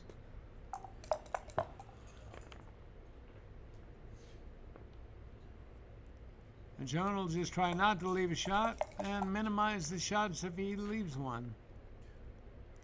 Richard's going to have to break his board again or leave his anchor, and he hasn't left his anchor once yet. Here goes the board. All right. That's probably the right thing, though. Then aces and 3s don't play so well for Jonah, and if you leave the anchor, you get pick and pass with the 3. Let's see what's going on here.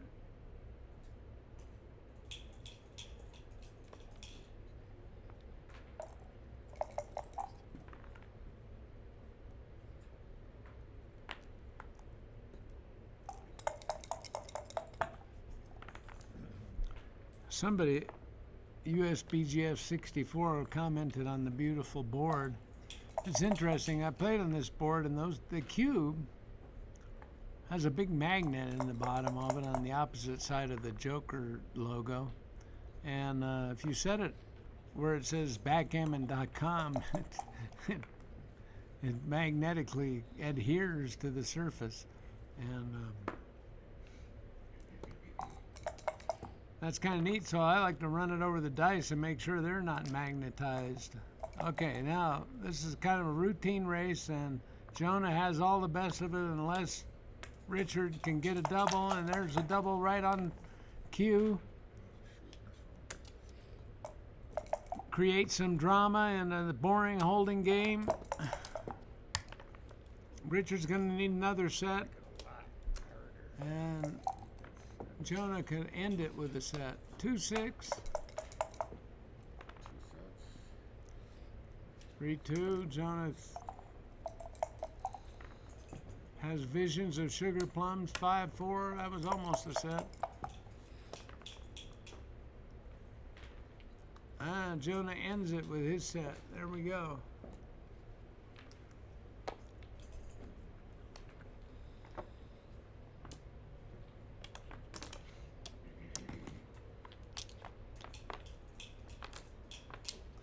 Well, I think that Jonah's ahead in this match because Richard has been reluctant to give up his anchor in situations that were favorable to him, but he seemed to be worried about Joker, so maybe Jonah won one more game than he should have.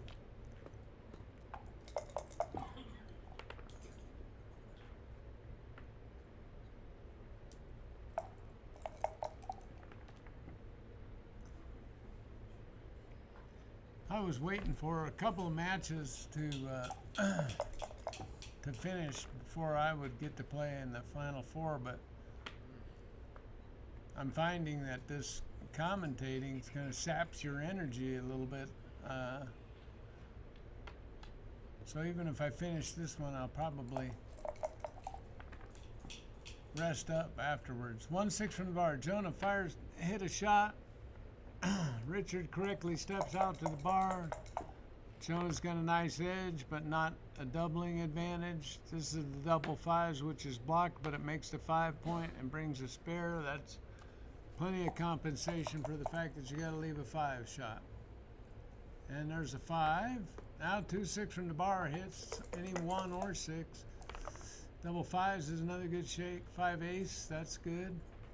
If Richard flubs in here, this game could be over pretty quick. Oh my God, was that not a flub or what? Okay, that was a great shake. Jonah, he could flub now. There's a 3 and a 4. Ouch. I guess you might as well hit because you're leaving a double shot anyway. There you go, Jonah. Bang. He's not afraid. Jonah plays some backgammon, ladies and gentlemen. He gave him a chance to fan, and 11% of the time that works. Now he's shooting at 5s. 6s make it, and aces make the bar. He chose not to double, which was probably right. And he consolidated his position because he made a brave hit. And he knew Richard probably wasn't going to send over the cube.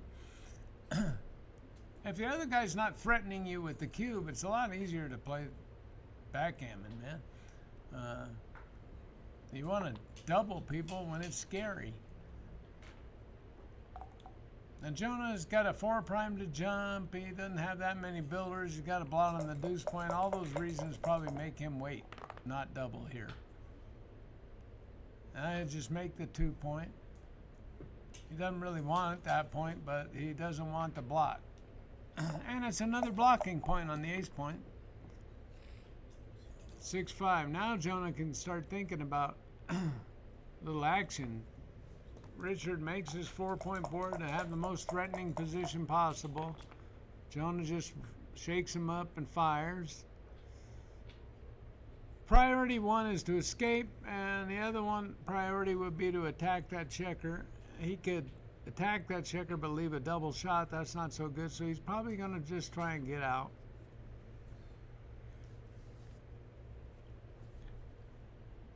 Jonah's ahead in the race. He's got 1 man back.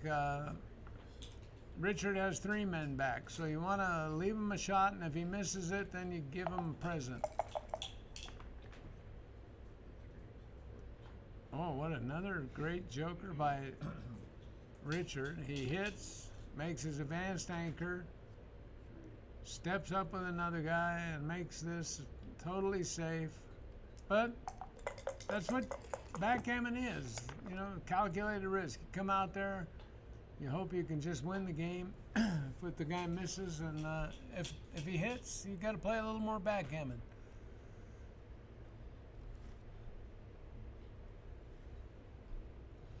Now Richard's thinking about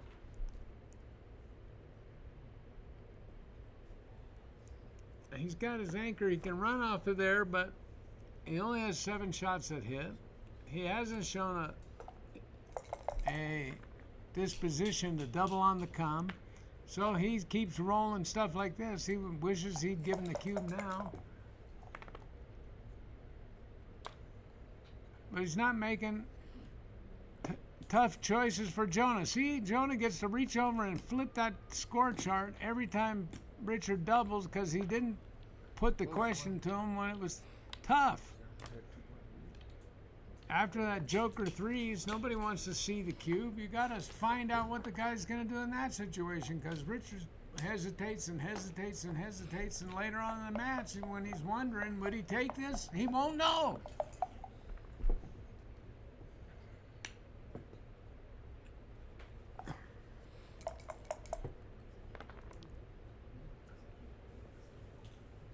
Now this is a standard computer play that I learned. I used to always like to step up with a couple of the 2s, but the computers just make the the 2 points, the 11 and the 4, and then they're in great position to just the next point is a prime. Look at this double 4s.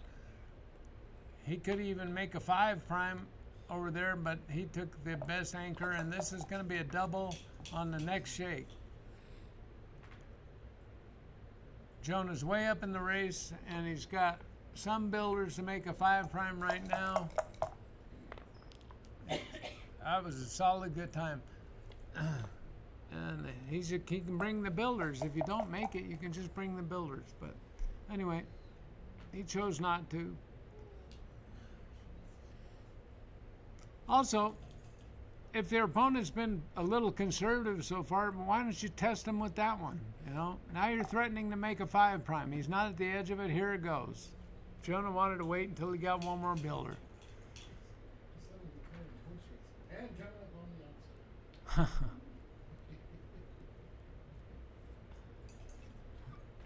Now see, even if the guy does the right thing, which who knows what it is, like, you know, maybe it's a take, maybe it's not, but that's his decision. But you get to learn something. Right now he's stewing over this. He doesn't like this, so he might decide to pass a take, or he might decide to take a pass. But you're putting pressure on the guy. That's the deal. And that'll give you some confidence in whether you should double or not double or what later on. All right, Richard took that one. It's one of those ones, right? John will be happy to make his 5 point, and if he doesn't, he'll bring some more builders down. And meanwhile, he might roll double 6s or double 5s and just sort of end the equation right here. Here's the builder. You're going to try to stop him. Look at that. That's a plethora of pink guys. And Richard does not dare step up. He's going to have to make that 3 point and hope that Jonah doesn't make a point with 5 builders. And one of the numbers that doesn't make a point, or 2 of the numbers that don't, are double 5s and double 6s. So it is going to be hard. That's just good. Richard snuck up to where maybe he can get out with a 6 if Jonah makes that point, which he does. Get out of there. Yeah. Now, Richard's dream shake is to get out with a 6, and he didn't do it. You want to get out? I hope Richard has life insurance on that checker on the 3 point. Uh-oh, there's double 6s. See ya. Wouldn't want to be ya. Well, he can come around the corner, and this game is down to whether he can get a 6-2 and survive a 4 shot.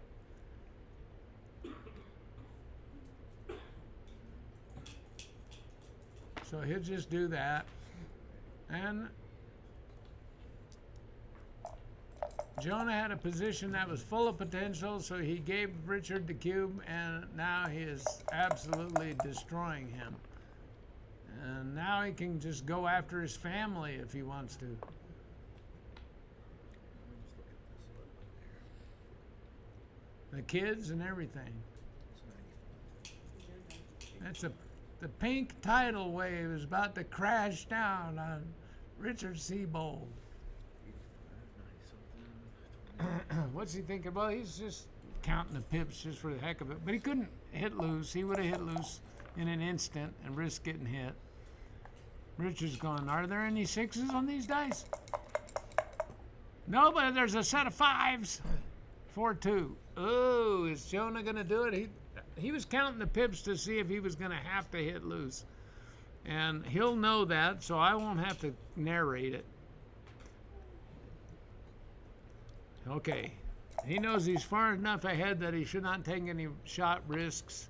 And he keeps bringing builders, and if Richard doesn't leave, then Jonah can evict him.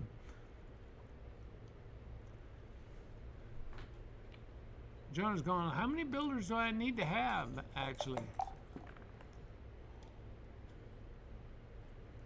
And Richard's getting to move his other guys, you know, and get closer to saving the G. The more that Jonah is unable to pound him. There we go. Ooh, 2-6 from the bar would make this pretty interesting. Jonah would maybe have a little trouble. Oh, double 5s. All right. Jonah's going to get in. I don't think that's it. Just bring them all in and I guess he doesn't want to bear off against a phantom ace point game, which can generate some shots. This is a little easier. I think it's easier for him to save a gammon from this too.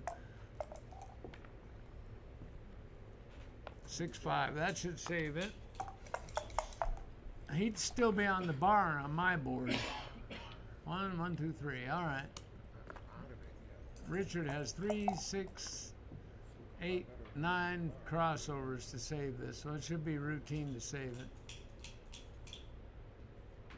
But Jonah was happy with it. If he came in with a 6, he'd just win 2 points, and if he didn't, he could still get 4. There's no downside to that. If you bear off against that ace anchor, sometimes you roll a 6-5 or some 5-4 or something and leave a shot, get hit, and then you got to tell your friends this bad beat story. It's sometimes the best play in backgammon is just to eliminate one of the ways that you could lose, and that's what making the ace point did for Jonah. He can't lose to an ace point shot. I think it's mathematically possible. I mean, might as well just roll a couple. He didn't win a gammon, but he's not worried about it. He's comfortable.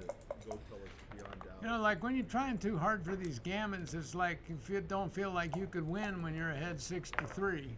That's not what Jonah feels like. He feels like he can win if you're ahead 6-3.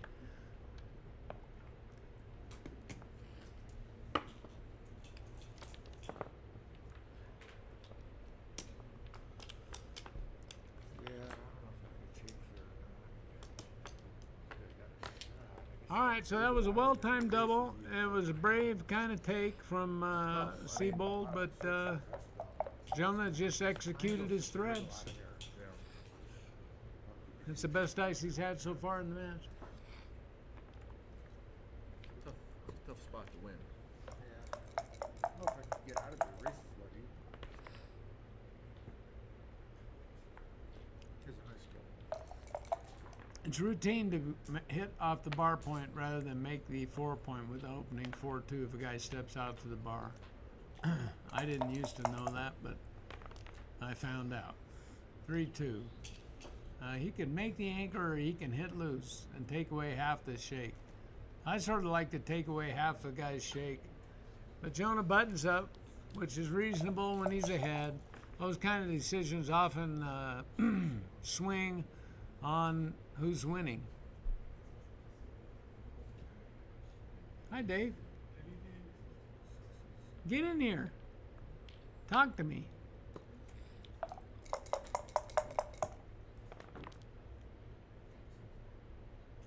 Okay, glary dice and an ace. I don't know what that is. 5-1 maybe?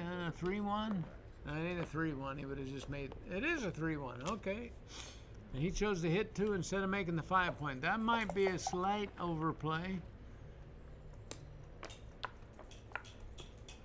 But now he's still aiming at... Jonah likes to preserve contact with other blots on the board, so he's done that fairly consistently. This is gonna hit on the 5 point, then he's choosing between making the 5 or the 4. Oh, I like that. That purity. That's a play that Kent Goulding would like. You see, that's the prettiest play. Glad to have it. And see that blot that's over there on the 9 point? It's still there. That's a foundation of Jonah's play. He's pounding away. He's only a 2 point versus 1 point favorite, but he's gonna hit until it doesn't work or until it does work. Now he's got a double shot at the blot on the 9 point. Again, he misses it. And he just brings more guys. Hit me again. He doesn't care. Richard can't cover that hapless blot on the 9 point. And Jonah can't hit it, so that's apparently a spot that you can't go in backgammon. Oh, it's a 4. I thought that was a 5-3. All right. Well, he's certainly going to do that. He's not going to hit, right? Just don't be afraid of a back game. Just go ahead. If you make the 4 point and the 9 point, that's great. And if you don't, you overplayed the hell out of the position. There you go. Now Jonah will try and manufacture some timing somehow. He make the 8 point. That blocks 4, so that's a good thing. And just move the ace in the back.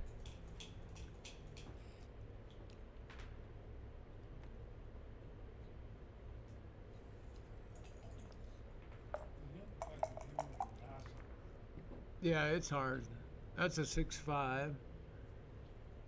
Now, Richard, look, his first thought is to not break anchor again.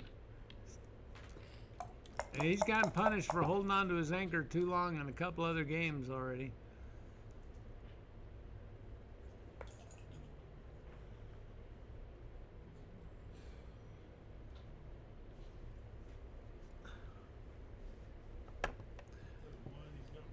That sort of indicates that he just doesn't like to get gammon, so he wants to hold on to anchors. But, I mean, you got to play backgammon games to win sometimes. Jonah, what's he thinking about doing? He's leaving that slotted.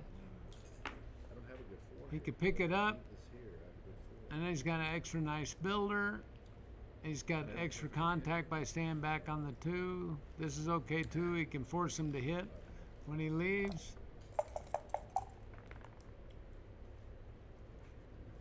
But again, Richard's got a choice. He can leave the anchor. Is he going to do it? He's consistently chosen not to in the past. No,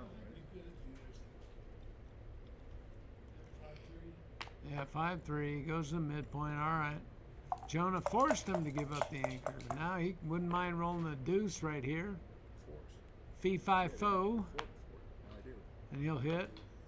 I don't think that's right, though. The bot doesn't do that. You can come down from the midpoint because now double 6s and double 5s don't play. And those are the numbers that you want the other guy to play when you're playing a back game. Screws up his timing. I believe that XG would have come 13-9 and held onto the 4-point block. You give him a chance to roll double 4s, double 5s, and double 6s and have to play all of that. And you don't care because you're holding 2 anchors back there. When I learned that, I started being able to play some back games in the 2 and 3 error rate range. Jonah wants a 2. He got 2 6s from the bar. He doesn't care. Richard wants to come around. He'll bake the 4-point here. Jonah wants a 2. 1 6 from the bar. There, that's it. Right technique right there. Just step on out. If he hits that, maybe make another anchor. Richard should make the 2-point and prevent it. Or he should at least hit loose on the 2. Maybe hit loose on the 2 and a 1. I don't know. You have a lot of options. You can hit that outside guy, but that's more timing.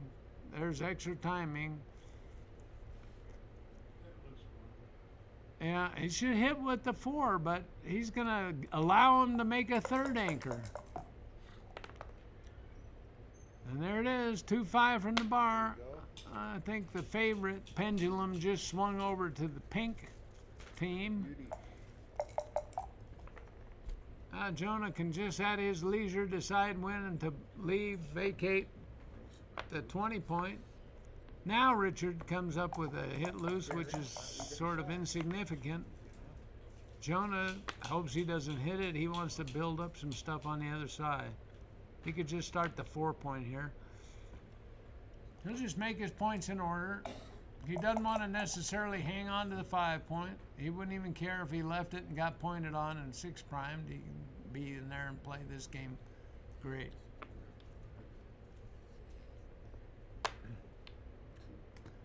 Now Richard strips his out points, and Jonah feels good about his game, and I'm pretty sure Richard not liking his very much. I would just come out and make the 4-point. Jonah held onto the anchor, which is reasonable, but if you roll double 3s or double 4s on your next shake, then everything cracks down. And for what? Because you were afraid to leave your anchor when you got 2 other ones?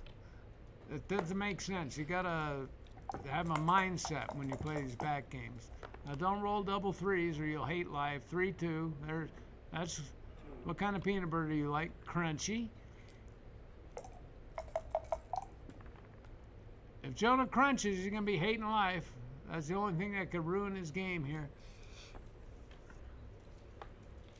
And Richard's kind of forced to play this. Jonah wants something higher than a 3. The dice have different ideas sometimes. Look at that. See how he threw that, hoping that he didn't. That shows you. If you're rolling later and you're hoping that you don't crunch, then you should have left before. Be proactive.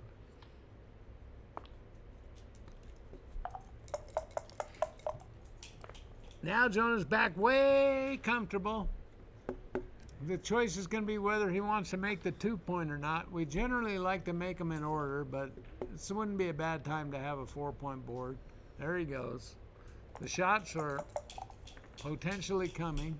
There's some really nasty, ugly, filthy shapes, and this looks like kind of one of them. The ace, he's got 2 choices and both of them suck. Seems like I'd go 8-7. All right. And what is that? 3s, 5s, and 6s all hit. Fee, 5, 4. He can hit. I think Matt Cohn-Geyer told me once, sometimes you choose not to hit, but he says when you're playing a back game, you're generally losing, so you should hit. Jonah's board's not perfect, but Richard might have some trouble coming around anyway, and he may jar another checker loose or fan. And Jonah can take him out. Jonah can make this blocking point, but then he's got an awkward 4, so he might just choose to control the whole outfield and run.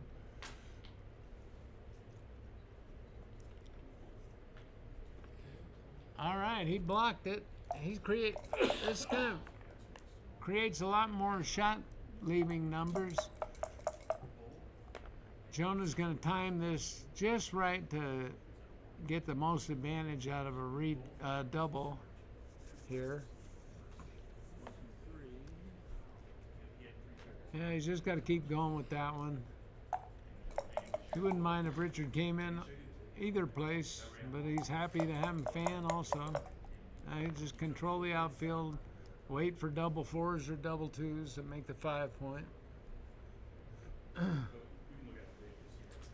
And hope for Richard to enter and be forced to leave another shot. It's actually kind of better for Richard if he fans like he has been. Jonah brings another double. Some people might just continue on to the thing. You don't want to get hit. Kit Woolsey told me you don't want to get hit with a fly shot in these kind of games. And there it is. Now you fan or something stupid, and then there's more blots, and you can get gammon. Oh, did he miss? No, that's not a hit. All right. Yeah, that might have been a error in judgment. He could have had a triple shot in the outfield. Instead, he got hit with a dumb number. Now, Rich has a strong double. Ready?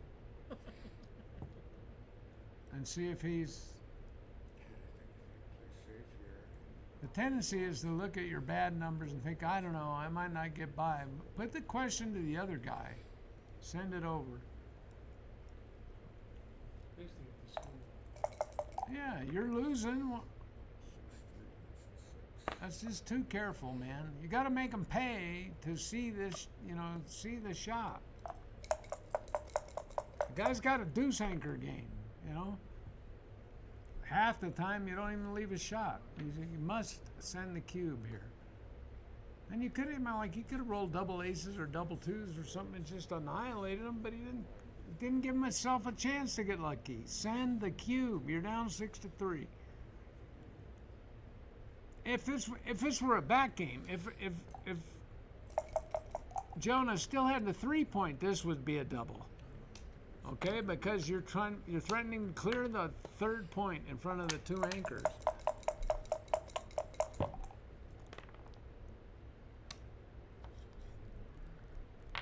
Richard's just being way too conservative. Now he's going to realize that he's too good and roll on, and he can get hit and lose that. Plus, since he's never doubled when he was on the fence, he doesn't have any idea what Jonah would do with stuff.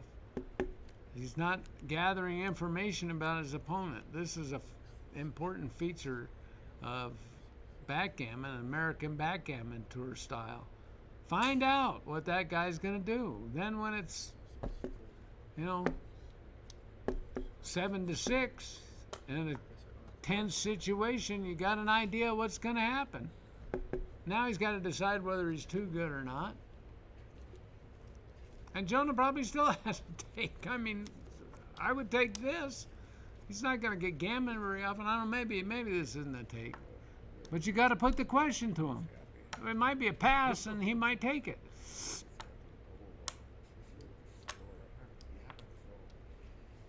Or it might be a take, and he might pass it. I don't even know. It feels like there's so many gaps. Jonah sees the effectiveness of the deuce anchor. I think Dana Nazarian, no less than him. Oh, this is a bad number that leaves a shot. But at least he made him pay to see it. And you don't get gammon. If Jonah gets a 4, you can be philosophical about it. Oh, is this any good?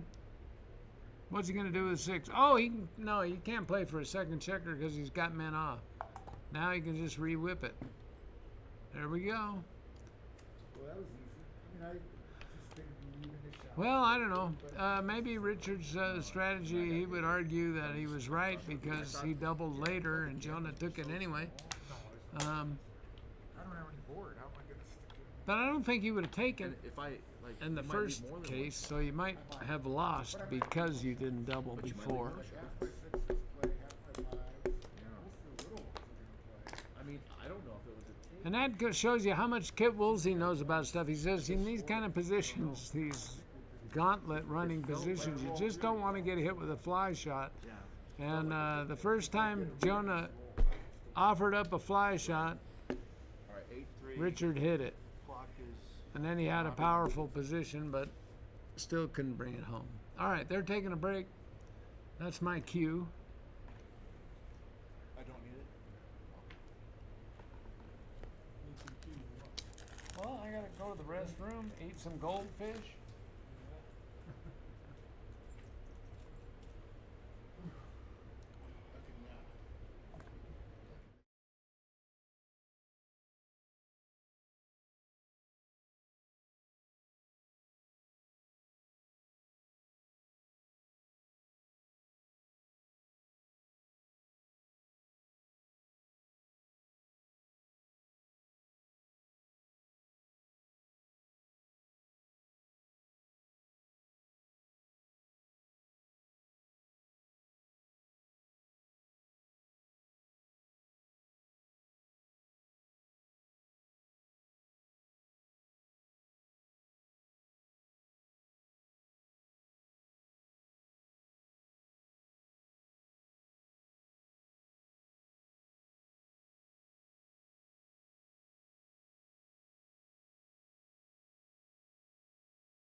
plays, but he can't. Or was that a 4-3? I guess it was. I can't read these dice very good. Me neither. They should use either bigger dice or. Oh, Bill made a nice double 2 shake. Now he's gonna make the 4-point, and he's gonna have a good solid game. He's threatening Steve Sachs, a superior grandmaster. Oh, Steve said, I know how to fix that. Let me just roll some boxes. However, But he's got to leave leave a a shot. blot. And he does it. Bill needs a 6. He gets it. 6-2. It perfect. hits and escapes. Steve's probably wondering what are the backgammon gods have against him today. AC Doocy. It's going to be interesting to look at it to see how big 2. He comes in with a 2. Well, now I'm wondering, is that a double? Yeah. Steve's way up in the Might have race. Mark loses. Bill should think about slotting the 5-point if he can, but he can't. 6-4, he can run out and slot the back of the prime. In any shot. Steve's got a blot in his board. You just threaten to do stuff. I don't think There you go. That's the way you play some backgammon. A big heavy cube sitting over there in the middle. Steve's hoping for a joker here. He says, give me a 3 something. 3-4, what a shot. No way. It gets out and hits, but at the risk of a blot on the ace point. Lonergan fires away and misses. He gets a 4 and a 3. That's a brick city right there. I think at this score it is. If I Cor- was up 8-3 To or quote my friend I would Aaron work a lot longer Faust, before I doubled, I'll tell you that. the slot king. Steve, ace and 4. Will he risk 3 blots to hit and cover? Chance to double me in. Or just make the 4-point is a powerful play, but that leaves 2 blots. They can see that. Oh, I'm sorry. We're back on this one. We got to talk about the pink checker guys. Brokers are market losers. Sorry, everybody out there. We're getting excited about the stream value too. All right, here we go. That was the big Jonah's market back. gap. He put 2 guys up. It went forward and you didn't want it. Well, you hit Jonah that wasn't cross getting the best of it early, but he's kind of wore him down. If you were still on the bar there, I was gonna catch And Jonah's made a lot of right decisions at critical moments, and I'm not sure we could say that going the other way. 2-6, not from the bar. It doesn't hit. Slots a 5-point. Jonah's 3 away, so he's never going to be thinking about the cube. This is just like, Not many cube decisions. you don't be sending over the weapon that your Don't. opponent Don't choose the cube. beats you over the head with later. You don't give them leverage. They know that down there in Orange County, don't they, Mario? Some of us do. Okay.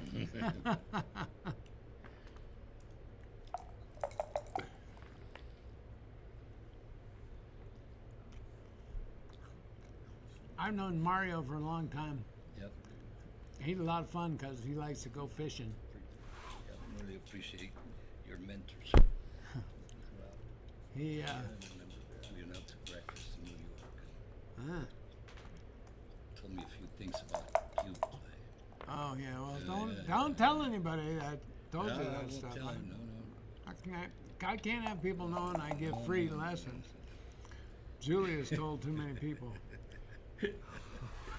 All right, look, Richard's going for the conservative version again with all that stack. When you're down, you've got to make the 4-point, I believe, there.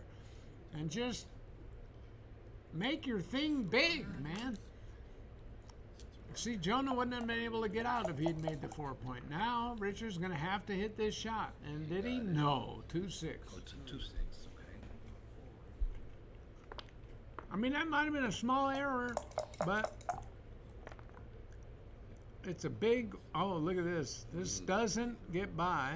He can make the 5-point, but he's just Make going the to 5 and block 6s and go to the 2. Yeah. Richard gets a second shot, and he hits this one. Now he splits up. That's the first time he's broken his anchor in the whole match. I think. 3-6 from the bar. 3-6. Oh. Hey, man. Jonah was over there adjusting his sights during the break. Richard gets a hit. He's trying to survive. He's got a blockade. 3 checkers. If Jonah rolls a low set here, this is going to be painful. Oh yeah. You roll a big That's set, a- that'd be painful. It's painful no matter what set you roll. Yeah, either way. For someone. Someone's gonna get me painful. Okay, is Richard going to finally put some pressure on him? You're down 8-3, Richard. You sort of have to make a line in the sand at some point and threaten him. I am going to hit you with 11s and 12s and 4s, and you're going to have 2 men up, and I'm going to try and gammon you and get to 8-7. That's the kind of story that Jonah does not want to hear. It's not the kind of story that's going to put him to sleep at night. All right. He hits it. Richard, he wants to have a sure thing, it seems like. Richard have cubed in that position? Yeah, Being he on was. the score? That's why I said he should have sent it over. He hasn't done that. Yeah, but that's too good. You let him off. You got to threaten him with that. He wasn't going to take before, so he got a free shake out of that. Correct. That's just not the kind of game you want to play when you're winning 8-3. And every time he does that, Jonah's got the warm and fuzzy feeling on his side of the board. On the other board, looks like 9-4. Steve Sachs is up. All right. Richard opens with a 2-1. That's the right play against any scorer, but becomes more right to slot the opening aces the further you are behind, because you want prime versus prime and points and blitzes. You don't want holding games. 2, what's that, 6, and he's got a 2? This is okay. Yeah. It's aggressive. Put him up, gets him off the 4-point. Unfortunately, he got hit back. Now Jonah has a nice viable game. Now I'd be tempted to slot the bar here. I don't think that's what Richard's going to do. He goes 6-5. Oh, See, you can threaten people with 4 prime and stuff. He's not. I guess he'll just step up. He's not going to probably hit loose. Jonah has 1 guy back, and Richard has 3, so he knows he's up about 40 pips there, minus the rest of the stuff. I think Rich should come to the 9-point because it's not. This is okay. That takes advantage of the stacks over there. It's very hard to play this safe. Can't do anything about it but 4-2, 3-1. And then he leaves his guy there. He could make the anchor. He reserves the chance to do that. There's a 4. Which one? No, this is, God, horrible. Leave the stack on the midpoint just not to leave a what? 5-4 shot? You want a builder on there, so you got 3 builders to make the bar point. Correct. And strips the 8 and 7. That's just awful. All right. Oh, we got a 2 cube and a take. And Hey, keep an eye on that. All right. Seabold still didn't send the cue, but anyway, whatever. Making a difference. Double 2s for Jonah. That's a pretty good joker. That blocks 2-6 from the bar. 4-3. Richard gonna be man enough to hit loose. He's got to leave a shot anyway, so he might as well hit him. if you're gonna get hit, you might as well hit. Right. Yep. That way you take away half the. Then it's 11% of the time Jonah would fan there. Now while there's stuff over there, Jonah's playing free and easy, man. He's firing away. No. And he gets a reward. Richard's playing tight, and he's not getting any rewards. Well, It should be the other way around with the score. yeah, absolutely. Yeah, you gotta realize where you're at. That was a nice And roll. 8-4 is not. You're in deep water. Yeah. Yeah. Wattage. 6 and covered, right?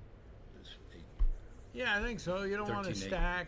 You don't necessarily want to leave a 6, but you stack it, and then you got to Yeah. roll a 5 and hope that you make it, right? Yeah, If the guy misses. So this is a it. landing spot, right? Yeah, this is routine. But when you're, I think the winner of this might be in the final 4, or they're playing you. No, Oh, that's the other one. no, I got smoked yesterday. All right, Richard managed to find a 6 and hit. He should come down, leave the Look at blot this. there. Left the blot. He should come down and leave a blot on the bar point and try to cover it. He needs that point. I was thinking about the cube. No, Richard's got a 2 to think of. You guys talking about the other match? Yeah, he. Nobody can see that. Oh, we sorry. got to talk about this one. Yeah, I'm sorry. All right. Look at that. Richard lifted it again. He didn't want to leave a fly shot. Man, he is playing scared. That makes Jonah so happy. Trust me. Because Richard was not going to put any pressure on you. 6-3. Now, I think he should probably get out of there. Right.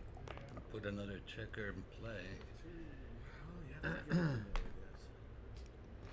Jonah just, he just gives him a chance to lose. If he doesn't roll a 6, he probably loses. But he got a 6. Now he's got to leave a blot on the midpoint to lift out, so he'll bring it down, and that's what you want to do. You have to bring it down. Yeah, absolutely.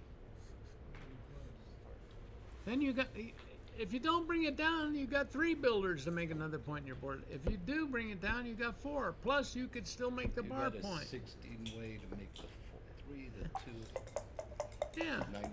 Yeah. And there you go.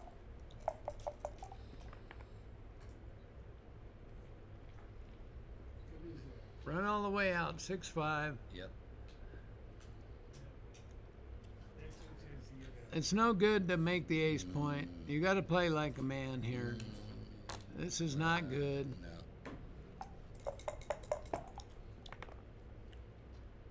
2-6 Six from the the bar. Oh man! Finally, Richard misses a match-saving shot. He's trying to get by this. But a cube's sitting in the middle, so Jonah's as happy as clam to play this game and out. He wants to play all the games he can for no cube. He could switch points and get rid of that thorn in his side off the ace Yeah. point. Or he can just make the 9 point for a little quieter version. Or a little cushion coming in. Yeah, he'll think this But over. he's out of time.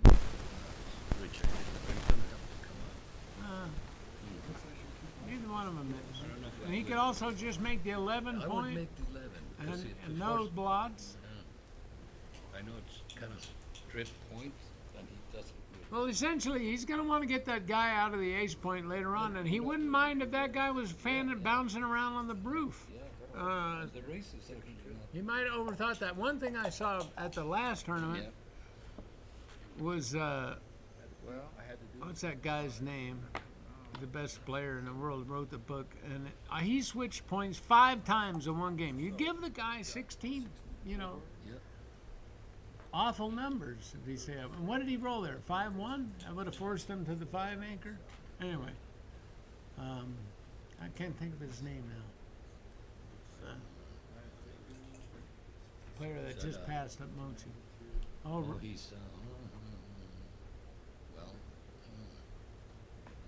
Yeah, I know it like my Yeah, head. it's gonna be- Jonah's counting this position to see if he's got a double. You said. Well, he's got 48 and 24, 62 outside, and Richard has 64 just in Jonah's home board. So, so he's up 2, down 4. up 8-16. 15 pips up. And there's not much shot equity. And Richard's probably going to have to leave that anchor pretty soon. I think you just play safe as houses here. You don't leave any Absolutely, yeah. shots. Just come into the 3-point.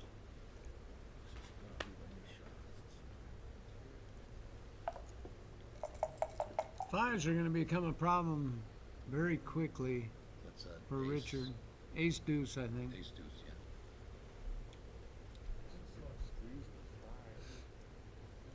yeah. Yeah, you got to slot the 3-point. You got to threaten to make a good board. Look there, he's not going to put another blot. He's very careful about leaving blots or leaving anchors or anything.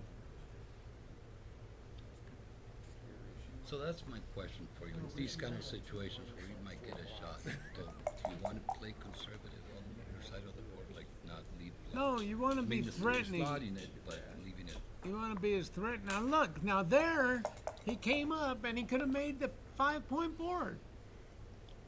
Just make the 5-point board. You get extra contact back there. But he's thinking about the race too, I guess. He's got 60 there, and Jonah's at 10, 22, 30, 46, He's got contact and the 59. race. So Jonah's 1 pip up in the outfield. That's close. Anyway, Closer than it looks. this number's killed. He could have run off the ace point, and he wouldn't have to bust his board.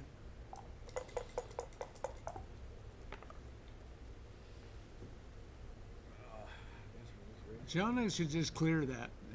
Go ahead and play this. It doesn't play any good. The 3 is awful any other way.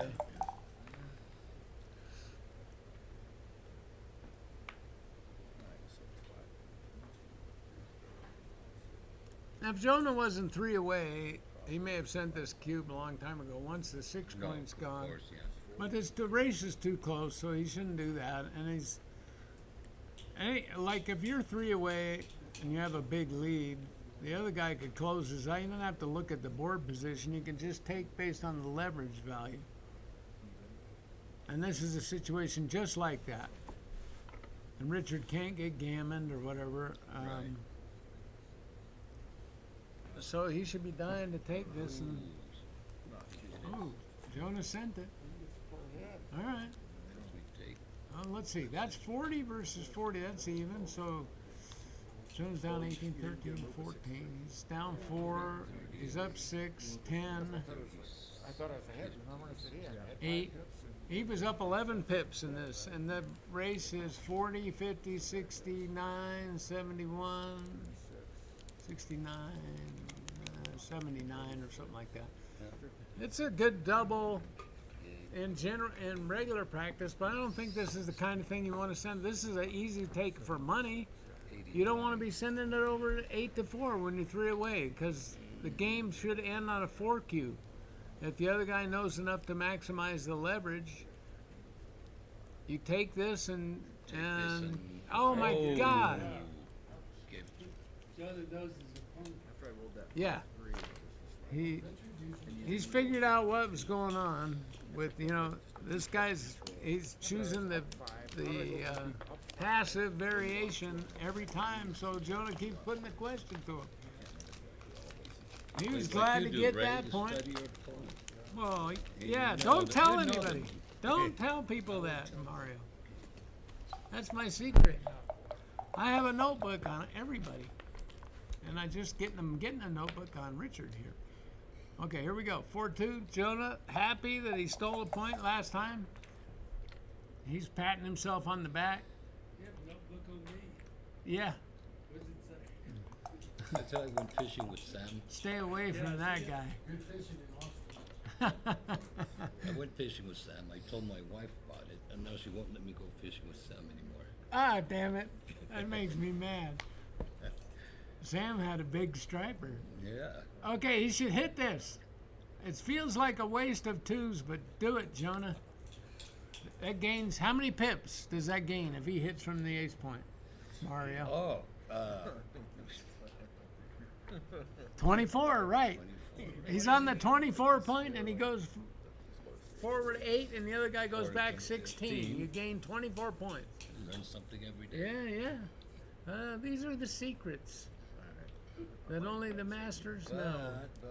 There he goes. Jonah gains 24 pips in a race. Same as rolling boxes. Gave him an 11% chance to fan, but he got hit. All right. Now he's virtually split, so he can make an anchor. There he goes.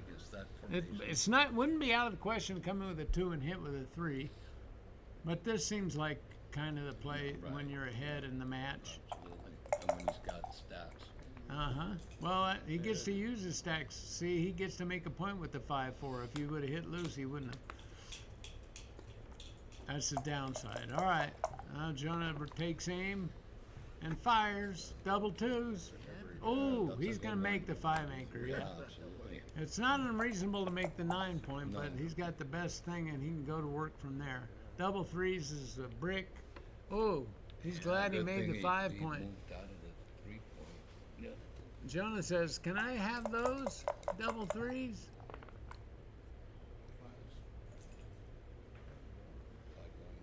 5-1, huh? 5. And there you go, down. Look at all that. He challenges you to hit a fly shot. Ooh. And he fell just short.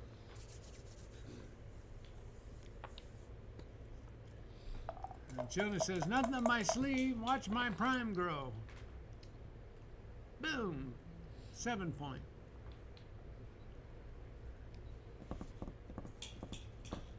That's what you brought that there for, Jonah. Oh, he didn't want to leave fly shots? No, you got to make the bar point. Oh, it's 5-2. We can't make the bar point with a 5-2. Okay. Another error by not being able to read the dice. Oh, this is the brick of the century. He's blocked. So he's forced to leave some kind of shot. This is the right way to play it. Play the first 3 that are forced and then pick which shot you want to leave. He duplicates aces. Okay. Terrible. Jonah can see the finish line. Oh my God. Get him That was a awful parlay. The worst followed by the best. Ouch. That left a pink mark on.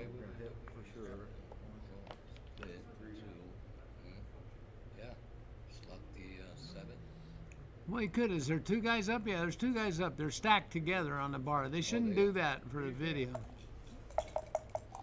Or is there only 1 guy up? Or he'll make the bar. This could be like a routine gammon. Yeah, he's got no time. Let's see. How many checkers are there? There's 4, 7, 9, 10, 11, Ray 12. Steve Sachs looks like he's going to win, and I have to leave you. Nice. Okay, brother. seeing you. Take it easy, Nice Mario. to you.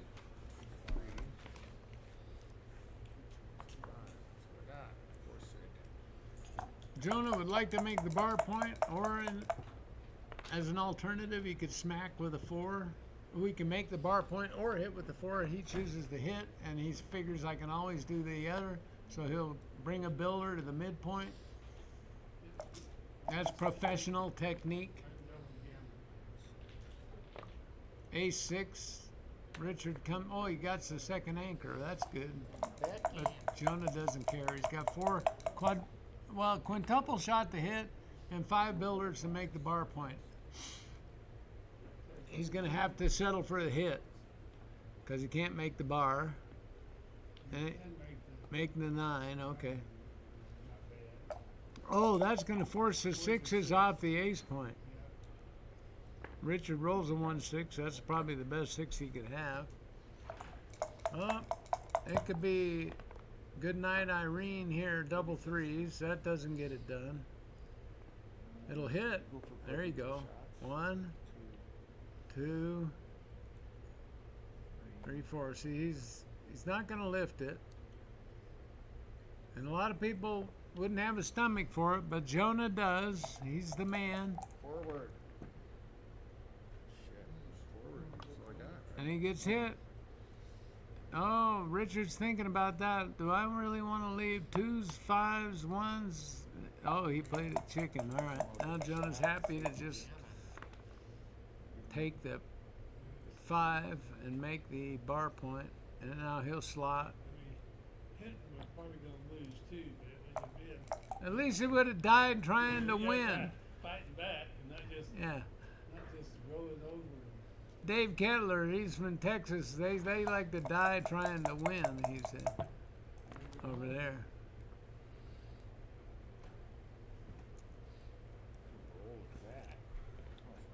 Well, that was an awkward shake for Jonah, but he didn't mind doing that. Oh, now this forces you to lose the ace point with a 6. Unless it's a 4-6. Otherwise, you just crunch. All right. It's not that Richard can't win this game. But Jonah's rolling on because there's a lot of gammons when he wins it. Just come on in. Don't get too creative. Oh, there's the 6 joker. Oh, that's the worst 6. 6-1 or 6-2. Forces him off the ace point. Exposes him to a quadruple shot. Aces, deuces, 3s and 5. Oh, he got up with a 2. Okay. That was actually okay. Yeah, but he's deader than a mackerel.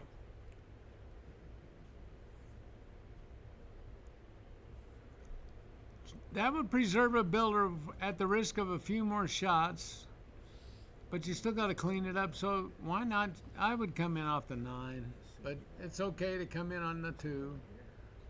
Jonah's guarding against disasters, but he's making strong plays still. He's making strong plays, and Richard is making conservative plays, and Jonah's well ahead. 6-5. He made the ace point because of the strong play, which may get him a gammon. Richard comes in. Now Richard's got 14 crossovers, and he's on shake, but they're long crossovers, and Jonah has 15. Let's see, there's a couple. And he doesn't hesitate. He takes the 2 checkers off. He knows the extra point means that he doesn't have to play any more games, so he's willing to risk that. Plus, Richard's board is crunched, so there's not very much danger if you get hit. Oh my goodness. Jonah's getting rewarded for his powerful, strong, manly plays, and Richard is, I don't know, was that even legal? I don't think that was legal. Jonah decides not to say anything about it.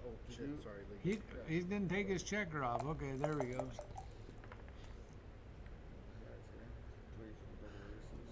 Well, sometimes one side just gets the best of it. When Richard's had some opportunities, he hasn't been able to do it. He might not even be able to get off the backgammon, much less the gammon. Got me. Rough spot.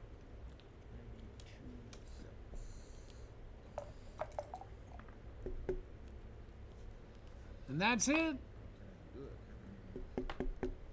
Nothing can save. Well done, Jonah. Oh, I have to put Jonah. I mean, you do? Oh, you because of being in the Final Four? And you might be. No, it should be the Final Four. all right, yeah. There's extra players or something. I'm in the Final Four. You know that. I'm waiting. Well, I think that's what it is. I think I have to beat Jonah to get in the final. Well, go look at the board and find out. I already know that. Understand what your situation is at a backgammon tournament. My situation is I need a nap. We'll see y'all later. I kind of dozed off here.